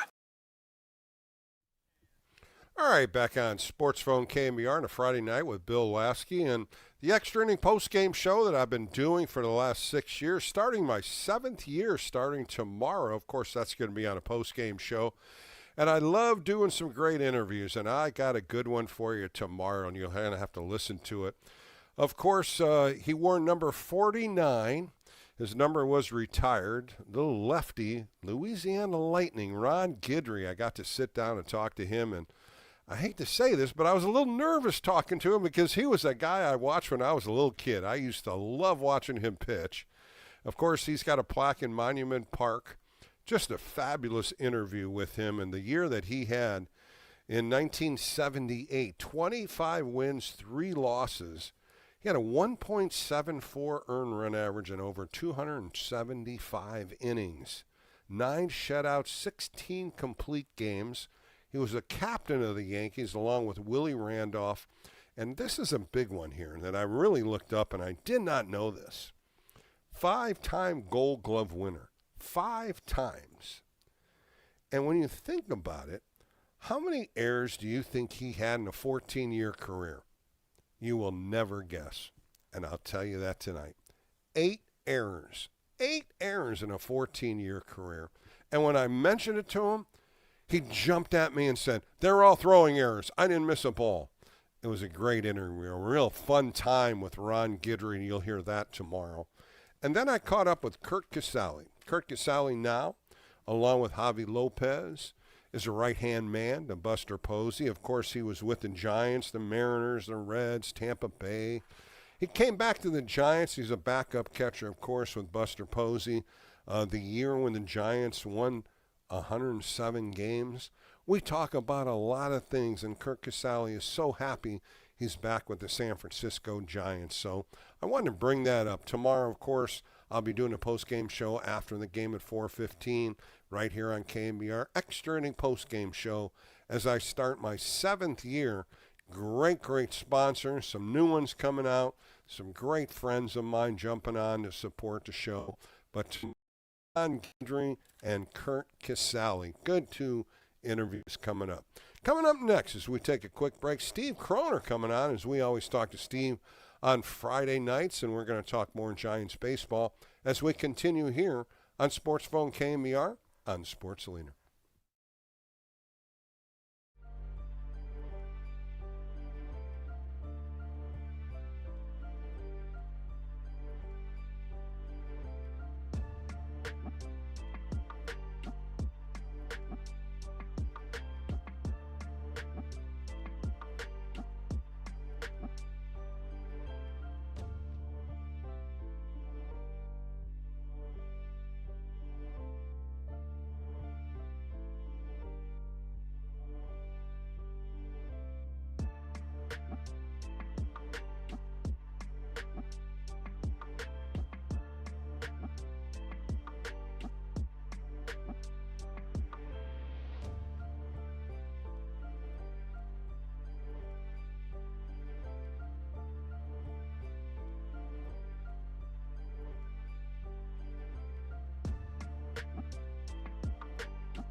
Giants fans, this is your hub to have your voice heard. Sports Phone KNBR. Streaming live on YouTube at KNBR 1045.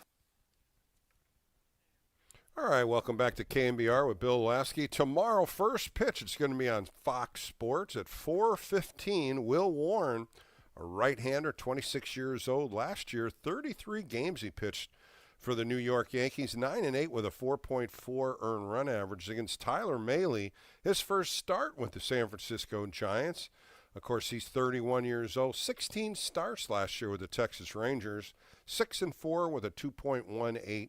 And, of course, you can hear that game right here on KNBR. And, of course, like I said, extra inning post-game show will follow.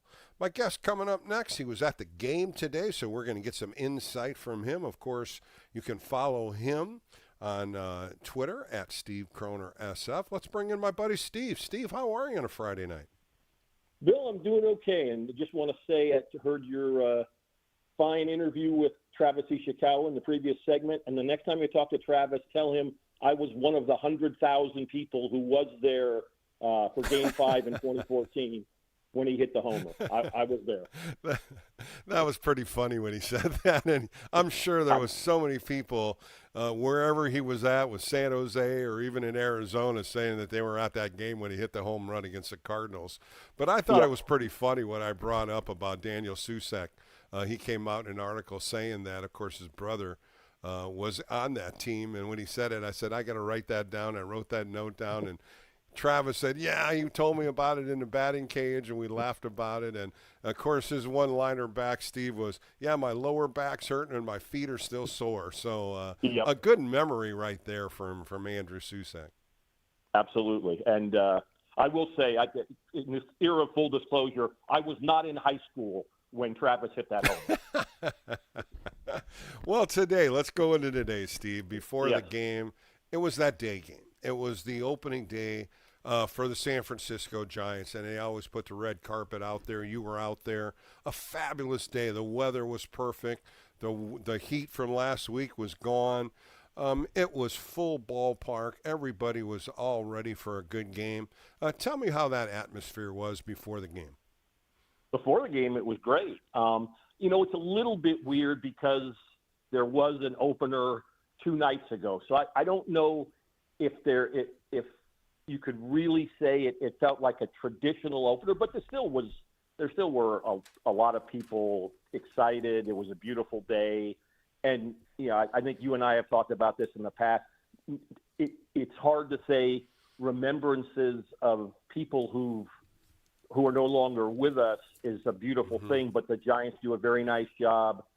And in fact, I think it was today between the Black National Anthem and the National Anthem, they ran the photos and memories of Giants players, Giants employees, people around baseball, a number of Bay Area media types. And so that to me inevitably hits a chord, and the Giants did that very well today. They sure did, and I mentioned out in my opening, Valerie McGuire, a good friend of mine that worked for the Giants for many years. We always wore the orange the orange flower, the corsage, and she was the one that really instituted that. 20 years or more. All the males had it on their shirts and their jackets, and the women had it on, and that's why that pin was given out to all the fans for her memory, and they made it the Valerie McGuire opening day, and it was such a classy move by the Giants because she was there for marketing and different things, but I worked alongside of her, and she was a special lady. She died too early of cancer, and it was a hard point for all of us when she passed away, and I'm so glad the Giants stepped forward to make that special for her and her family. Yeah, absolutely. It's a very poignant moment in what's obviously it's usually a day of celebration. It's opening day, even if it's the second game of the season, opening day. But to give that moment to those who've gone before us and are no longer with us. I mean, to be honest, 2 people I saw on that board with whom I was pretty close and very good friends, David Bush, a longtime Chronicle writer, and Dave Newhouse, the longtime Oakland Tribune columnist, both excellent journalists and both really nice men, really nice to me. Those really hit home for me today. And you know what, Steve? NBC Bay Area got to do that first 20 minutes and 25 minutes, and they got to show all that. And I was so glad I got to see that. There was a couple ushers that I did not know that passed away, and that kind of surprised me. But they do that every year. And some of the Giant players, some of the older players that I knew their name, I didn't know them, and you start thinking, wow, he passed away. And it happens like that because we don't see all the news. The Giants, of course, have a great alumni association, and they propel that very well. And that was kind of a segue into John Miller introducing the players, getting the fans roaring up for a new season, and he does it so well. And I think you probably said the same way. You know, everybody's standing, getting excited, and here's your new team. The flyover goes on. But what happens after that, the first pitch with Jeff Kent and Dusty Baker? And I thought that was the perfect mark. Of course, Jeff Kent will be going into the National Hall of Fame in July. A great Giant. He ended up coming up with Kruk and Kipe during the game. What'd you think of that whole ceremony? That was very, very cool, and I can turn that into a little bit of a Cal mention. Of course, Jeff Kent is the first Cal player ever to get inducted, will be the first Cal player ever to get inducted in the Baseball Hall of Fame. And Dusty's son, Darren, was a second baseman at Cal for 4 years. So that was a nice moment for Giants fans, was a very nice moment for Cal folks as well. Well, you and I talked many times through spring training. You've been on this show before and extra innings on weekends. And one of the biggest things you and I kept talking about is how well the team was hitting, making contact, going the opposite way. Batting average was through the roof, scoring so many runs. What the hell happened to this offense the last two games, Steve? I really would like to hear your thoughts. Well, Fried and Schlittler, I think those are two things. I mean, they're not hitting against bums. I mean, both those guys are pretty good pitchers. You'd still like to think you could get more than 5 hits, more than one extra base hit, and a run or two every now and then. But, you know, again, if this happens in late June or late July and you face two really good pitchers and you don't do much offensively, it's still not great, but it certainly doesn't have the impact that it does in the first 2 games of the season. It's hard to paper over the fact that Giants, I mean, not only do they not have many hits, there are times, Bill, you know this too, when a team can hit the ball really hard and get, you're sitting in bad luck and you don't get anything to show for your line drives or your deep fly balls. You know, the times guys say they were AT&T or Oracle now and they hit the ball deep to the warning track. But the Giants, for the first 2 games, they really haven't hit many balls hard at all. It's not as if they're getting robbed and hitting in bad luck. They just aren't hitting at all. Well, the big number, 13 strikeouts, jumps at you. I mean, there's no question there are 13 punch-outs. Yeah. And most of these guys, the top 3 guys, hit 4 times. Everybody else only hit 3 times. So that tells you a lot right there, especially when the lineup turns over. There was nothing there. The only one that did not strike out was Luis Arraez. Everybody else, when you look at 3-4, Devers and Adames, 6 strikeouts and 7 at-bats. And that tells me right there, either overswinging, not being able to hit a plain old fastball, and putting the ball in contact play, hit the ball. And some of those strikeouts were 3 pitches. Matt Chapman had 1. Willie Adames had 1. That's telling me the approach or what you're thinking about going up there, cut your strike down, hit the ball, put it in play. They didn't do that at all today. Yeah. Again, I can't argue that, but I will say, looking up at the scoreboard after some of Schlittler's pitches, and he's throwing 96 on the black, and it wasn't as if, again, that they were missing pitches to hit. He was a tough customer, as was Max Fried Wednesday night. Again, you don't want to overplay 2 games in still in March. It's already, as you say, not even April yet. It's still in March.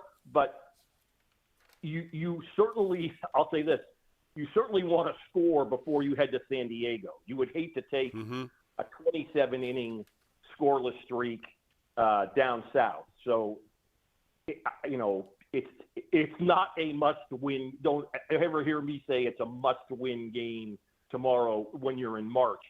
I might be close to saying, no, it's a must-score game. And there is a difference. I think it would be awfully hard for this team to go 27 innings without a run. You can go 3 games at any point in the season without winning. It happens to almost every team. You lose 3 games in a row. But you rarely get shut out 3 games in a row, particularly at home, particularly the first 3 games of the season. So, again, no way would I say tomorrow is a must-win, but it just might be a must-score. That voice you hear on Sports Phone KNBR, my good friend Steve Kroner. Of course, he writes for Baseball America, does a great job for prospects for the San Francisco Giants. And you can also follow him on X, I say Twitter still, at Steve Kroner SF. So what does Tony Vitello do tomorrow? Does he mix up this lineup? Does he put some new faces in?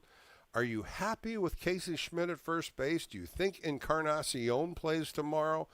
He has to do something with this lineup. I cannot believe he's going to throw this lineup same the way for the 3rd game. How about you? Yeah, I would think Encarnacion would be at first base. I mean, that's the logical spot. Or DH if they think Devers is okay to play first.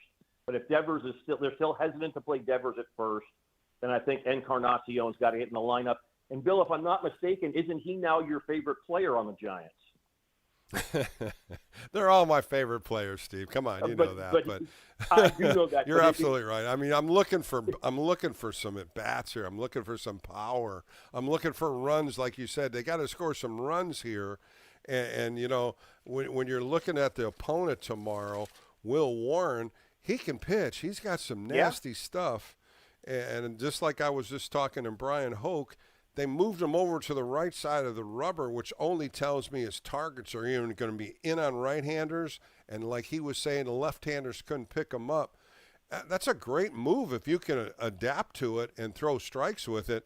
That's going to be the first thing I'm going to look at tomorrow when he goes on the mound. He's on the right side of the rubber, which means all his pitchers are going to have better movement. Well, Bill, when we start talking pitching, I'd like to ask you a few questions. How often did you change your plant foot on the rubber throughout your career? I was off the right side because I was 3/4. So a lot of times hitters would say you could see my arm at shortstop because that's where my arms were. As I was all arms and legs, as you know, I was 6'5", arms and legs coming at you. But I was hiding the ball the best I can. And that's what he's doing. I think that's what we're going to see out of Will Warren. If you're on the right side, you can cut that ball in right-handers' hands. You won't be able to pick it up that quick. Left-handers is going to be huge if he's coming across. Now, again, he's going to have a couple good hard breaking balls. He still throws in the mid-90s. It's going to be a hard time, especially at 4:15, Steve. The shadows are just going to be behind the pitcher's mound, and every time those shadows move back, the glare comes off the scoreboard so much. That's why the Giants have to get to him early. We talk about it all the time. Early runs always helps. But this is going to be a battle tomorrow. Well, I'll tell you, Bill, in this era of full disclosure, I spent a few innings in the press box today. Then I went out to the left field bleachers and sat with my son Tom and some of his friends.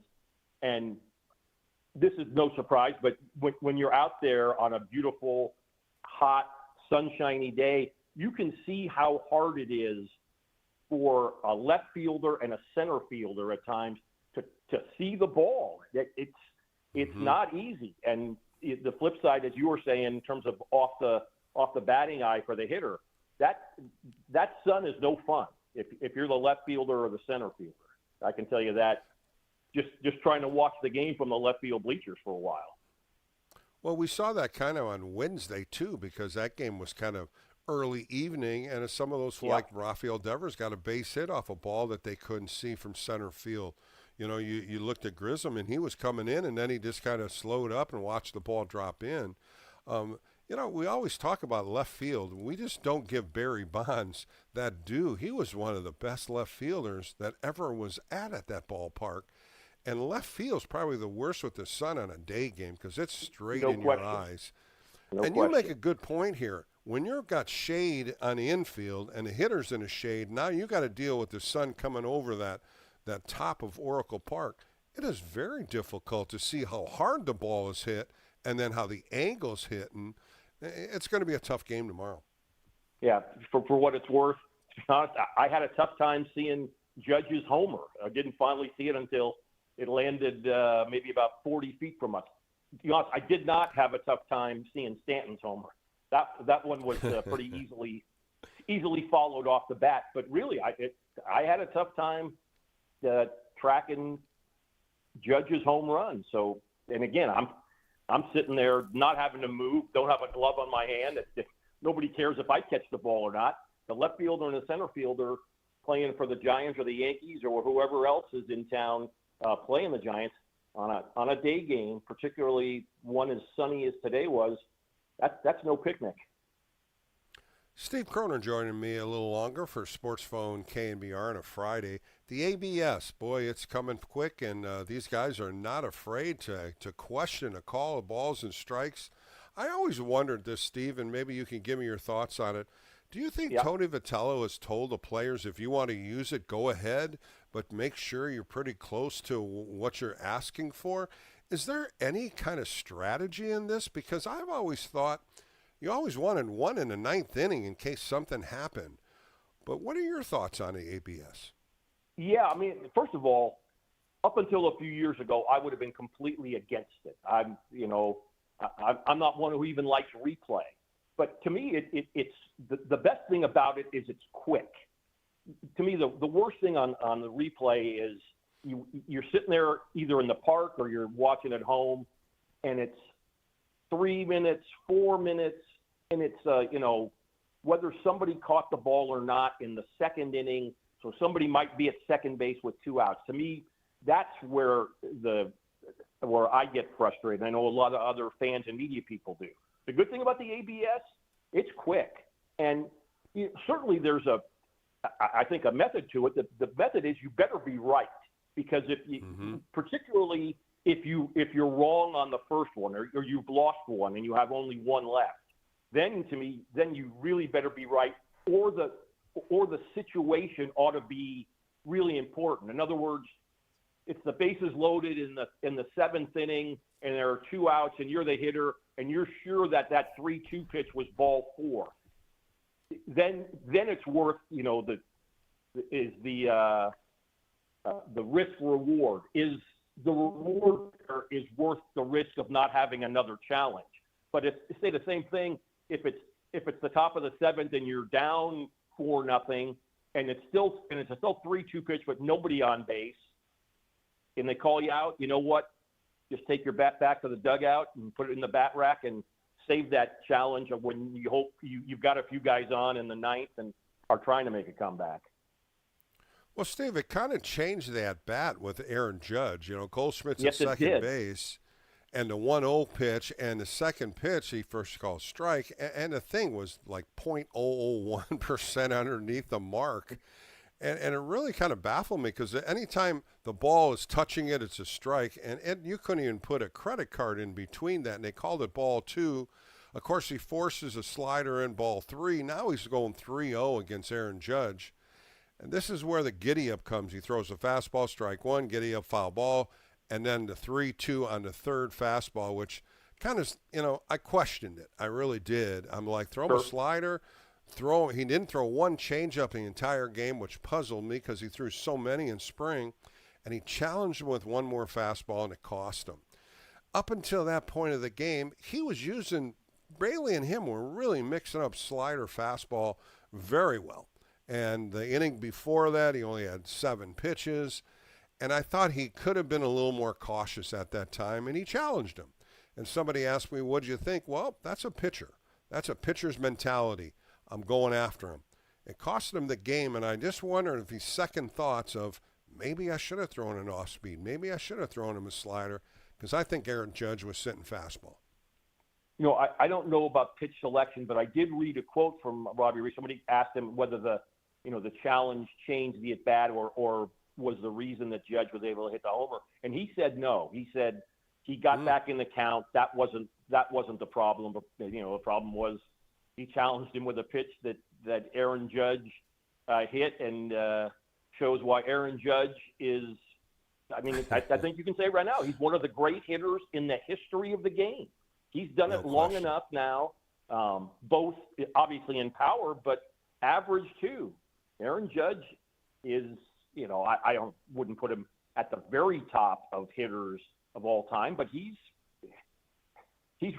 right there certainly for since the turn of this century, since 2000. Yeah.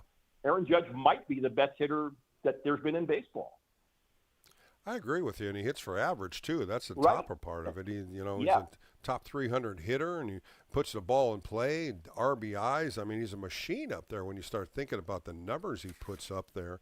And it's one year after another. I mean, when you're looking at a 331 batting average, 53 home runs, 114 RBIs last year, and the year before 322 with 58 home runs, 144 RBIs, he's consistent.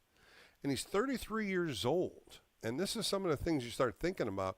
He's getting better as he's getting older. He knows the strike zone so well.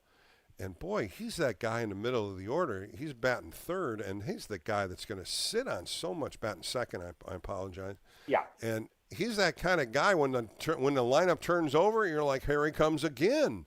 And those are those guys back in my day, you just question, you're like, boy, here he comes. Now, Tony Gwynn's always putting the ball in play. Bill Madlock always putting the ball in play. And it seems like always those guys come up in certain scenarios, and he did it today. Yeah, and look, and as great a hitter as Tony Gwynn was, the great hitter as Bill Madlock was, neither of those guys had the power that Aaron Judge does. Now, he's not quite the average hitter, certainly that Gwynn was, and I haven't looked just off the top of my head, but Judge's career average might be close to Madlock's, and Mad Dog was a great hitter.